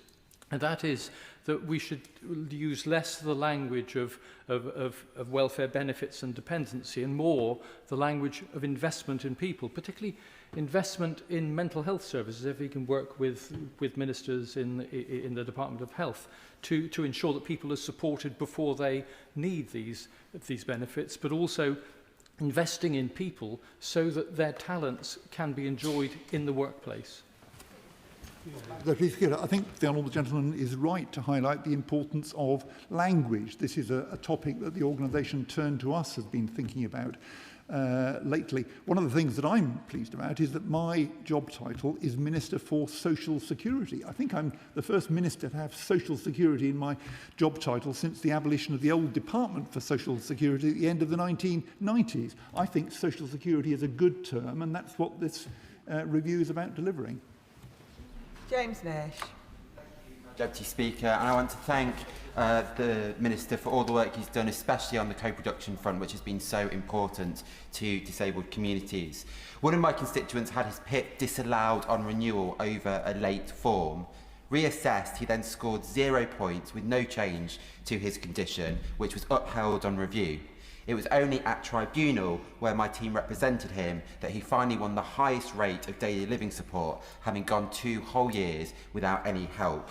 What sort of reassurances can the Minister give me today that this type of dehumanising failure won't be seen under the new system?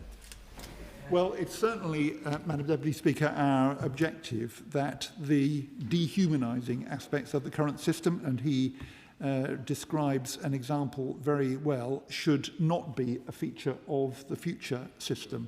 That is the clear aim of this review. I do wonder as well whether the case that he's referred to us, and it's not an unusual example, I have to say. I think many honourable members would have similar examples they could refer to from their own constituencies. I do wonder whether this is an example where the fact that we are now recording assessments by default could help us in the future to find out why that assessment went so badly wrong. I'm really hoping that we can improve things and rebuild confidence on the part of disabled people and of taxpayers that this is a system that's doing the job we need. Adrian Ramsey. Madam Deputy Speaker, I've heard from constituents of mine in Waveney Valley of different ages who are concerned about the plan's changes to PIP and highlight its importance for enabling them to work and enabling them to play a full part in society. I want to ask specifically about young people under the age of 25. What mechanisms are being put in place as part of this review to ensure that young people with cancer and with other disabilities are considered and their distinct experiences are properly accounted for and heard as part of this process? Minister. Well, the Honourable Gentleman raises an important point. The key, I think, is that this benefit is there to contribute to the additional costs of disability. And too often, and my honourable friend has just given us an example, what's happened is that people have applied and the outcome has been wrong, and it's been a long drawn-out process involving an appeal to get to the right answer. I'm hoping that we'll be able to come up with an assessment which much more frequently comes up with the right answer first time round, that does recognise, in the case that he gives us, where somebody, as a result of cancer, has additional costs and is therefore eligible for PIP. We will be talking to representatives of people with cancer, including young people, as part of our work, and I hope we'll be able to come forward with recommendations that deal with the concern that he raises. Stella Creasy. Thank you, Madam Deputy Speaker. It's very welcome to hear the work that the Minister is doing. He will know of many of us long-standing concern that one of the missing pieces of this puzzle is the attitude and approach of employers to working with disabled people, and often some of the misinformation they might hold about things like PIP. He will know that disabled people often have to make 60% more job applications to get even an interview, and that 1 in 3 report experiencing direct discrimination in the workplace. I wonder if he could just update us in terms of the response he's had back so far, whether he's had any from employers about the role that they can play in changing this situation and recognising the talent that exists within our disabled communities. My honourable friend raises an extremely important point, and this is at the heart of the Keep Britain Working review work and the work that Sir Charlie Mayfield is leading at the moment. He produced his report in November, which is directly about what more employers can do to make sure their workplaces are more accessible to disabled people, and also that people who run into to a health problem or a disability in the course of their work don't just kind of automatically have to leave work, as too often happens at the moment. And the reasons for that concern are exactly the ones that she gives. There's huge talent there, which at the moment too often is being wasted. So I've been very pleased that after his report was completed, he started working with 75 vanguard employers to develop the ideas in his report. I understand that number is now up to about 250. There is a lot of employer enthusiasm here because employers recognise how important this is, and quite often the problem is employers aren't quite sure what to do in a difficult situation when somebody has a health problem. So I think that review is going to take us a long way forward on exactly the concerns that she raises. Anne Davies. Madam Llefarydd. The team's review pledges to develop ambitious, evidence-based recommendations that are practical, deliverable and capable of delivering meaningful change, and I welcome this interim report. The devolution of social security to Wales is a prime contender, allowing the creation and delivery of social protections that better reflect the needs of our communities in Wales as part of the Welsh benefits system. This is widely supported in Wales, including by disabled people's organisations. So can the Minister assure me that the TIMS review won't let the opportunity for devolution pass? Well, we're certainly not wanting to let any opportunities pass from this review. It is a kind of a one-off, groundbreaking review when you want to make the most of it. I spoke this morning to the new minister in Wales and had a good conversation with her. We've agreed that we will be working closely together as this goes forward. It's very important that voices from Wales are properly heard in this review. One of our steering group is a former board member of Disability Wales, and I want to make the most of expertise and experience from Wales in the course of the work. Christine Sullivan. Thank you, Madam Deputy Speaker, and I'd like to thank the Minister for his update and his collaborative approach to the co-production process, as well as the time he spent with me and colleagues earlier in the year to discuss the experiences of those living with conditions such as MS and Parkinson's. Now, he mentioned that disabled people find the assessment process dehumanising and stressful, and I think that's particularly the case for those who live with fluctuating conditions and invisible symptoms where no 2 days may be the same. So can the Minister provide an update on how the lived realities of those with fluctuating conditions will be better reflected in any new assessment process? Well, I'm very grateful to my honourable friend for her help in the discussions that we've had and her continuing interest in this. And I would say that criticisms of the way the current assessment handles fluctuating conditions is probably the most frequently aired criticism of how the system works at the moment. And it's very, very important we come up with something that does this job well. We've talked a lot to people with Parkinson's, for example. Yesterday, I and the two co-chairs were at the Multiple Sclerosis Society. And the need to do this job well for people with those fluctuating and degenerative conditions is at the centre of our concern, and I'm very hopeful we'll be able to do a good job, as I know she wants us to. Lewis Atkinson. Thank you, Madam Deputy Speaker. I thank the Minister and the steering group for their work. Their findings that disabled people find the assessment process dehumanising and stressful reflect the conversations that Sunderland Central constituents have had with me. Can I particularly refer him to paragraph 64 of the review, which finds that reliance on PIP has likely increased due to the difficulty accessing vital services and support, such as community and mental health services and access to work. Does he agree with me that as we look to reform disability benefits in the future, that must go hand in hand with improving those support services, widening access to work, and in particular, cutting NHS mental health waiting lists, which are far too long? I know he referred before to falling waiting lists. I would gently say to him they are physical mental waiting lists that are falling. Mental health waiting lists have not been falling, longest rates have increased since December of last year, and the government needs to get a grip on that. Well, my honourable friend is absolutely right. We need to make sure the NHS is delivering in all aspects of its work.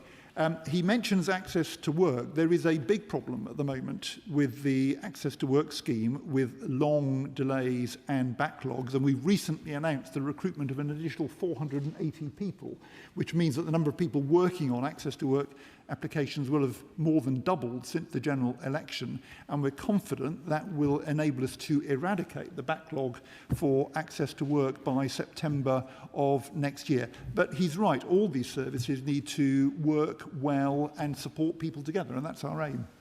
Jeremy Corbyn. Thank you, Madam Deputy Speaker, and I thank the Minister for the statement and a recognition that for many people claiming PIP is not an easy process. It's deeply stressful, particularly reapplications or reassessments, delays on appeal, and appalling levels of stress that go within the community as a whole. And I hope that can be seriously addressed in the future. Could he answer me one question? On page 8 of the statement he's just put forward, it mentions that future PIP spending will be within the envelope predicted by the OBR. Does this mean there's going to be some form of cash limiting of PIP, or does it mean it accepts the principle that personal independence payments, which I think are incredibly valuable, are based on an assessment of the needs of people rather than a Treasury-based limit on spending?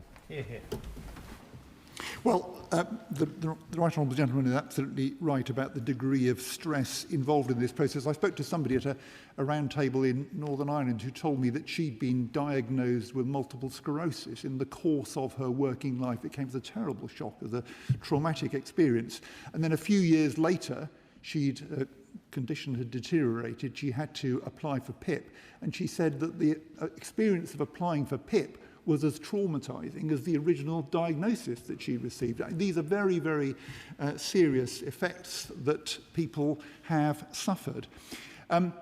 What I can say to him is that the terms of reference for the review require us to stay within the currently projected OBR spending on PIP. There isn't a sort of a cash limit, but one can project what the spending is going to be, and the steering group is constrained to stick within the currently predicted spending.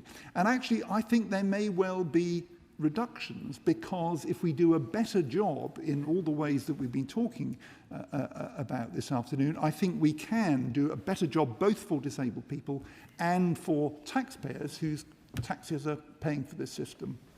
Andy MacDonald. Thank you, Madam Deputy Speaker. I very much welcome the Minister's interim report and the commitment to co-production with deaf and disabled people's organisations. The report rightly recognises that whilst PIP is a highly valued benefit, too many people experience claiming it as stressful, dehumanising and simply not fit for purpose. Frontline organisations such as the Trussell Trust and Disability Rights UK have welcomed that honest diagnosis, but they also warn that disabled people remain anxious about where the review is heading. So does the Minister agree that the real test of success will be the final recommendations being recognised as genuinely co-produced and commanding the confidence of those who rely on PIP?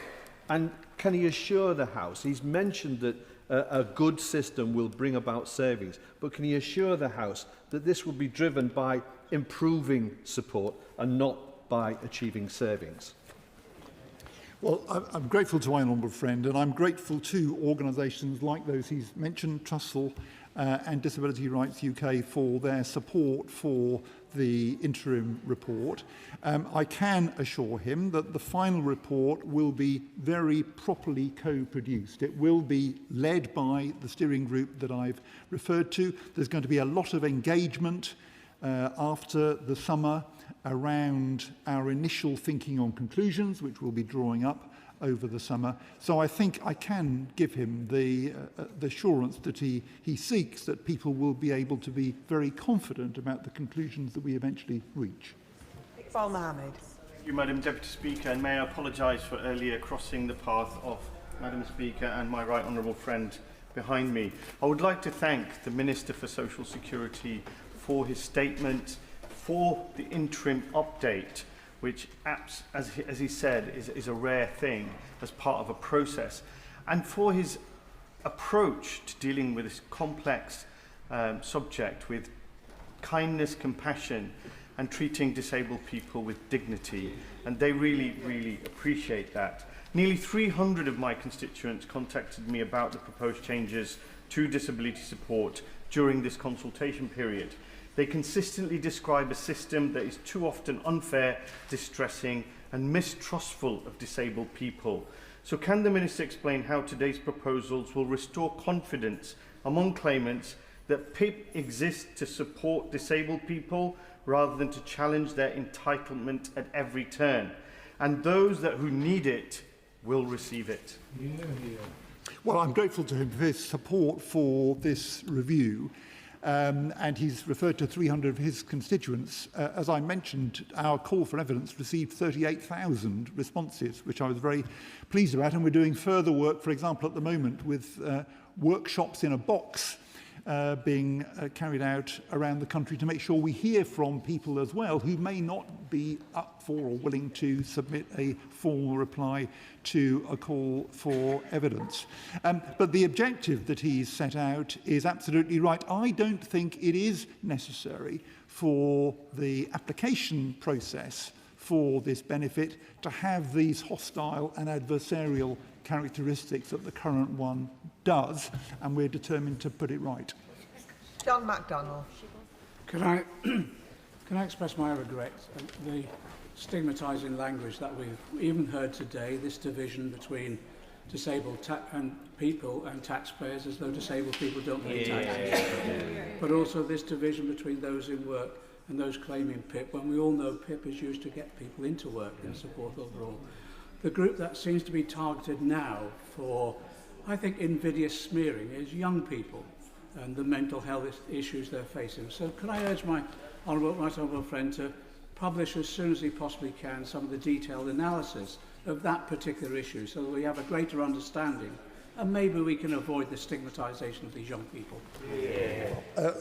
I'm certainly keen to avoid the stigmatisation of anybody. If he looks in the interim report, he will see there actually is quite a lot of evidence specifically on the point that he raises, and it's very important that evidence should be properly sifted and assessed in the course of our work, that we will do that. What we're wanting to do here is to remove barriers, because too often what's happened is, and speaking specifically about young people have started claiming benefits and then the system has abandoned them. And that is not in their interest, it's not consistent with their aspirations, and it's not in the government's or society's interests either. We need to be able to support young people to be able to participate in work and in other things as well, remove the barriers that have stopped them in the past, and that's what we're determined to do. Apsana Begum. Thank you, Madam Deputy Speaker. Many of my constituents, including those already suffering the devastating consequences of the cuts to the health component of universal credit, are following closely the work of the Timms Review with trepidation. They know, like me, that PIP is not an out-of-work benefit. It is intended as a contribution to the extra costs of living with a disability, from food to fuel and transport. Can the Minister ensure that any proposals brought forward to the House are not driven by short-term cuts that have motivated the last two proposals, and instead that the focus is put on how people actually experience disability? Yes, I think I can give her exactly the assurance that she's seeking. This will be a very properly and carefully considered piece of work. She's absolutely right that PIP can be claimed by people who are in work or out of work. A lot of people, when we were having the debates last summer, made the point to us that PIP is what enables them to go to work. Without PIP, they wouldn't be able to go to work. And so the question that arises in the terms of reference is what can we do to ensure that PIP does a better job in the future in removing barriers that in the past have stopped people from working. We want to bring those about. Nadia Whittam. Thank you, Madam Deputy Speaker. The interim report rightly recognises what disabled people have long been saying, and that is that PIP is a broken system. What assurances can the Minister give that the recommendations of the final reports will be grounded in disabled people's right to social security, their right to independent living, and their right to participate in society? And will disabled people and their organisations properly shape the next phase of the reforms, rather than merely being consulted? Yes, they will, Madam Deputy Speaker, and the co-production approach that we've taken so far will be the approach we take throughout this review. We will, over the summer, be formulating our initial thoughts about conclusions and recommendations, and then in September, October, we will be discussing those with disabled people, with disabled people's organisations. We'll have events in different parts of the country to make sure that it is disabled people that are shaping the final form of the conclusions that we bring forward. Daniel Francis. Thank you, Madam Deputy Speaker, and can I declare that one of my children is in receipt of disability living allowance? Now, and also welcome the Right Honourable Member's statement and the interim report. Now, we heard, without irony earlier from the party opposite, a list of criticisms about the personal independence payment that they handed over to this government. And clearly part of the problem is also the SEND policies they handed over to this government, the health service they handed over to this government. Now, as my right honourable friend knows, I believe that as part of this review, we need that cross-departmental buy-in from all those departments as part of the SEM review, as part of health reform in the 10 years, and as part of a review of PIP. So will he commit today that we'll continue to look at that, particularly for young people, and also look again at whether we will raise the age of the DLA to PIP transfer from 16 to 18?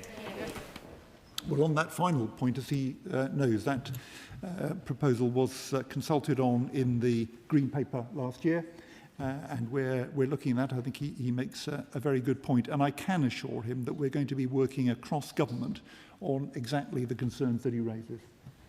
Alison Hume. Thank you, Madam Deputy Speaker. I welcome the interim report and agree that PIP is no longer fit for purpose. However, meaningful reform will only succeed if the DWP adopts the culture of mutual respect that we're seeing through this co-produced process. So will the Minister assure the House that the review will also examine the wider culture within the DWP who far too often harm the very people it's meant to support? Well, the focus of the review is very tightly on PIP itself. But I do think, and I've touched on this earlier, I do think the department will want to and will learn lessons from the success of this approach to date, which I hope will be fully borne out in the final report that we submit to my right honourable friend in the autumn. And so I think that will be a mechanism for changing the culture, for changing the way the department, and I hope the wider government, works. Adam Jurgay. very much, Madam Deputy Speaker. I thank the Minister for his statement, his experience and his compassion, and I thank the steering group for their work. Walking by on the other side, as others did, is not an option here, and so we've got to get a grip of this broken system, driven by a real focus on ensuring that those with chronic conditions and disabled people in Newcastle Lyme and across the country get the dignity, respect and support they deserve. Now, the Minister will know, because I've told him many times, that many of my constituents in Newcastle Lyme have very large views and real experience of this broken system. So will he come to Newcastle Lyme to hear himself, to meet those constituents of mine, because he'll get a very warm Staffordshire welcome if he does. Well, I'm very grateful to him for his invitation. If you'd like to drop me a line, I'll see how my diary is looking in the next couple of months. Patricia Ferguson. Thank you, Madam Deputy Speaker, and can I thank the Minister for his statement today and also for all the hard work that's gone into getting us to where we now are. The interim report finds very low levels of trust in the current legacy scheme that we inherited from the Conservatives. So how will the Minister go about rebuilding that trust with disabled people and with people with long-term conditions, but also with the general public, to make sure that there is that understanding and that respect that we all think should be part of this system? Well, I'm grateful. I think the key first step is to complete this review in co-production with disabled people's organisations, and that we will be doing. But then I think it's going to be a question of people seeing what the new system will be and observing in due course how it works. And I hope in that way we can rebuild trust and confidence in the system, both on the part of disabled people and of taxpayers, recognising my right honourable friend's point that there's a big overlap between those two categories. Sorry, Jeremy. Thank you, Madam Deputy Speaker, and I thank my right honourable friend for his leadership on this issue. One of the leading causes of disability, particularly for working-age adults, is stroke. It's a subject I know all too well. My dad had a life-altering stroke at 55. 10 years later, just days after his 65th birthday, it was a stroke that killed him.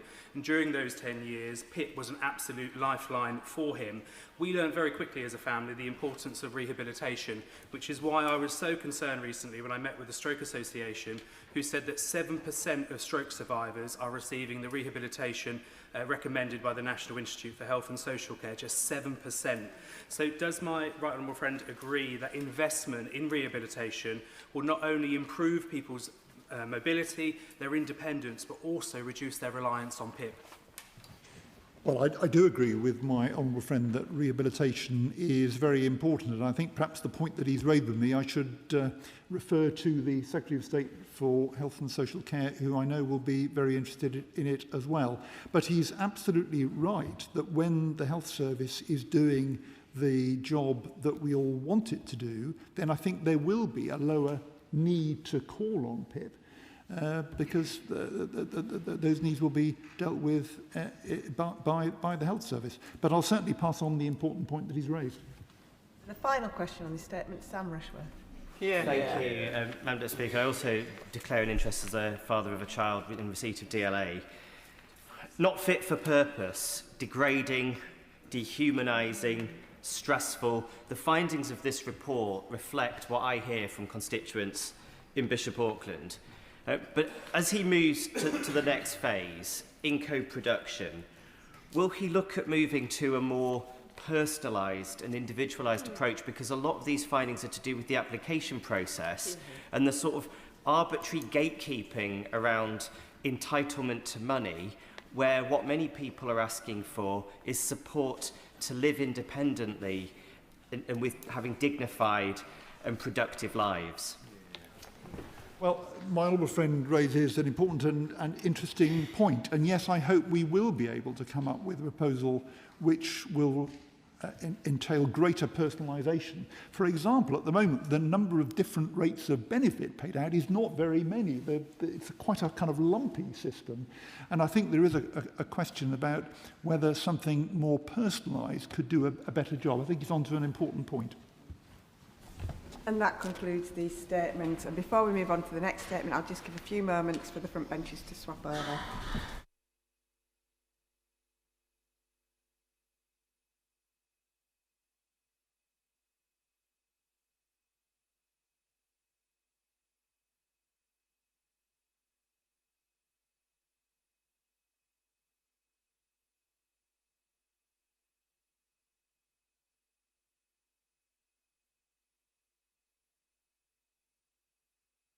We now come to the Select Committee statement on behalf of the Science, Innovation and Technology Committee.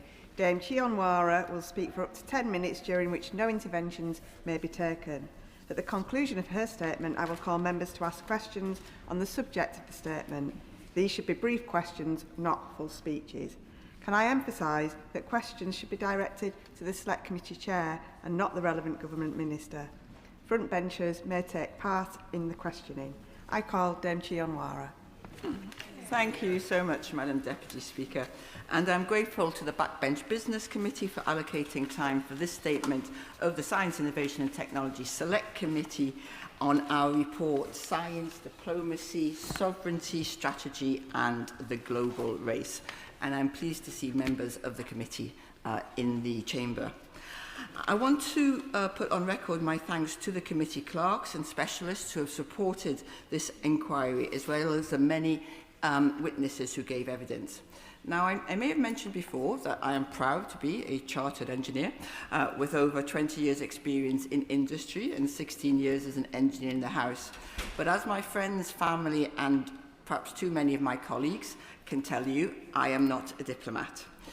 In chairing this inquiry, I have learnt much about the essential work of our diplomatic services and the international work of so many organisations and institutions, from the Royal Society to our armed forces, and I want to thank them for their contribution. My committee found, and I want to emphasise that this football analogy was in the report even before England's amazing win over Mexico, we found that the UK is in the Premier League when it comes to scientific strengths. We are in the Premier League when it comes to our global diplomatic network, but we do not know where we stand when it comes to science diplomacy. Madam Deputy Speaker, we launched our inquiry in April last year to examine how the UK government should leverage scientific research and innovation to support its diplomatic goals, growth missions and national security. We held 5 public sessions and received over 50 written submissions. Because the topic is so broad, we chose to look at the issues through 3 lenses: health and life sciences, quantum and space. We also chose to focus on the UK government strategy for science diplomacy and its implications for sovereignty and research security as part of the wider topic. So, firstly, we found that the UK has failed to adapt to the pace in geopolitics. The geopolitical landscape has been turned upside down in recent years. Alongside rapid technological advancement, this has made science diplomacy more important than ever. 3 quick examples to illustrate this. The Global Talent Fund was the UK's attempt to capitalise on the US retreat from science funding, but without addressing the huge upfront costs faced by researchers, it is unlikely to have the impact that the government desired. As of June this year, just 18 researchers had been announced in taking up new roles as part of the fund. That is not going to move any dials. Second example, while the committee recognises that the overseas development assistance spending has been reduced to allow the wider defence budget to be increased, our report highlights the short-sighted nature of some of the cuts which followed and its impact on ODA for research and development. And our third example, the UK-US pharmaceutical agreement has secured benefits, notably exemptions from tariffs, but it also appears to involve significant commitments affecting core elements of UK domestic policy. Now, although the global nature of the pharmaceutical sector inevitably means trade negotiations will have an impact, surely decisions about NHS spending, pricing and access to medicines should primarily be driven by the needs of UK patients, balanced with the sustainability of the life sciences sector. So our second key finding was that there is a lack of overarching strategy. Witnesses consistently cited the strengths of the UK's research base. With less than 1% of the worldwide population, we have 6% of global publications and receive 1/12 of global citations. But we found that the government has not articulated a coherent strategic framework for science diplomacy, despite these strengths, which should set out our priority partners, technologies, and intended outcomes of partnerships. For the 6 frontier technologies in the digital and technology sector plan, and for space, the government should bring forward detailed cross-governmental strategies accompanied by clear delivery plans, and the forthcoming plan for space provides an important opportunity for this. The report also describes the government's approach to international scientific agreements and science diplomacy as opportunistic. So thirdly, in close of the broad themes, we found that in a geopolitical landscape turned upside down, as I said, the UK, whether it acknowledges or not, is in a global race for sovereign capability. The US's decision to ban foreigners from access to Anthropic's most powerful AI models was a watershed moment which proved, to mix metaphors perhaps, which proved that there is actually a kill switch. The government must reflect on this when considering our ambitions for secure sovereign capability. And whilst the Own Collaborate Access framework provides a useful foundation for prioritising the UK's approaches to critical technology, it is currently applied at too high a level to actually influence and guide decision makings. And there are so many definitions of sovereignty circulating that impedes our ability to give our international stakeholders clear signals, and also prevents businesses getting the signals they need to apply their resources, skills, investment, research and development to the technologies which we will procure, or government will procure, on a sovereign basis. So the UK is highly successful at generating world-leading research and innovation. It's less successful in turning that strength into the growth of high-tech domestic companies. Too many UK-developed technologies are forced to look abroad to scale. The private sector needs clearer investment signals.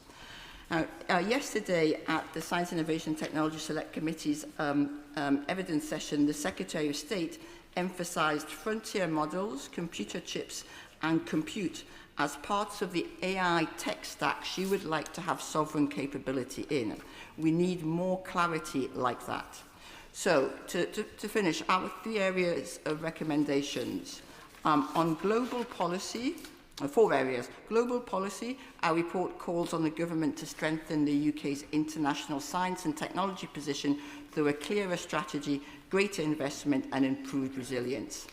On strategy, we call on the government to publish a coherent science diplomacy strategy with clear criteria for decisions on science partnerships, with explicit strategies for engagement with the US and the EU, Commonwealth partners, other middle powers and competitors such as Russia and China. And on sovereignty, the government should define what technological sovereignty means in critical technologies, particularly AI, identify key dependencies in supply chains, and use this analysis to guide investment and procurement decisions. To support innovation, we recommend improving scale-up capital, expanding specialist investment funds, and using public procurement more strategically to help UK technology firms grow.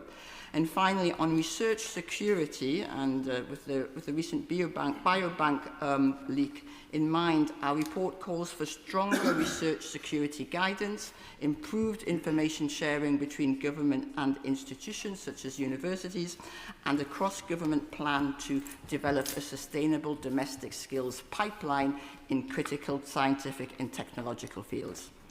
So, the UK's excellence in research and innovation is a distinct strategic advantage, but to sustain it, we urge the government to outline a science diplomacy strategy.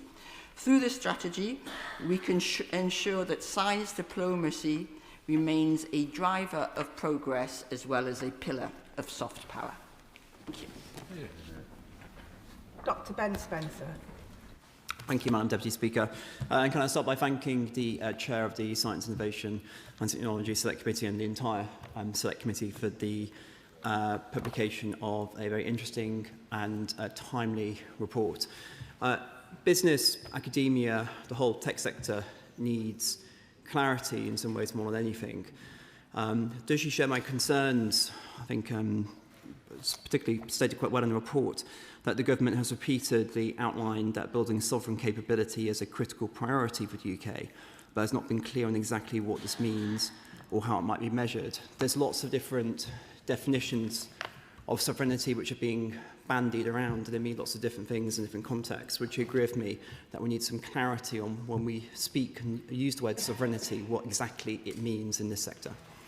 Thank you, and I thank the honourable member for his question, the Shadow Minister for his question. And it is one of the thrusts of the report that we do need greater clarity on sovereignty. And it's not an academic debate. We don't need philosophical discussions of what sovereignty may or may not mean. But as he's indicated, in particular tech stacks and particular technologies and the way that their supply chains, we do need to understand what we're trying to achieve so that both business and academia and indeed government, and particularly government procurement, can move in that direction. And it was interesting that there was a kind of sort of implicit that we didn't want to say where we were looking for sovereignty or where we did not have sovereignty, because that might alert our competitors to weaknesses.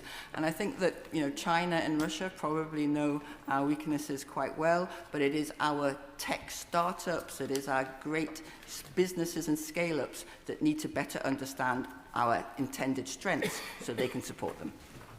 Gordon McKay. Very much, Madam Deputy Speaker. I welcome this very interesting and timely report, and I particularly welcome the recognition that one of the barriers to developing our sovereignty or strengthening our sovereignty is the lack of access to deep capital markets at the later stages of startups development. So I wonder if she could just tell the House a little bit more about what they found in that and how she thinks the government can help make sure that companies that want to rapidly grow in the UK can get resource in the UK rather than the United States. I thank my honourable friend for that question, and he highlights a really important point in the report, looking at investment and access to investment, and particularly for sovereign capabilities, which may be what we call deep tech, like tech that requires long-term investment. It's not going to yield in a return tomorrow or even next year. And so what we recommend particularly is to set up of funds which are, to support the setting up of funds which are, if you like, dedicated to that, because it takes particular skills and particular access to, to investment vehicles in order to support that kind of long-term funding. Patricia Ferguson. Thank you, Madam Deputy Speaker, and I thank my honourable friend for the report and for all the hard work her committee has put into it. I was very interested in the section about space, and I wonder if she shares my pleasure about the announcement today that the Saxford Space Station is likely to have a launch of a rocket within the next 3 weeks. And in addition to the investment from the UK government, I wonder if her committee would agree with the Scottish Affairs Committee, which I chair, which recommended that actually we should have a Minister for Space in government, because we recognise or a Minister for Government in Space. We recognise the cross-cutting nature of many of the issues that face companies who want to be involved in space, and the very many jurisdictions over which they have to negotiate. I think of agencies like maritime agencies, as well as government departments, local jurisdictions and planning. So it would be helpful to have an indication. Let me thank my honourable friend and Select Committee Chair for that excellent question, and congratulate Scotland on the proposed launch. The committee chose space as one of the lenses through which it looked at science diplomacy and all the issues associated with it. And whilst we did not recommend a Minister for Space per se, I think, but we did highlight the confusion, and evidence to the committee highlighted the confusion about where the responsibility for space lies, because space is increasingly important in defence. There is an area that of already we are seeing covert and sometimes explicit conflict. So there's a huge defence programme there. It's economically incredibly important as well, and we see the role of Starlink and other private sector providers in the Ukraine in supporting communications and the rollout here. And it's important in terms of negotiations around space debris and all sorts of issues, as well as planning permission and domestic issues here as well. So she is right, I think, certainly right to advocate for greater clarity as to the responsibilities for space. Dan McGillier. Thank you, Madam Deputy Speaker. I'm proud to represent Shoreditch with a lot of tech startups, so I very much welcome her report. And following on from the question and her answer to my honourable friend, the member for Glasgow South, could she perhaps expand more on how we can really get that money into tech businesses to grow and develop? Because a lot of my businesses find that the machinery of Whitehall is slow and clunky, and they can get better investment quicker from other jurisdictions and other sources. And in setting up this new fund that her committee proposes, what does she hope the government can do? Or has she got any faith it will be able to move at the pace that these tech companies need in order to grow and stay in the UK? Let me thank my honourable friend and the chair of the Treasury Select Committee for her question, and she really highlights one of the sort of principal concerns and issues around technology-driven growth, and one which we also reported on in our report on flying blind, regional innovation and growth, the access to capital, and particularly for the kind of tech startups which we are discussing here, which require long-term investment. We've seen, I think one of the things we should regret most, if you like, is DeepMind going to the US, to form Google's, excellent sort of AI base, rather than remaining as a UK-owned company. So how can we get better long-term investment? And just I recommend specifically that to encourage the growth of specialist funds with deep sectorial expertise. There's no way you can get about the need to have technological knowledge, as well as attracting international talent and technology leaders to transition into investment goals.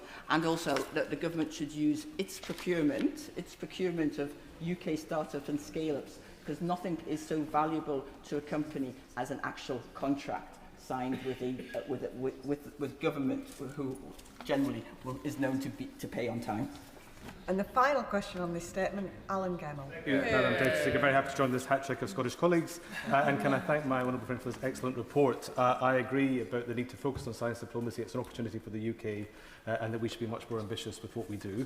As a former member of a science and innovation network overseas, running a team that wonderfully created the UK's first trilateral water research project in the Middle East, could I put on record the great work that our science teams are doing around the world, but I wonder if she might say a bit more about how she's seen the work between science, technology and innovation network staff in embassies, where she thinks there are opportunities to increase that network or have some priorities. Thank my honourable friend for that question, because it also gives me the opportunity to put on record how much the work of the SINs, which I now think are called the SATs, or the SINs and the Saints, yes. Their name may have changed, and I think that, and there has been some concerns about the level of support they are receiving from the FCDO, but they have done. There was almost, in fact, sort of unanimous support for the work they did, and countless examples of the way in which that support had enabled tech companies to invest in the UK and enabled UK tech companies to identify and address attractive markets across the world. So the SINs, under whatever name, are a successful example of our sort of science diplomacy network. That concludes the Select Committee statement. Point of order, Chris Kane. On a point of order, Madam Deputy Speaker, I seek your guidance following remarks made outside this House by the member for Great Yarmouth that has caused profound offence to the community I represent. To describe the Dunblane tragedy as one murder diminishes what happened to 16 children and their teachers and the suffering of everyone whose lives were changed forever in March 1996. The people of Dunblane responded not with division, but with dignity, compassion, and a determination that no other community should endure such horror. It is because of their courage and the united action of this House that this country has some of the strongest firearms laws in the world and an ongoing cross-party approach to ensuring these protections will not be weakened. Can you advise how this House can ensure that the victims of Dunblane are always remembered with the accuracy, respect and compassion they deserve, and that members reflect on their conduct in this matter? I thank the honourable member for giving me notice that he wished to raise this matter and confirming that he has informed the honourable member for Great Yarmouth. The Chair is not responsible for what members say in the Chamber or outside of it, but he has put his point on the record. Presentation of Bill. Nick Timothy. Early Release of Prisoners Restriction Bill. Second reading, what day? 4th of September. 4th of September. We now come to the backbench debate on the potential merits of a ban on trade with illegal Israeli settlements. I call Abdizam Mohammed, who will speak for up to 15 minutes. Thank you, Madam Deputy Speaker. I beg to move that this House has considered a ban on trade with illegal Israeli settlements. I'm grateful to the Backbench Business Committee for granting it, to the Government for allocating time for this debate, to members from across the House who supported the application, and to the 32,000 constituents who wrote to their MPs to attend and speak on this important issue. Madam Deputy Speaker, 2 embattled generations have grown up in the ashes of the collapse of the Oslo Accords.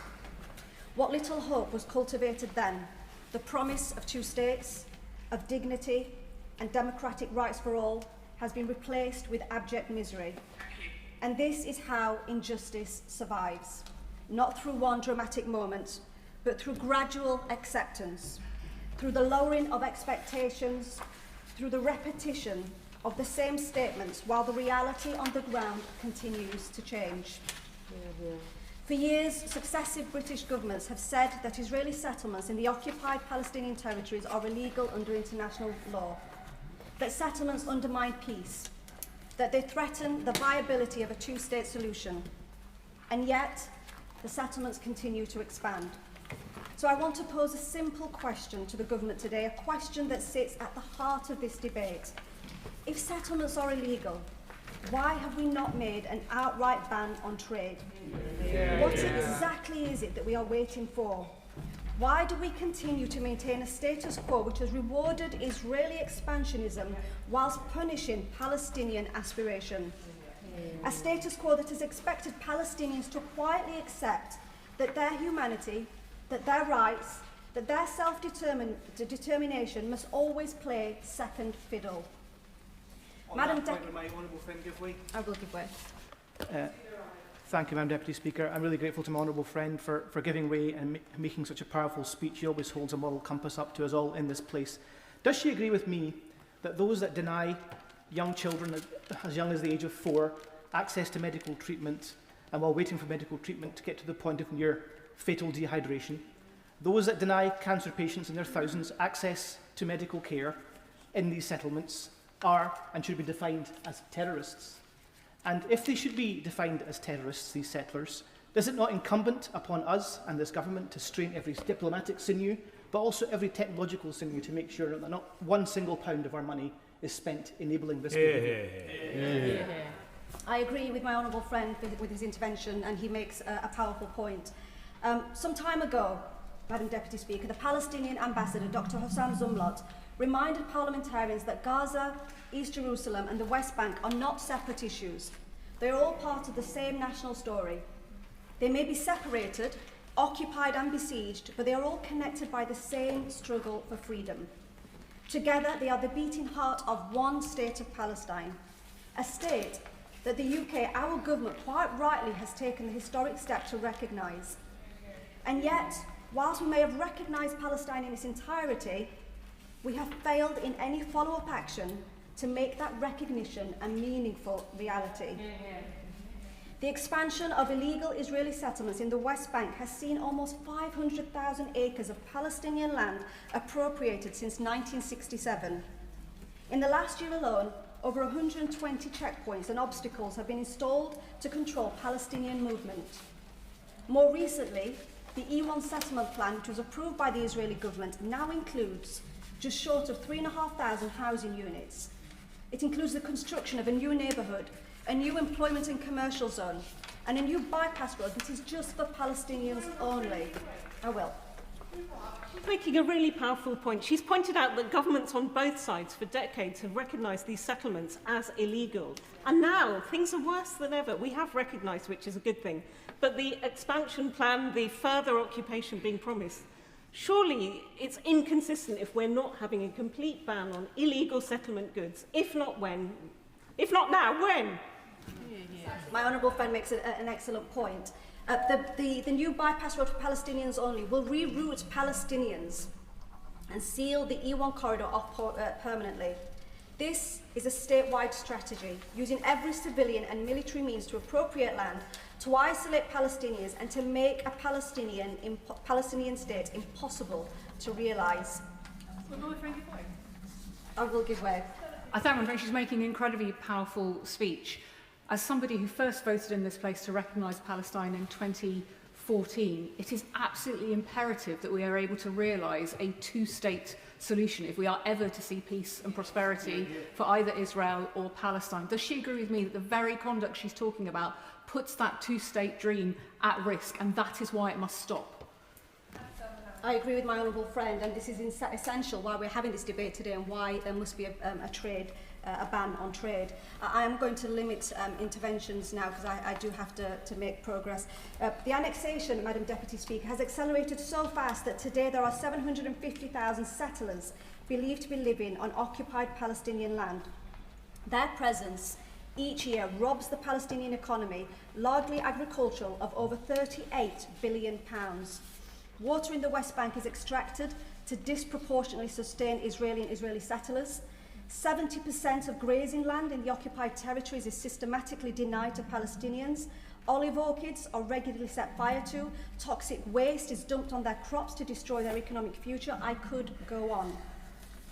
Between 2009 and 2020, Israeli settlers in Area C received 22,000 building permits. In the same period, for Palestinians, it was just 66. When Palestinians build their homes, their presence is rendered illegal and often slapped with demolition orders. Settlers, however, can have their illegal outposts given full legal status by the Israeli government. In the last 2 years alone, 3,500 Palestinians have been displaced in the West Bank.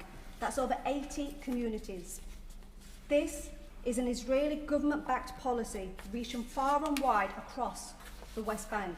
Would the Honourable Lady give way? I will, and it'll be my final intervention. I'm very grateful to the Honourable Lady, and I did give her advance notice that because of the rescheduling of this, I would seek to intervene on her. As she knows, I visited the area a year ago, and the whole situation is unacceptable. It's very clear that the Foreign Secretary has already referred to the current circumstances as settlement terrorists, in fact.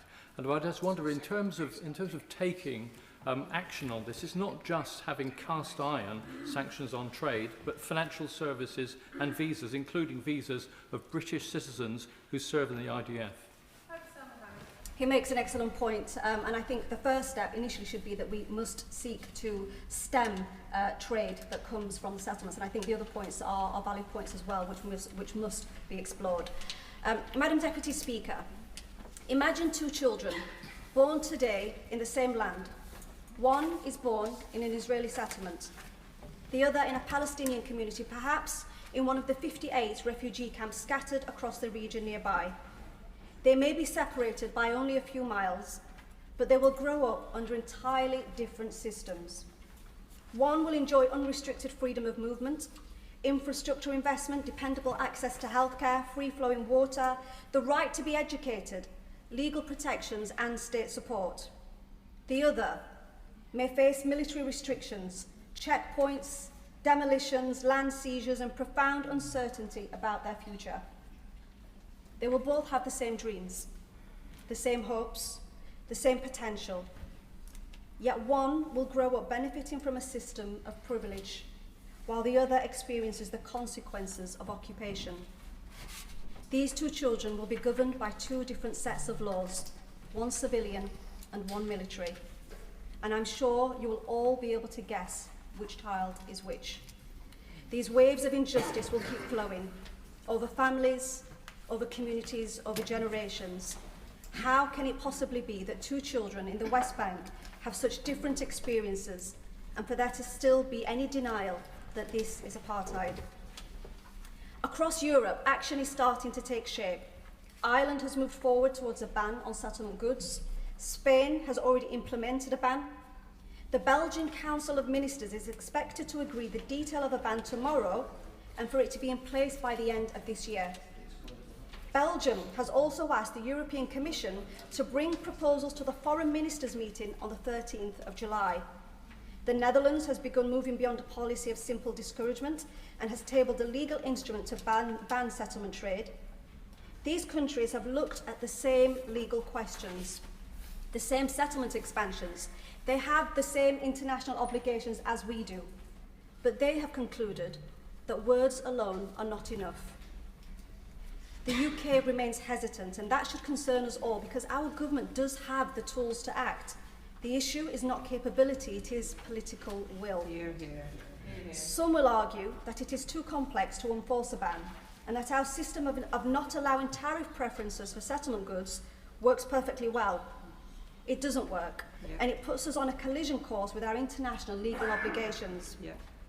Ministers cannot in good faith say that it's impossible to ban settlement trade, not when the UK's current trade agreement with Israel already depends on identifying whether goods qualify as Israeli origin.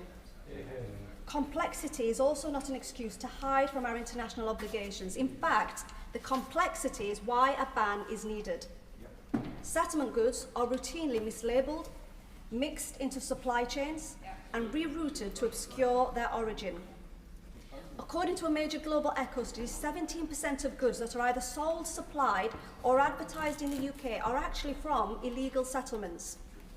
In the last week alone, my office has identified products from 12 different companies based in the occupied territories being sold online or physically in our shops and markets. Most of them are marked as Israeli products. So the differentiation system we depend on does not stop the goods entering this country. It only allows us to slap a tariff charge on them, and those tariff charges actually mean nothing because the Israeli government offers incentives to settlers. It gives out millions in grants to companies to cover the cost of doing business from an illegal settlement. I remind the Minister of the ICJ's advisory opinion of July 2024. It includes an obligation not to aid or assist the illegal occupation and to take steps to prevent trade and investment relations that sustain it. When I've written to companies like Barclays or JCB about their links to Israeli settlements, they offer very little concern. But if our government were to take stronger action, compelling them not to do business in illegal settlements, we would see that action. We would see them sever their links with illegal settlements. Others say that European countries find it difficult to enforce their bans, and this may make our job even more difficult. But the question is not about new enforcement powers, but to utilise existing ones. There are enough instruments already to seriously disrupt illegal activity wherever it is happening. I only need to point to the successes of legislation like the Sanctions and Anti-Money Laundering Act. Hear, hear. Through SAMLA, much more complex sanctions have been applied in much tougher circumstances. When Russia invaded Ukraine, the UK didn't say sanctions were too complicated. We relished identifying Russian-linked assets. We didn't say that economic pressure was pointless because Russia will just ignore it. We acted because we rightly believed in the principles at stake. So what answer does the Minister have to the accusations we constantly hear of double standards? So if the government believes international law has meaning, it should be applied consistently.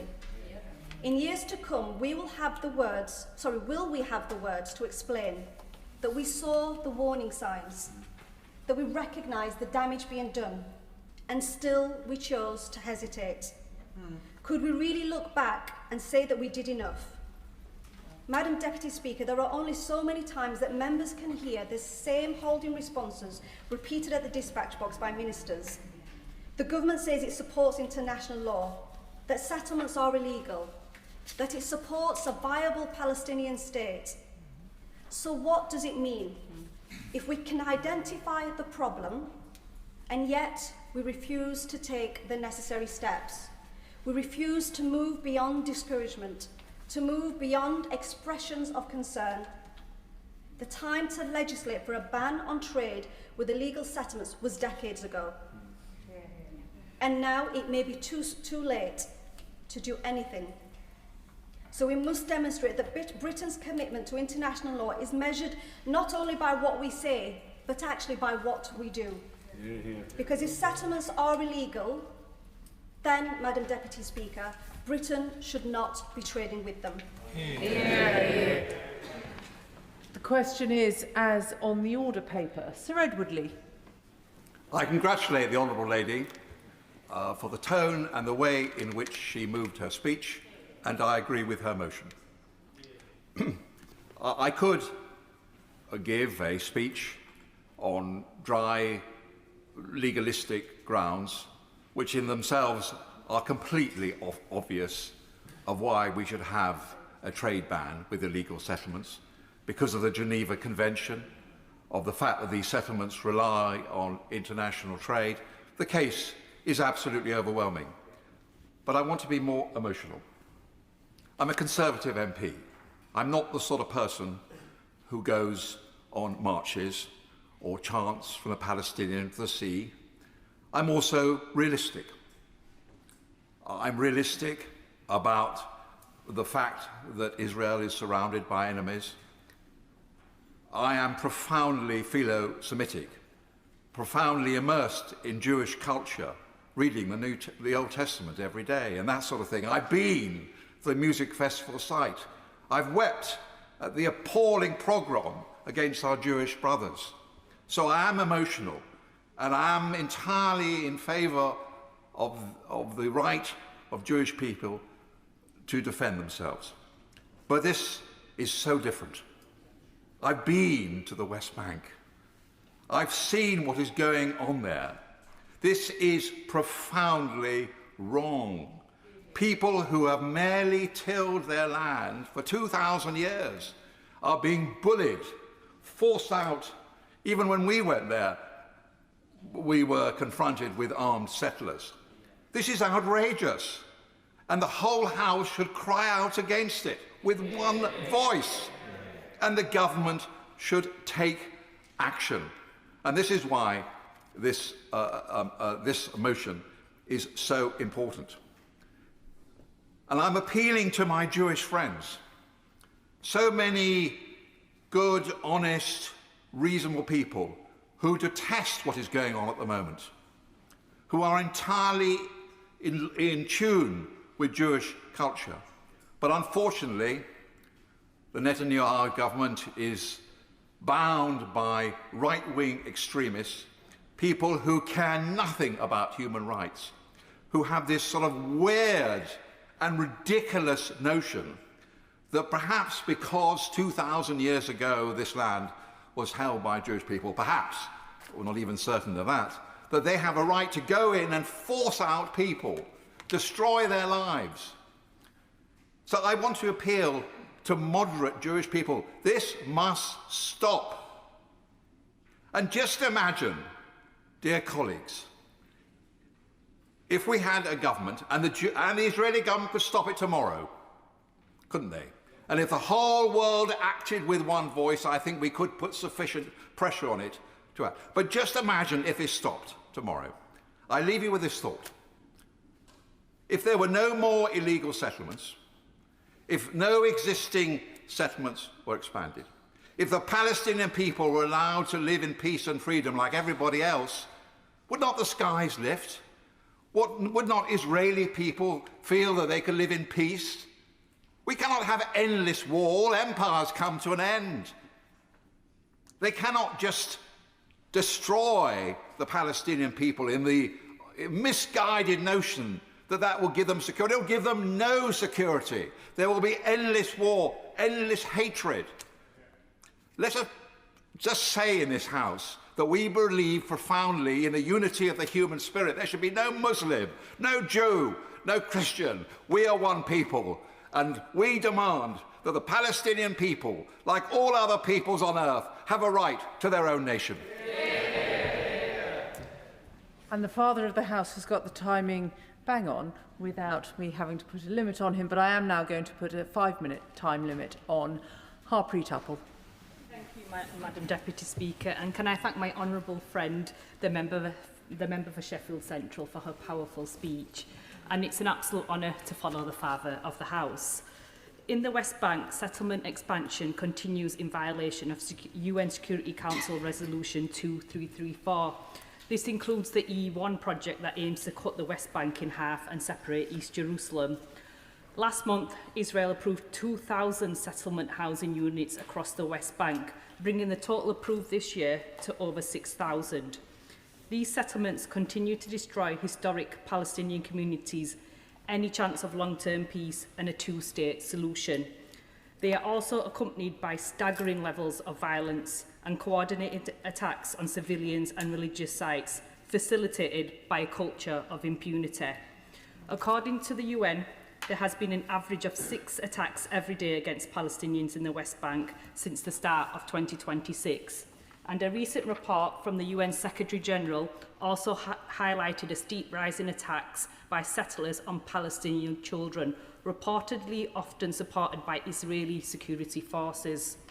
It's part of a surge of settler aggression across the West Bank, driven by the dynamics of Israeli politics. We know that elections in Israel must be held by the end of October at the latest, and as things stand, Benjamin Netanyahu's far-right bloc is facing the prospect of defeat. The radical settler elements in the coalition are scrambling to impose facts on the ground in the West Bank before the elections. Throughout 2025 and the first half of this year, the creeping de facto annexation of the West Bank has increased greatly, driven primarily by farm outposts. They require none of the planning and construction work of older settlements. And according to a report published on Monday by Karim Navot and its fellow activist organisation Peace Now, farm outposts now control more than 100,000 hectares, 18% of the entire West Bank. Would my honourable friend give way? I will. I thank my honourable friend give way, and I too pay tribute to the honourable member for Sheffield Central for laying out so clearly and so much better than I could, everything that she said, and to the Father of the House. It is emotion does come into this quite rightly, and we are not just legislators, but we need to bring that sense of feeling. But I think my honourable friend is right to highlight not just that the settlements are happening, but this aggression backed up by the Israeli government. That exacerbates the issue. Does she have any hope, though, that realistically any election in Israel is going to change this? And does she perhaps not agree with me and clearly the member for Sheffield Central that we need to act internationally to resolve this? Because I don't have faith that an election in Israel will stop this happening. Chapel. Thank you, Madam Chair. And I do agree, and I'll be coming on to that in a moment. Nearly a third of that wholesale seizure took place in 2025 alone. Recourse to the law has also been cut off almost entirely for Palestinians, particularly since another settler extremist, Ben Gvir, was made National Security Minister. This violence is horrific and it must end. Now, the government have been clear that we oppose the expansion of these settlements, which are a violation of international law. And I do welcome the sanctions on individual settlers and settler networks that the Foreign Secretary announced last month. However, my constituents have been clear with me that we must go further. These settlements... I will, yeah. Very grateful indeed to my honourable friend for giving way, and as well as, of course, requiring the ban on trade with settlements that this debate has been convened to discuss. Does she agree with me that government needs now to be spelling out exactly how it will seek to dissuade those who might engage in the E1 project, which would be so damaging to the prospects of a two-state solution? Thank you. Thank you. And I do agree, we have to hold Israel to account for their actions, and we must end all trade with these illegal settlements. And we are clear that these settlements do not build themselves. They require money, they require trade, and they are backed by the Israeli government. This is the only way that we can ensure that we are not financially legitimising violations of international law. Now, I understand there are complexities on banning this trade, but I share the belief of many of my constituents and other members in this House that the violence has continued at a rate which demands a proportionate response from the international community. So can I ask the Minister to update us on the discussions the Government has had with international partners to better understand their plans to ban trade with illegal settlements? As the Honourable Member for Sheffield Central mentioned, we know bans are in process of being introduced in the Netherlands, Belgium, Ireland and Spain. No law is perfect. Absolutely not, but that does not mean we should not work on banning these illegal settlements. I'll give way and then I will have to move on. Jim Ramsey. I thank the Honourable Lady for her powerful speech, and she talks about international law. Does she agree in the importance of international law being applied consistently? And in particular, given that the UK has rightly imposed sanctions and trade restrictions elsewhere, notably on Russia, does she agree that the same needs to be applied to Israeli government illegal settlements on Palestinian territory? I do agree. Thank you. These stark statistics I have referred to must remain in our minds as we focus on illegal settlements, which are rapidly eroding the prospects for peaceful coexistence and a viable independent Palestinian state. And finally, can I say to the Minister that it is imperative we avoid the very real prospect of doing too little, too late. Thank you. Chris Law. Thank you, Madam Deputy Speaker. In the interest of time, I'll focus my speech on 4 key areas. After waiting nearly 10 months for a response to a letter I sent to the Minister, in which he neglected to answer the questions posed. Firstly, the issue of complexity.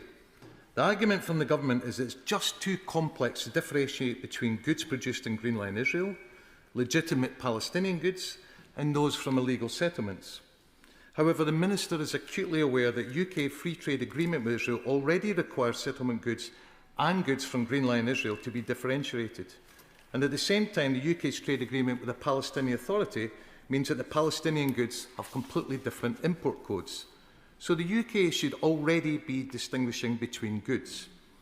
So therefore, why is it too complex to implement a ban with illegal settlement goods, when it can apply complex trade sanctions, as already mentioned earlier, relating to territory in Ukraine, illegally occupied by Russia, including an outright ban on goods imported from Crimea? Yes, I'm happy to give up.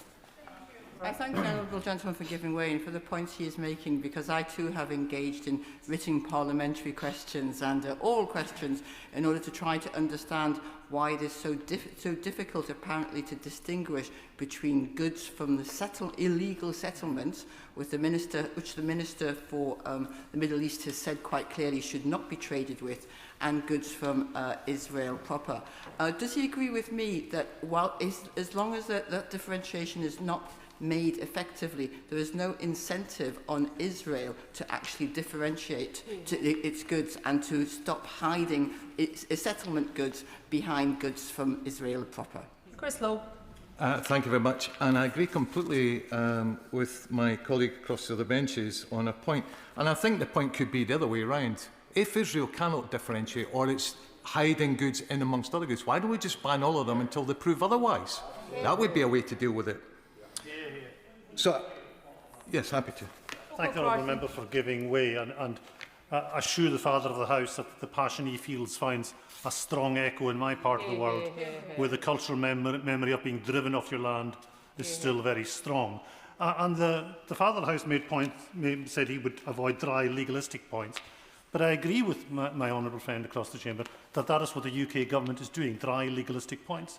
And does he agree with me that the UK government should go all out, as other countries have done, as the member for Sheffield Central pointed out? Other countries have imposed complete bans and then dealt with the legalities afterwards. Does he agree that that's what the UK should do? Chris Law. I thank the honourable member, and he's preempting a point I'm about to just come to, but I completely agree again. The options are there. It's either an option for the government who's either unwilling or unable to deliver what other countries are already preparing to do, including bans, and look into legalities later. Secondly, Madam Deputy Speaker, the government repeatedly claimed that other countries have been able to bring forward a ban, which is touching on my colleague's point from Neil and Yar. This too, frankly, is nonsense. For example, Spain is implementing a ban and the Netherlands, Belgium and Ireland are enacting legislation to do similar. So I again ask the Minister, is the Government either unable or simply unwilling to abide by its own obligations under international law? My third point, Madam Deputy Speaker, is this. I welcome the UK Government's position after being dragged by its own backbenchers in recognising the State of Palestine. But we all know this is utterly meaningless if there's not a viable state that the Palestinians can live in. Yeah, happy to give this. Can I thank my honourable friend for giving member for giving way, and can I thank the member for Sheffield Central for this very, very important debate. May I put on record my own constituents discussed the actions of Israel in these settlements, and that it's and I wonder if the honourable member opposite might agree with the Foreign Secretary's use of the term settler terrorism, and if that is what we're seeing, that we need a much more robust response from my own government to what we can do. If settlements are illegal, goods are illegal, we should not see them in this country. I'd like to thank the honourable gentleman for the points raised. I actually represent the city of Dundee, which is twinned with the city of Nablus in the West Bank. I'm also a member of that twin association. I've had literally thousands of constituents write about their disgust at the continued illegal trade we do with illegal settlements and the continued expansion. So I thank the honourable member for raising the point. My third point, Madam Deputy Speaker, is, as I've said already, welcome the State of Palestine, but it's meaningless unless there's land to live in. While the Government permits the existence of illegal settlements and continues to trade with them, it must also acknowledge that this makes their stated policy of a two-state solution unachievable. After all, Israel's Defence Minister, in case there's any doubt, Israel Katz stated that settlement expansion was, and I quote, a strategic move that prevents the establishment of a Palestinian state. Would my honourable member give I'm happy to way? Thank you so much. The International Court of Justice ruled 2 years ago that Israel must end its occupation of Palestine, yet this is increasing, as you mentioned, before our very eyes. Given that the UK is still supplying arms to Israel and has not introduced Russian-like sanctions, are we doing enough? We're not obviously doing enough to stop this. What else can the government do in order that we give the Palestine people their land back? Slow. Well, I'd like to welcome my Celtic cousin's remarks and agree with them. And maybe one suggestion perhaps would be, when we're talking about arms sales, is the recommitment that once we had to a Committee on Arms Export Control, of which I spent 7 years serving on, and which was dissolved 2-3 years ago and needs to be reinstated. And what an opportunity than now, when we're really needing to scrutinise and examine what has been exported and in whose name. So I would just go back to the Prime Minister, who also suggested, when we talk about a two-state solution, that he declared as a result of the E1 settlement expansion plan, I will quote, there will be no Palestinian state. No need for clues, no need for second-guessing. So I put it to the Minister yet again. Is the government unable or unwilling to take action? Their inaction only emboldens further settlement expansion and makes the UK complicit in Israel's criminal behaviour against the Palestinian people. My fourth and final point, Madam Deputy Speaker, is it's all very well to the Minister to issue the condemnation, for the UK to, quote, call on the government to reverse these decisions, and for the Foreign Secretary to be very clear with Israeli ministers. But without actions, as a result of the Israeli government repeatedly ignoring these words, nothing ever will be achieved. Dithering must end and action must begin. What we are witnessing is the trading in misery, mayhem and murder of Palestinians with the homeland continuously being stolen from them. When we do nothing, Madam Deputy Speaker, we're telling Israel that we support it wholeheartedly and that it's our value, and it shows how little our value is of Palestinian life. This is unconscionable, and it's certainly not in my name or my party or for the many thousands and indeed millions across these islands. Thank you. Patricia Ferguson. Here. Thank you, Madam Deputy Speaker. And I would also like to thank my colleague, the Honourable Member for Sheffield Central, for securing this debate and speaking with so much passion about an issue that concerns us all. The ever-increasing number of Israeli settlements in the occupied Palestinian territories are illegal, each and every one of them. Their purpose is clear. They are a means by which the Israeli government can encourage land grabs, separate one Palestinian village from another, prevent the villagers accessing water and other utilities, and make it more difficult to map out a contiguous Palestinian state. And they are also a way of intimidating Palestinians who find themselves surrounded by these fast-growing and well-defended settlements. Yeah. The level of violence being instigated by the settlers has increased, with more than 1,700 settler attacks causing casualties or property damage recorded across 270 Palestinian communities in the West Bank in 2025 alone. On a recent visit to Israel and Palestine, our delegation saw the scale of the encroachment, the plans for further larger settlements, and heard about examples of violence and intimidation for ourselves. We visited the village of al-Khair, where Uda Kathleen was shot and killed last summer. Now, eyewitness and body cam footage suggests that the perpetrator, who has never been charged, was a settler already sanctioned by the UK government. While we sat in the open, speaking with villagers and playing football with the children, an IDF vehicle stopped outside our meeting, and 2 fully armed soldiers got out, had a casual look as they passed by, and slowly walked on before returning the way they came. Now, that was a minor incident, but imagine if that was your life, and you knew that the people living at the end of your street wanted your house and your land and would do whatever it took to get it, with the full backing of your government. Vicky Slade. I thank the Honourable Member for giving way, and having been to the West Bank myself many years ago, this is not a new thing. But would she agree with me that the use by the IDF of AI machine guns that are trained on people using sponge-tipped bullets and tear gas is a way of dehumanising Palestinian people and an attempt to basically make people abandon their homes, and that we should be working with international colleagues to stop the use of this technology in civilian spaces? I would absolutely agree with the Honourable Member, and I know that there have been such examples in Gaza too. I actually raised that in a Westminster Hall debate possibly almost 2 years ago now, and I was reassured by the Minister's assurance to me that none of those drones are being produced in this country, which is at least something and a start. But it's also clear that sexual violence is being used as a method of intimidating and humiliating women and girls in Palestinian villages, with some 70% of displaced families citing sexualised violence as the decisive reason for leaving their homes. Some 41 new settlements in the West Bank have been approved during 2025, with smaller, unauthorised outposts becoming an increasing feature on the landscape. Now, let's be clear, the settlements we are talking about are an integral part of the Israeli economic system. European imports of settlement products outweigh imports from Palestine, and we cannot as a country allow this situation to continue.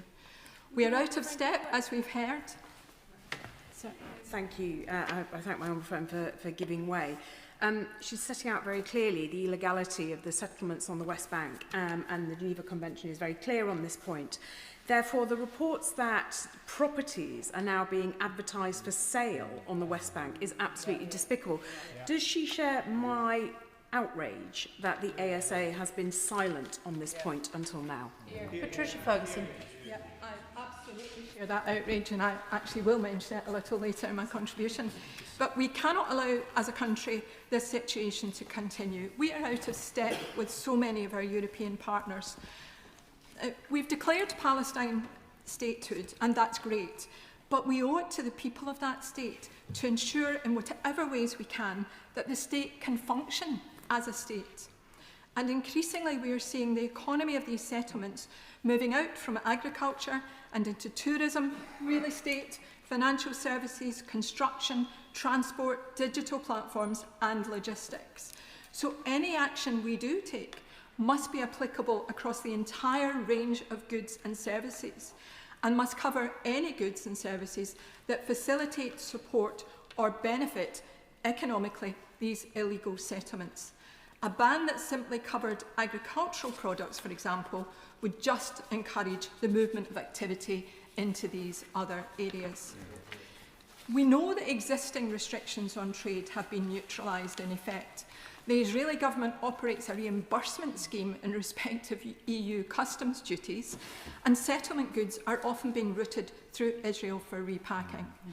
So, as colleagues have said, What we need is an outright ban on the importation of settlement goods and on advertising such goods too. And if we can't do that, then as others have suggested, what we do is we ban Israeli goods until they can prove that they don't come from settlements. And as my honourable friend, who's not in her place at the moment, said earlier, if not now, when? Kip Malthouse.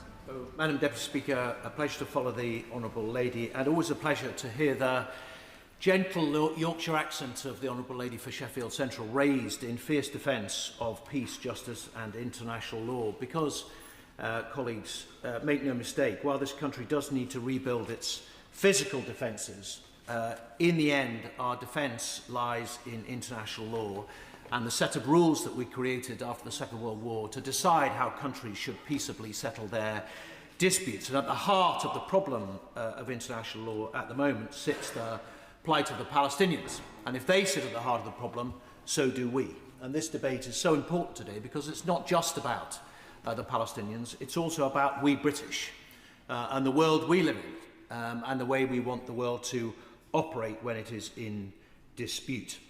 Now, nobody in this room, as has been illustrated by members so far, believes that the way the Palestinians have to live at the moment is acceptable.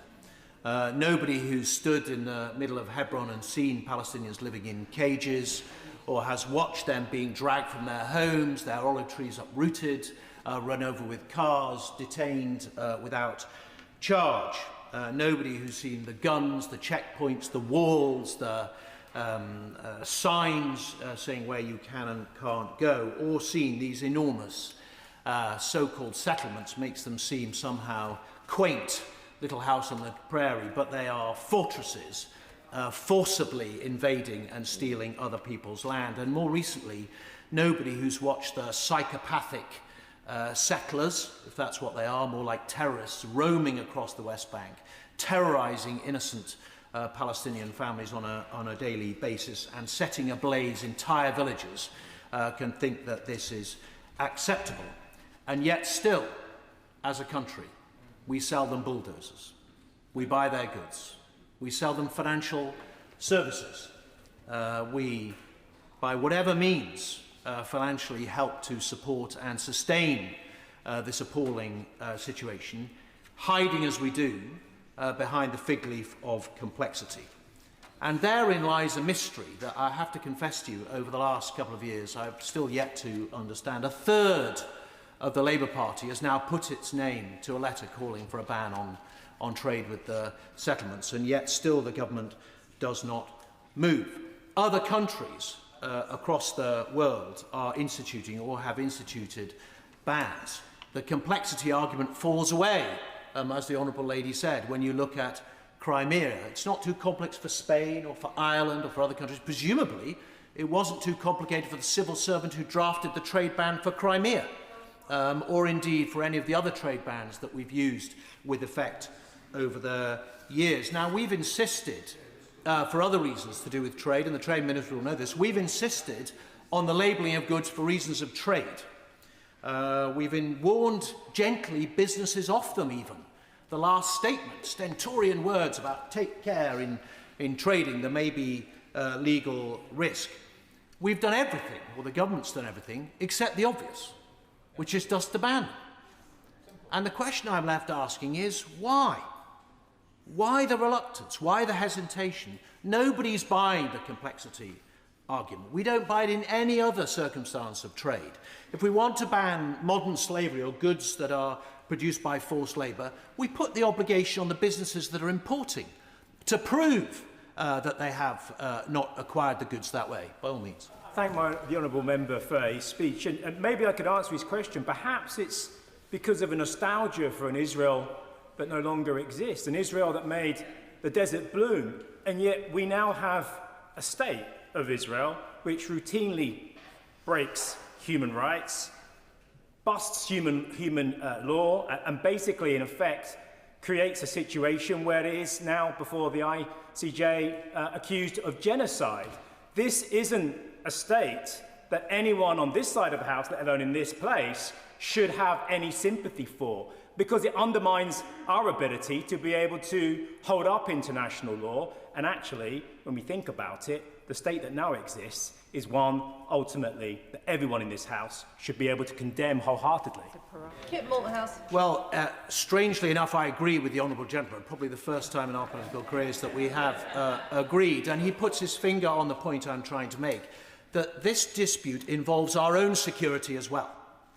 Right? You don't even have to be pro-Palestine or pro-Israeli. You can be pro-British, which is what everybody should be in this House, first and foremost. And that means you should be pro-international law and peace and justice. And this dispute sits at the heart of it. And he puts his finger on the point I was coming to at the end of my speech, which is, if the argument is not practical, no one's buying it, Minister, that the argument is practical. Please, I know, but please, don't stand up at the end of this debate and patronise us all by pretending this is all too complicated, which I'm afraid is what his ministerial colleagues have said to us before. We know it's not legal. The argument against isn't legal. That's been proven time and time again. And indeed, we've supported resolutions through the UN and our position on the Security Council to say it's not legal. So I'm left with the only other option, which is the decision must be political, with a capital P. And I'm afraid that's the most appalling thing to contemplate. That either our fear of consequences from other countries, the United States or whatever it might be, or we believe it's in our national interest to recognise that Palestinian self-determination, Palestinian lives, frankly, are disposable in the face of that political decision, or even worse, that we just don't care. That at the higher echelons of political command, whether that's in number 10 or in the Foreign Office, they really just don't care.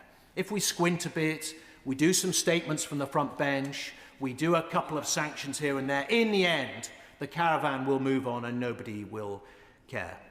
And I'm afraid, Madam Deputy Speaker, that until ministers realise that this is not just a matter of some kind of complicated chess game across the world, this is about our security and our interests and our morality, we won't make any progress. Chris Murray. Thank you, Madam Deputy Speaker, and can I thank the member for Sheffield Central for this debate and for the powerful speeches we've heard from all parties in this chamber. There's clearly cross-party support for the proposition here. I want to recognise the work the government has done in supporting the Palestinians, whether that's targeted sanctions, aid and the recognition of the State of Palestine. But we must be clear, the UK already recognises that Israeli settlements in the occupied Palestinian territories are illegal under international law. We would oppose the illegal occupation by force of any country, and we must do so in Palestine too. As in Russian-occupied Ukraine, so too here. Because more than 750,000 Israeli settlers now live in settlements in the West Bank and East Jerusalem, with continued expansion every week, supported by the Israeli government. The demolition of Palestinian homes, the forced displacement of communities, restrictions on movement and the annexation of territory. Save the Children, a charity I worked for before being elected, warns that settler violence has reached unprecedented levels. 1,600 attacks on Palestinians in 2025. Attacks on schools, children facing violence, physical violence on their way to and from schools. I remember visiting Palestinian refugee camps, meeting children displaced by Israeli settlers. Those are the victims of terrorism.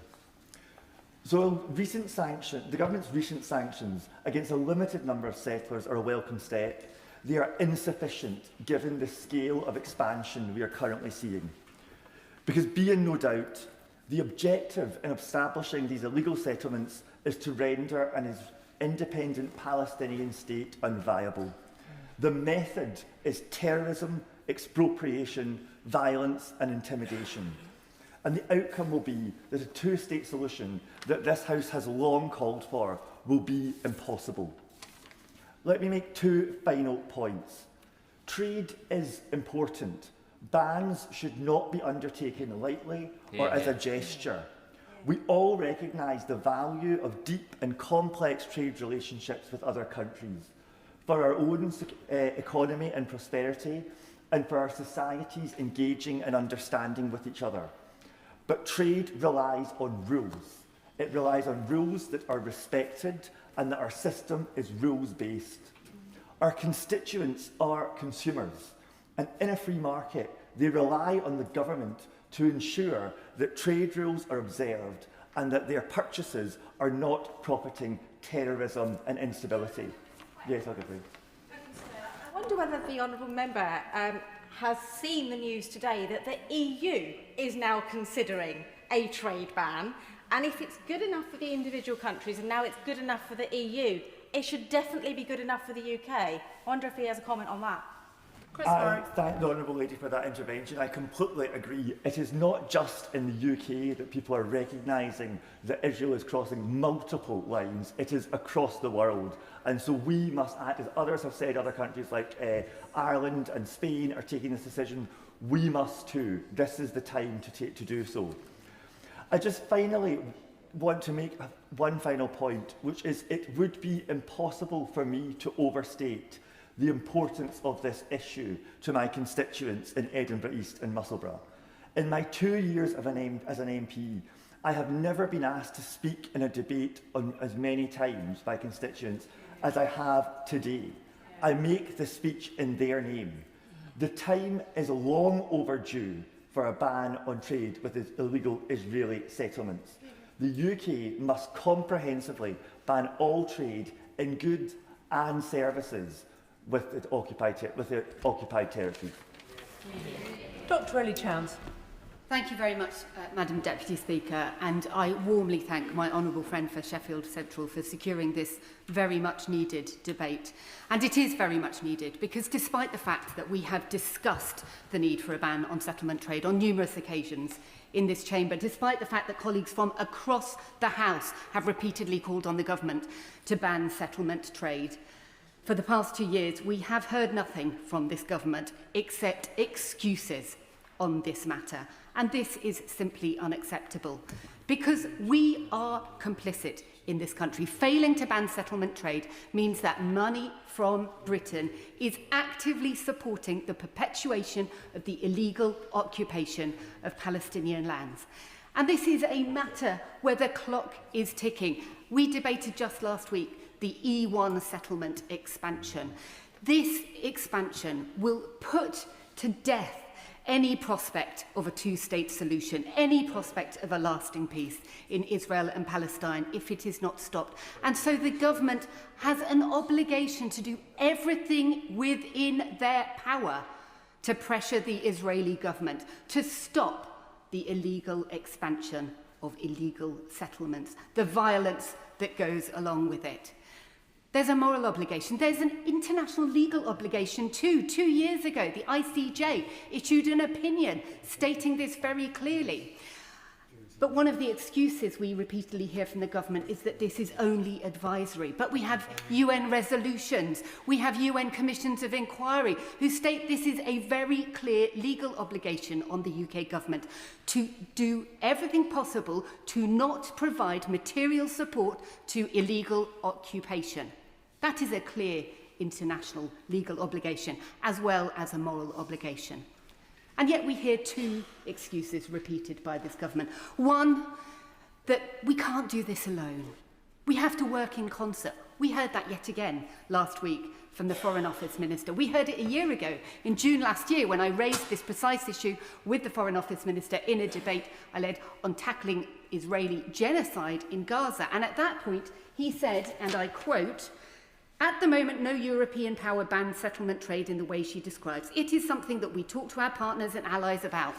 But since then, as we have heard, Spain has implemented a ban. The Netherlands, Belgium, Ireland, possibly the entire EU. These are our neighbours and partners, moving far faster than we ourselves. And yet we, the UK, bears a specific historical responsibility for this situation.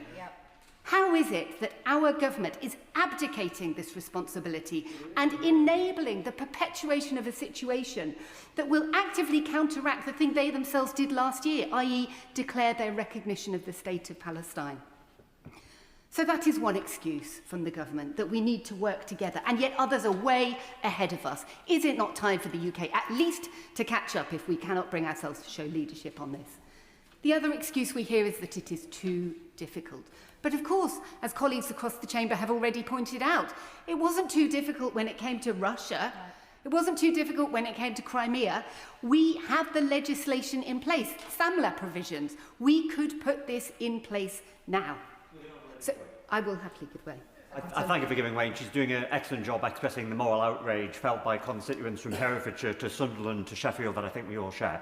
Does she agree with me that if it's possible for international groups to find origin fraud in goods that originate from illegal settlements in the West Bank but are incorrectly labelled as being from within Israel, it is entirely possible for the British government to do the same, and that is no valid reason to not implement these sanctions? I thank the honourable member for his point. I absolutely agree. I absolutely agree. And of course, one of the other excuses we hear from the government is that settlement goods don't benefit from the preferential trade agreement that we have with Israel. Well, of course, that implies that it is possible to distinguish between settlement goods and non-settlement goods already under existing provisions that we should be enforcing. But of course, fundamentally, as has also been pointed out, the responsibility should be on the other foot. If Israeli exporters cannot prove that their exports do not come from illegal settlements, then they should not be able to export to us. We should be absolutely certain. We must make clear that it is unacceptable that British money should be at any risk of supporting the continuation of these illegal settlements. And so there is really no excuse. There is no excuse that we have to wait for other countries to move because they've moved ahead of us. There is no excuse that this is too technically difficult because the legal framework already exists. So what is the government waiting for? Why will they not take this step? Will the Minister recognise the absolute imperative upon the UK to take this step now? Or will we hear yet more excuses from him when he sums up today? And I'm going to have no choice but to reduce the time limit to 4 minutes after the next speaker. Douglas McAllister. Thank you, Madam Deputy Speaker. For my constituents in West Dunbartonshire, a community geographically far removed from Palestine, the horrific injustice being inflicted upon the Palestinian people resonates deeply. They look at the systematic confiscation of Palestinian land, the draining of their water resources, and the suffocating restrictions in movement, and they quite rightly see an intolerable violation of human dignity via the illegal Israeli settlements. In 2009, when I was a councillor, my local authority, West Dunbartonshire, became the very first council in Scotland to pass a unanimous trade ban on anything made or grown in Israel. This was extended in 2010 and again in 2011 to discourage both investment and trade with illegal Israeli settlements, and they remain in place today. Later as provost during the 2014 Gaza war, I made the decision to fly the Palestinian flag from Dumbarton Town Hall, the municipal buildings, and we were the first council in Scotland to do so. And yes, it was met with a backlash, but it was a message of hope and to raise awareness of the suffering and deaths of people in Gaza and the West Bank, and it showed that they were not forgotten, and we must not forget them here in this place either, 12 years on. It was a simple act of solidarity from a small local authority thousands of miles away from the occupied territories. But a combination of acts can make a real difference, and that's why I'm supporting today's call for a ban on trade with illegal Israeli settlements. Yes, of course. Thank you very much for giving way, and he's just mentioned there about small acts that are being taken. Last week, 3 of my constituents, Mike, Fiona and Mary, travelled to Parliament and came here and green carded me so they could talk to me about the situation in Gaza. They join around 40 constituents who have written to me ahead of today and over 800 constituents who have emailed me on this issue since I was elected. Does he agree with me that when so many constituents are moved to act, the least that we can do is make progress on ending trade with illegal settlements? Thank you, Madam Deputy Speaker. Yes, I do. I agree entirely with my honourable friend. He makes a very good point. I think all of us in this House have had that same volume of correspondence from our constituents, really emphasising the strength of feeling up and down our United Kingdom. And I thank him for his intervention. Today, the situation in the West Bank and East Jerusalem is at breaking point. Settler violence has reached an all-time high, displacing entire villages in blatant abuse of human rights. Yet, as the crisis rages on, the UK is not doing enough. I appreciate that we finally recognise the state of Palestine, but we need to go beyond that and take decisive action. The Charity Commission is being urged to investigate 32 British charities that have funnelled at least £28 million into these illegal territories, boosted even more by the British taxpayer through gift aid. We are inadvertently helping to fund infrastructure on stolen land. We should be funding peace, not funding obstacles to peace and apartheid. Furthermore, the settlement enterprises know exactly what they're doing. They know it's wrong. We know this because they're routinely mislabelling Palestinian products as being produced in Israel to sneak them into international markets for trade and bolster the settler economy. Any goods or money that are obtained via trade with these illegal settlements will be tainted by criminality, and that is not something our country should be associated with. They are proceeds of crime that underpin Israel's illegal occupation. I welcome the actions of our UK Labour government that it's taken so far. We have sanctioned extremist ministers and violent settler networks, and we updated business risk guidance. And in May last year, we rightly suspended negotiations on a free trade agreement with Israel. But guidance and warning are no longer enough. We must ensure these illegal settlements have no viable economic future. On the 7th of June, Madam Deputy Speaker, I proudly signed a letter coordinated by my honourable friend, the member for Cowdenbeath and Kirkcaldy, calling on the Foreign Secretary to introduce a ban on trade with illegal settlements. By delaying, we are falling behind our international allies, Spain, the Netherlands, Belgium, Ireland, and we hear even the EU. Yes, of course. Very generous in giving way, and I just want to place on record that my constituents feel as strongly as his constituents in Dumbarton about this, that we have to ban trade with illegal settlements. And does he agree with me that the government, although they have made welcome steps, as he referenced, has to go further in making sure that this isn't allowed? Douglas McAllister. Thank you, Madam Deputy Speaker, and I thank my honourable friend for his intervention. I agree entirely with him. I'm sure his point hasn't been lost on the Minister today, and we await with great anticipation what he'll say from the dispatch box on that point. Madam Deputy Speaker, I will conclude. Trade with these settlements is fundamentally incompatible with international law. It's time to turn our solidarity into decisive action, cut off the economic lifelines of this illegal occupation and implement a total trade ban. Thank you, Madam Deputy Speaker. Iqbal Mohammed.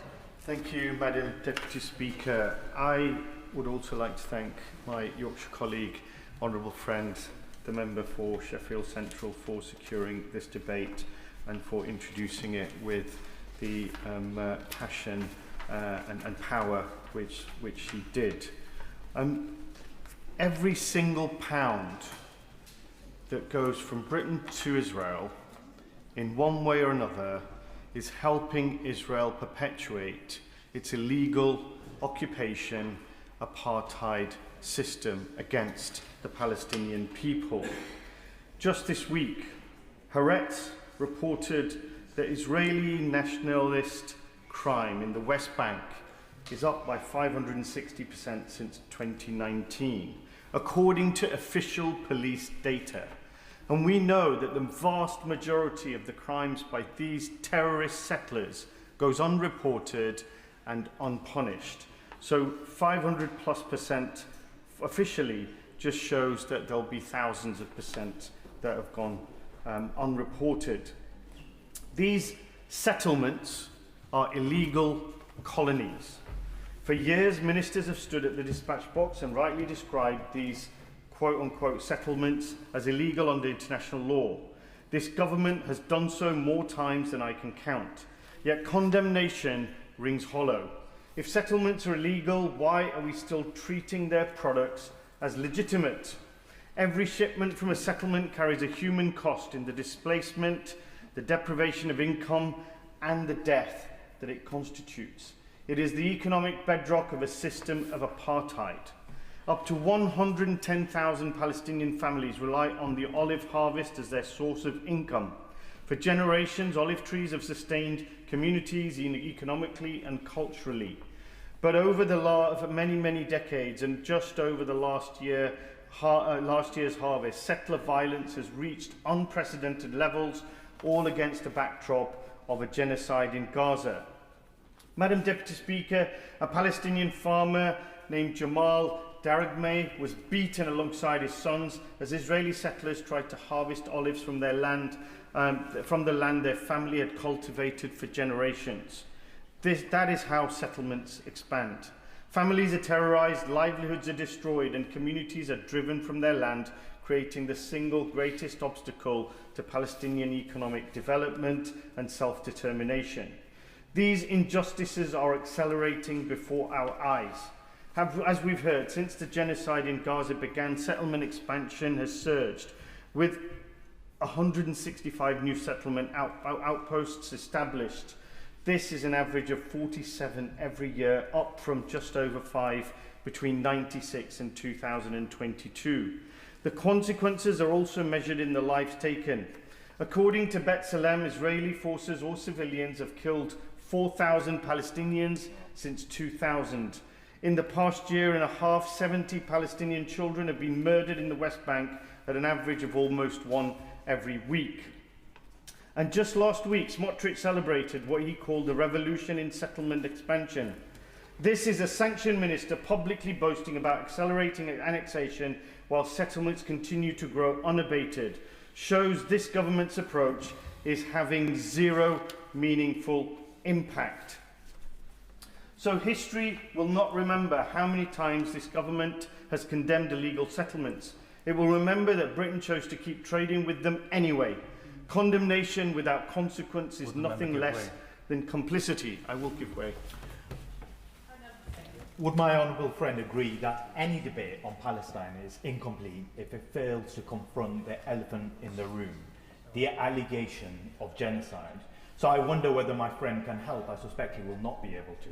What threshold of civilian suffering or alleged violence would cause the government to reconsider its policy of maintaining normal economic and diplomatic relations with a state accused of genocide?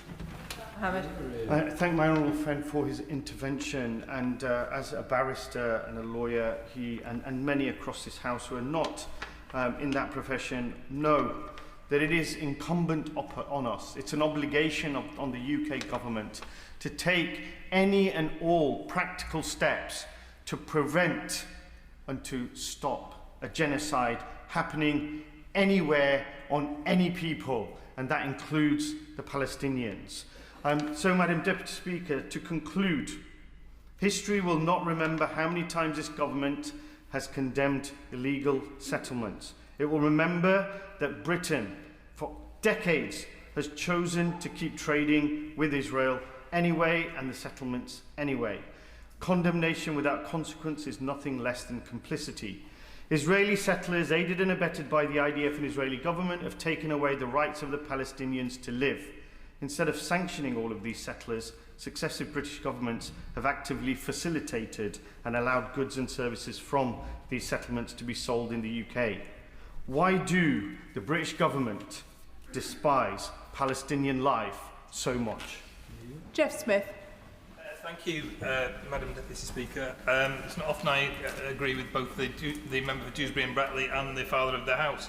The Father of the House said that the whole House today should cry out against the situation in the West Bank, and he's right. I think that's what is happening in the Chamber today as I look around. I'm not sure anybody, apart from possibly the front bench, is going to disagree with the motion so brilliantly moved by my honourable friend from Sheffield Central. I support a two-state solution, but every day that two-state solution, the only real hope for a peaceful, sustainable peace in the Middle East, gets less likely as a result of illegal settlement expansion, driven by violence and supported by the Netanyahu government. Every day there are violent attacks on Palestinians in the West Bank, homes demolished, farmland seized, roads blocked. Every day Palestinians are blocked from accessing healthcare, water, employment, education, the basics of life as the result of their inability to move freely across their land. The settlements make the situation more intolerable and intractable every day. Of course, they're a breach of the 4th Geneva Convention. They're condemned as illegal by the ICJ, the UN Security Council, and the vast majority of member states, including the UK. And if we accept that settlements are illegal, we can't just stop there. Many of my constituents in Manchester Withington have contacted me calling for the UK to do what international law requires of us, to ensure that our trade policy reflects both our values and our legal obligations, to do everything we can to stop the Israeli government's actions in supporting settler violence. And that means, as a bare minimum, a ban on trade with illegal Israeli settlements in the occupied Palestinian territories. Now, I'm not naive enough to think that what the UK does alone will change the Netanyahu government's policy, but the international community working together has to use every lever we have in this situation. Last year, the ICJ set out its advisory opinion on the situation in the OPT. Governments committed to the rule of law should take its conclusions seriously. The court said that states should take steps to prevent trade and investment relations that assist in maintaining the illegal situation created by the occupation and by the settlement enterprise. I will give way. I thank my honourable friend for giving way. Would he agree with me that this issue is not just about products coming from settlements to the UK, but companies in the UK trading in goods and services in the settlements? Airbnb, Booking.com, Expedia are selling tourism services in the occupied territories. Jeff Smith. Thank you. He makes an important point, and I think we shouldn't overlook the role of services. It's not just about goods, it's about services in this situation. And I know the government will say, and have said, that it's difficult to enact in practice, but just because something is difficult doesn't mean we shouldn't attempt to fulfil our obligations. Yes, there will be practical complications about enforcement, but complications are no reason to do nothing. And it doesn't stop us committing to the principle of this. And then we can work out how we make it work. And we've heard a number of examples of how we can make the situation work. Yeah, I'll give way. Joe Morris. Thank my friend for giving way. He's making a very powerful and informed speech, as was my friend from Sheffield. Just wanted to press him on that. Is the important thing now for the government not to commit in principle to a ban on settlement trade, to agree with our international partners that we should work out the technicalities when possible, but to give the public that moral clarity that we are prepared to act in line with our values? Jeff Smith. Absolutely right. He put it better than I did. And we can work out how to make it work once we've committed to that principle. And there are ways of doing that. As we've heard today, the government already has processes in place to distinguish goods coming from Israel and the OPT. And as a result of the processes on preferential access for Israeli goods, and we can build on that experience. We've heard about the other countries that are already instigating these kinds of measures, and we can learn from their experience. A settlement trade ban is no longer a marginal or unrealistic demand. It's becoming a mainstream response. A ban on trade with settlements will not, on its own, bring peace to Israelis and Palestinians, but it would ensure that Britain is not contributing to an unlawful situation which the world's highest court has concluded all states have a duty not to support. And it would demonstrate that our principles are reflected not only in our words, but in our actions. Charlotte King. Thank you, Madam Deputy Speaker. I congratulate this government for recognising the state of Palestine. That recognition was long overdue. But a state needs territory and its citizens need safety and security. The state of Palestine and its citizens do not have either. Gaza has been devastated by Prime Minister Netanyahu's military action, widely called out as genocide. Many of Gaza's residents have been killed and injured. The survivors have lost family and friends, homes, health services, businesses and jobs. Meanwhile, in East Jerusalem and on the West Bank, so-called settlers, who would better be described as terrorists, are threatening, injuring, and even killing people to take Palestinian land. The Israeli government takes no action to prevent this. Indeed, they openly encourage these settlements. Members of the Israeli Security Cabinet have even stated that their goal is to make a sovereign Palestine unviable. We have to prevent that because a two-state solution is the only way to achieve peace in that part of the world. This government has confirmed that these settlements are illegal, and so now the government has to go further. Like many members here today, I have had reams and reams of emails about this issue, calling on me to ask the government to take more action. So as well as diplomacy, and I'm sure we are using diplomacy, we must make these settlements economically unviable. So I'm calling on the Minister to ban all trade in goods and services with these illegal Israeli settlements.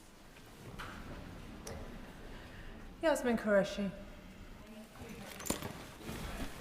I want to congratulate my honourable friend for Sheffield Central on securing this very important debate. Somewhere today, a shopper in the UK will put a box of dates or a bottle of wine in their basket, and a fraction of what they pay at the till will travel back to the hilltops built on stolen land, land bulldozed, fenced, and armed against the families who farmed it for thousands of generations by the illegal settler violence. Let me be clear, when we speak of settler violence, it's not as if it's the work of a lawless fringe group. It is very much something that the Israeli government support, the state, the army, and its ministers. And Israel's own basic law declares settlement development to be of national value. And we heard Prime Minister Netanyahu declare last year that there would be no Palestinian state when he was describing the government's plan of the E1 plan, which cuts West Bank into two parts. And his finance minister has published plans for annexation of the West Bank. Many Israeli leaders have said that they don't want a two states. And we've seen the fact that the terrorists who are torching olive groves and the ministers signing annexation maps are not a separate problem. This year alone, two communities, Kibbutz Yanin and Ras al-Najjar, have ceased to exist. We have seen more than 1,100 Palestinians killed. Settler violence is at record level high. 350 Palestinian children remain Israeli military. And we've seen that the illegal settlers have swimming pools, but their neighbouring Palestinians can't even get water. The International Court has looked at this and actually has said there has been an international violation and that this is racial segregation and apartheid. Yet, nothing has been done. We, in this government, did recognise the state of Palestine and restored the UN funding to UNRWA. And we also have said that we would accept the International Criminal Court's decisions. However, they have also said that we should honour the International Court of Justice, which ruled that the occupation is unlawful and the state must not help to sustain it. And by not banning trade, by not prohibiting trade with them, means that we are factually not abiding by what the International Criminal Courts have said. What I would say to the ministers, please, today, promise us that the illegal goods will be stopped from coming to this country. And can I also ask the minister to recognise that over the number of years we saw the devastation and destruction and the genocide in Gaza. We've seen what's been happening in West Bank. What some of us mentioned is only part of what's been happening. We've seen these people come, terrorise old people, young people from their homes. And it's about time that we actually stop overlooking what Israeli governments have been doing. It's really ironic that when it's a country that we are supposed to be allied with, their action, nobody criticises or does anything. But when it comes to other countries, we're very happy to do sanctions, armed interventions, and everything else to go by the laws. Thank you, Madam Deputy Speaker. I absolutely welcome this debate, and I pay huge thanks to the member for Sheffield Central, not just for getting the debate today and what she said today, but the enormous amount of work she's done for the Palestinian people since she was elected here 2 years ago. It is very much appreciated across the whole country. The issue is basically one of international law. And if I may just very briefly quote from the ICJ Landmark Advisory Opinion of the 19th of July of 24, it describes the saying that states must not recognise, aid or assist the unlawful situation arising from Israel's occupation of Palestinian territory. It was made clear that all states have the obligation to abstain from entering into economic or trade dealings with Israel concerning the occupied Palestinian territories or parts thereof which may entrench its unlawful presence in the territory, and furthermore calls on them to take steps to prevent trade or investment relations that assist in the maintenance of the illegal situation created by Israel in the OPT. It could not be clearer than that. And so why, as a country, do we still support Israel diplomatically in so many ways? Why do we still provide weapons and security information to Israel which have been used not just in the destruction of Gaza, but I would like to know exactly what information is passed on with the increasing military presence of Israel in the West Bank in support of the settlers. And I have a good friend, or many good friends in the West Bank and Gaza, one of whom is Mustafa Barghouti, the president of the Palestine National Initiative. He frequently sends me messages describing what's happened in the past 24 hours. It's heartbreaking, the messages he sent. The one he sent yesterday was something I would like to share with the House. He was pointing out that the US is now building its embassy in Jerusalem on land they've been given by the State of Israel for $1. The land itself was stolen from Palestinians by using the absentee owner rule law that Israel created for the occupied territories.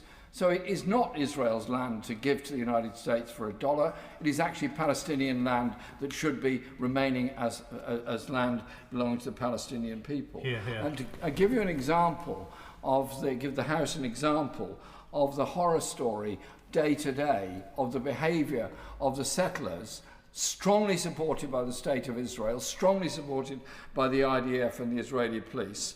A school at Masafa Yatta was told that it had 14 days to vacate the building and disappear because it was going to be demolished to make way for yet another settlement that had been, quotes, authorised, and end quotes, by the State of Israel. So we just see the destruction of ordinary life all across the West Bank.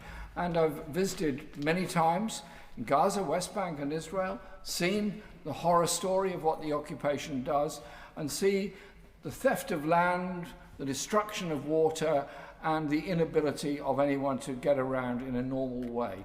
Surely to goodness, the very least we can do is support what's been said today, end all trade whatsoever that helps to support the illegal occupation of the West Bank, and show our solidarity with the people of Palestine. To implement a 3-minute time limit after the next speaker, Gareth Thomas. And like others, I congratulate my honourable friend for Sheffield Central for securing this debate. Like her, I support a complete legal ban on all British trade with Israeli settlements in the occupied West Bank. These settlements are illegal under international law, and Britain should not permit trade that helps sustain or profit from activity that's clearly unlawful under international law. We have then both a legal and a moral obligation to act.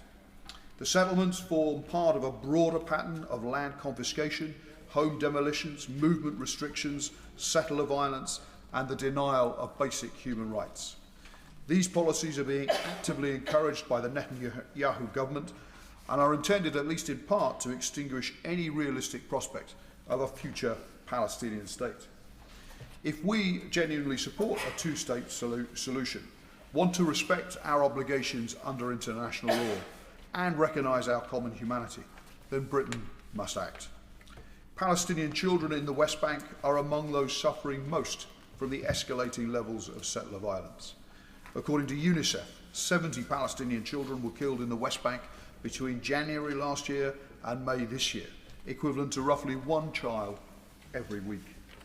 The wider trend is equally alarming.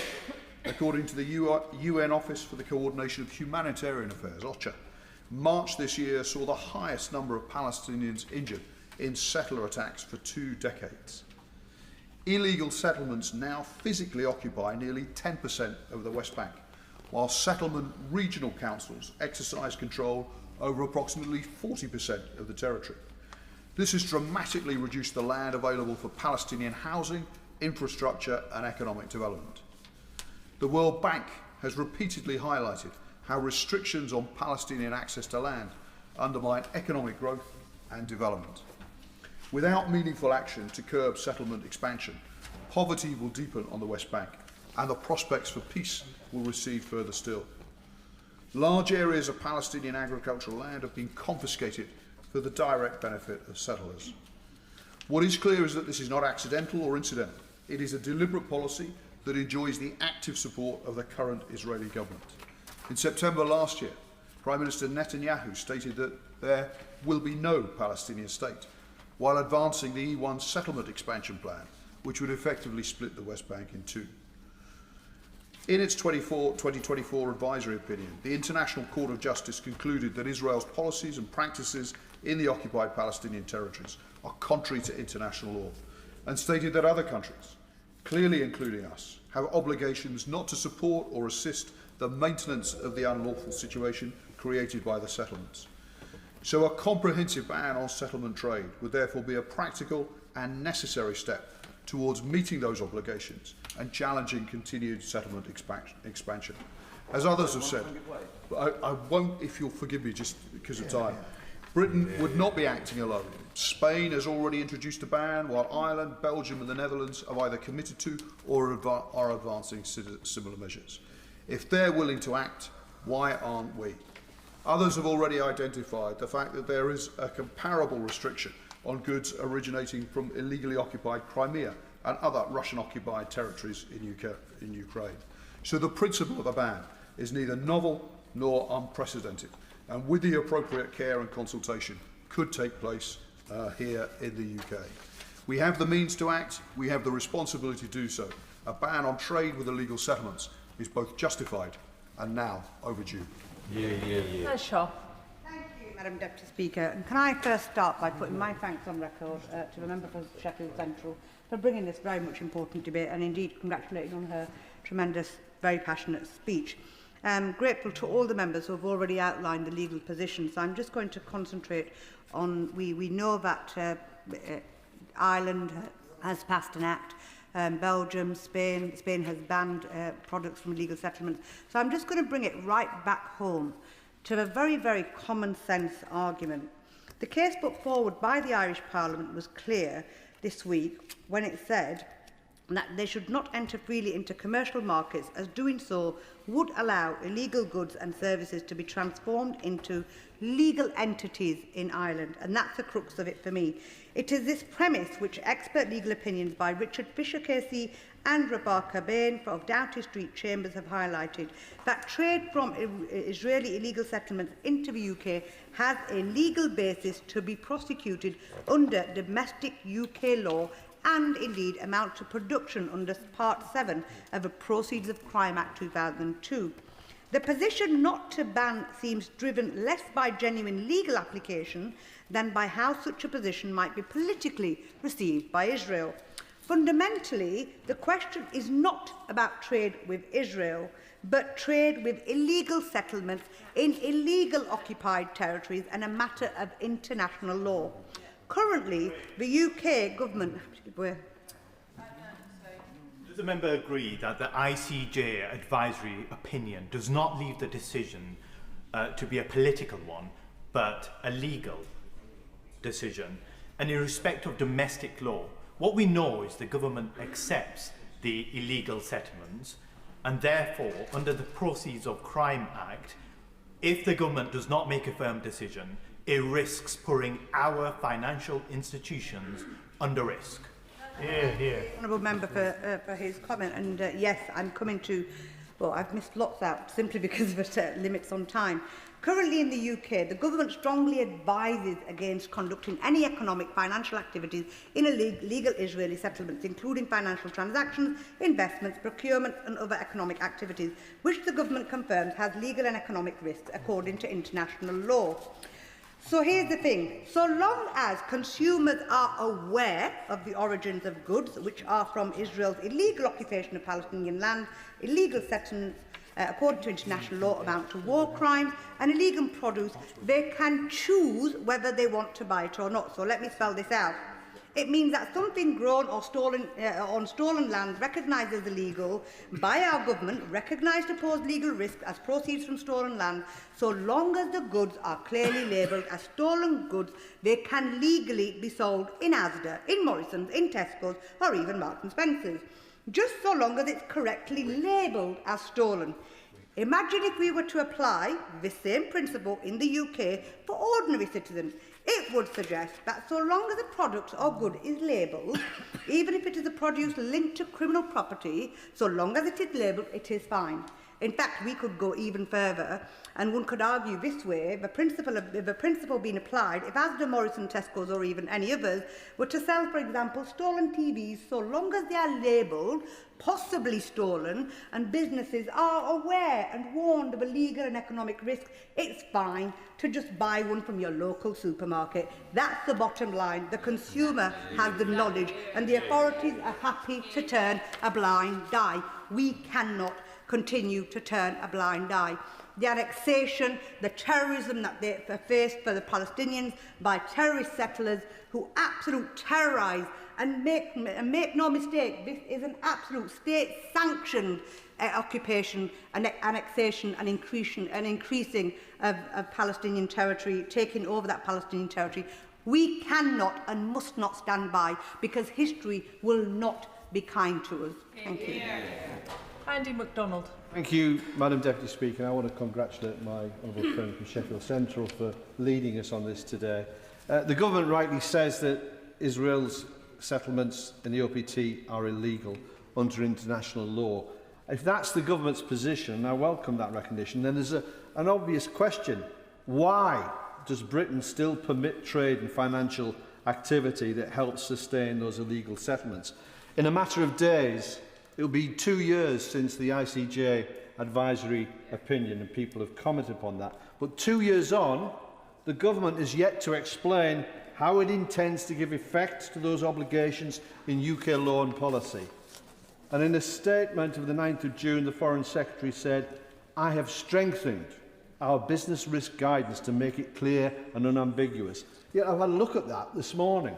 It goes no further than advising against economic and financial activity in the settlements. It doesn't say that trading with settlements is unlawful, and it doesn't say that such trade, financial services or investment are prohibited.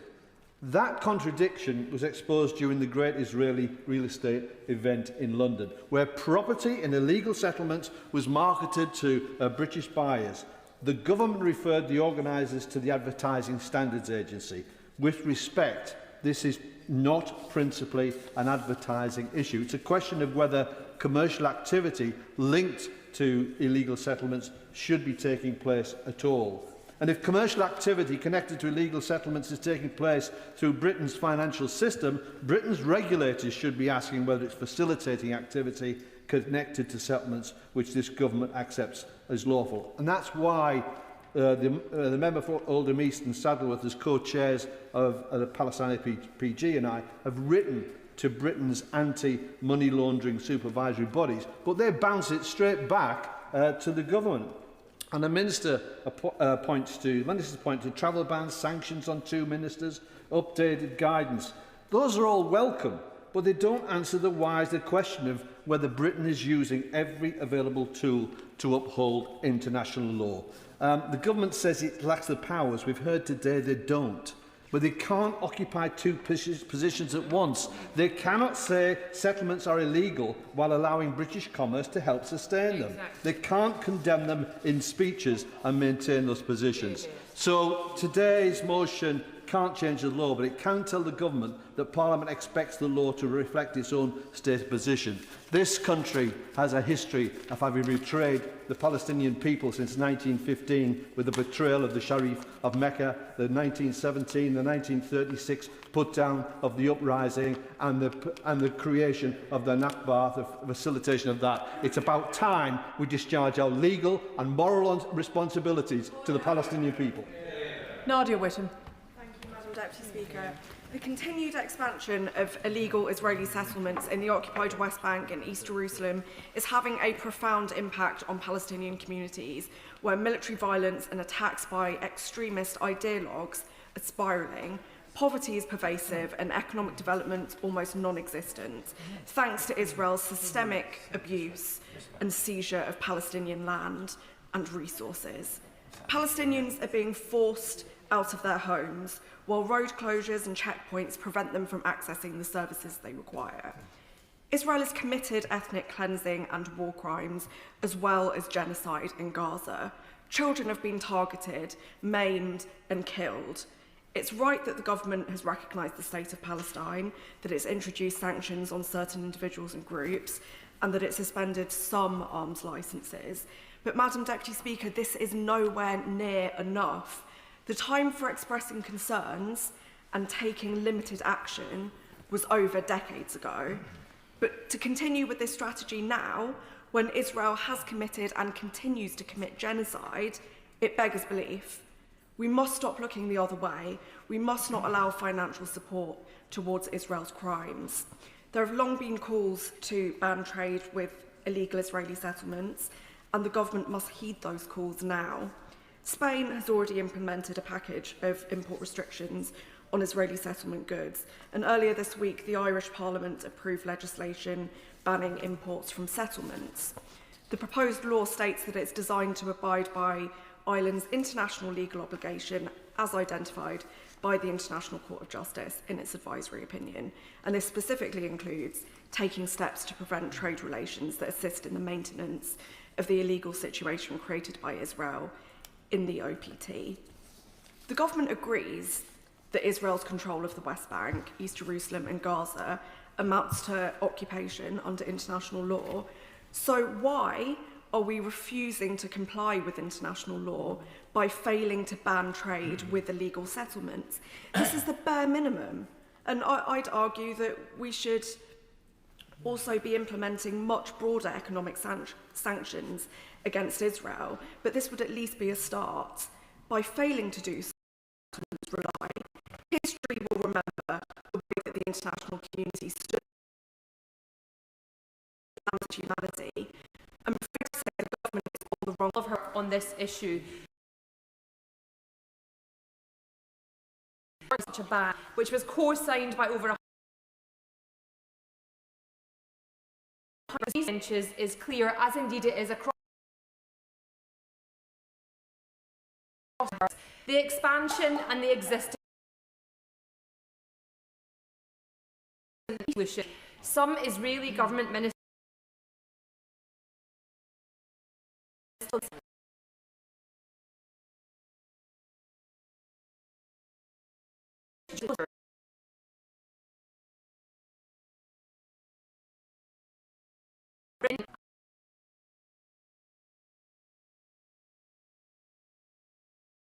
we must follow through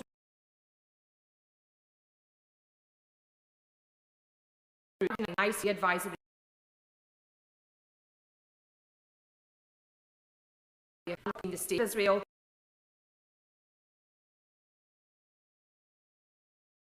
Yes, but they are all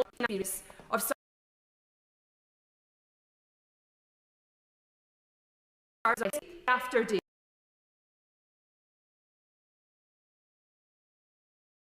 by really settle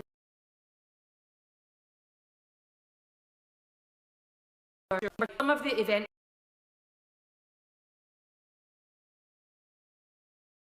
at the point for our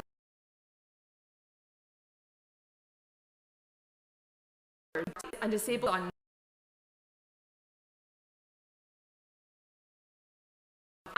set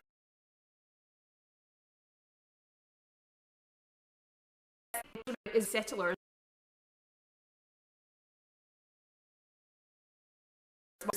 international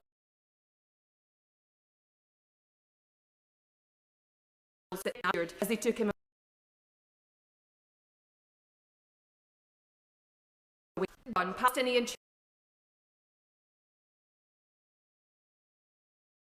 builders, the Palestinian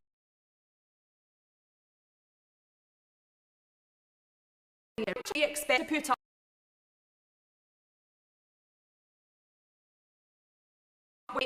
governments year after year issue statements about this situation. It's time we got on with a ban on settlement trade. It's no use the government dragging its feet. We've had to do that on too many issues. Can we please just get on? Holly Billington. Thank you, Madam Deputy Speaker. And I refer the House,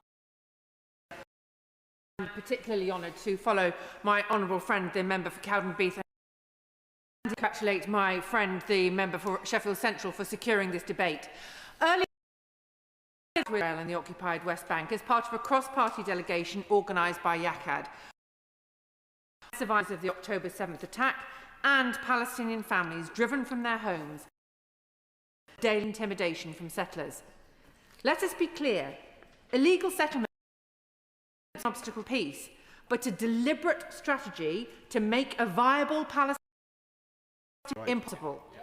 I welcome the government's decision to recognise the state of Palestine. Not simply symbolic. We have a responsibility to make that state viable. It starts with banning trade with illegal settlements. The UK should not allow goods to enter our markets, nor should British businesses profit from activity that our own government.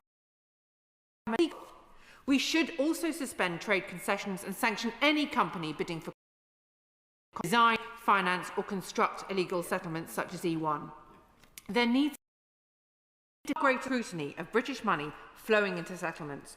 No UK charity should be while facilitating settlements, and no companies sustaining settlement expansion. Is destroyed. In Khirbet Zanuta, I saw the remains by UK aid, destroyed under force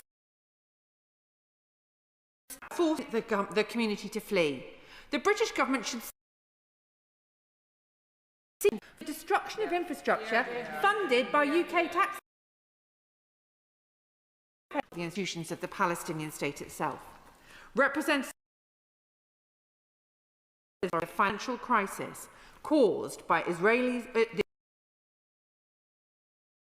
and revenues. Their continued withholding weak the Palestinian state will depend on. If we are serious about nation huge pressure for those revenues to be released in full, measures around Israel, they're pro-peace. They're about defending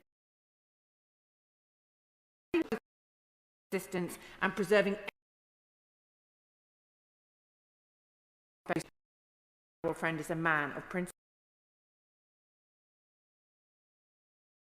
I urge him to apply these principles in determining. Here, here. Con. Successive governments of every political persuasion Palestinian territories are unlawful. And established legal consensus. A resolution of the United Nations Security Council with exceptional clarity by the international fabric is that despite recognition of British shops, and just last month Madam Deputy Speaker, when settlement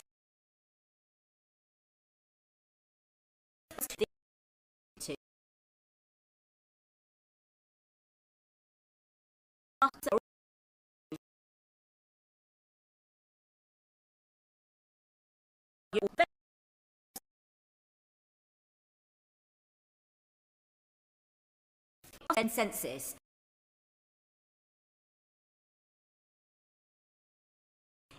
delay in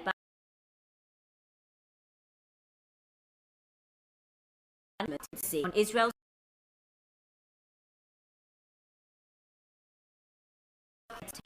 rhetoric.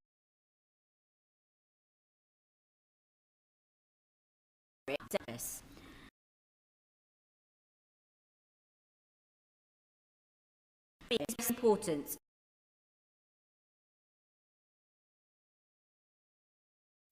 With time and time,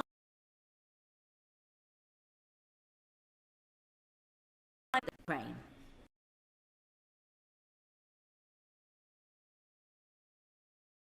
Commerce with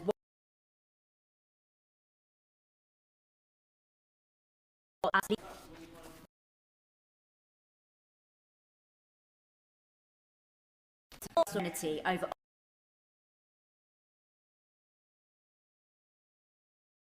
rich territories.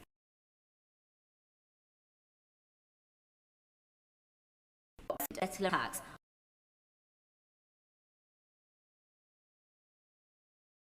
Marking action now inflicted on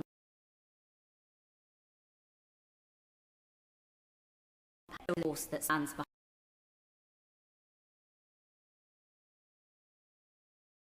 action today.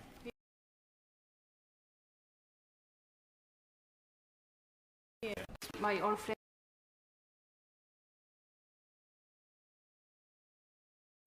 in the chamber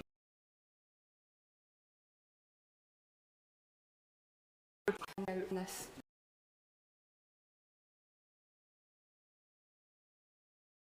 I'm a clear principle.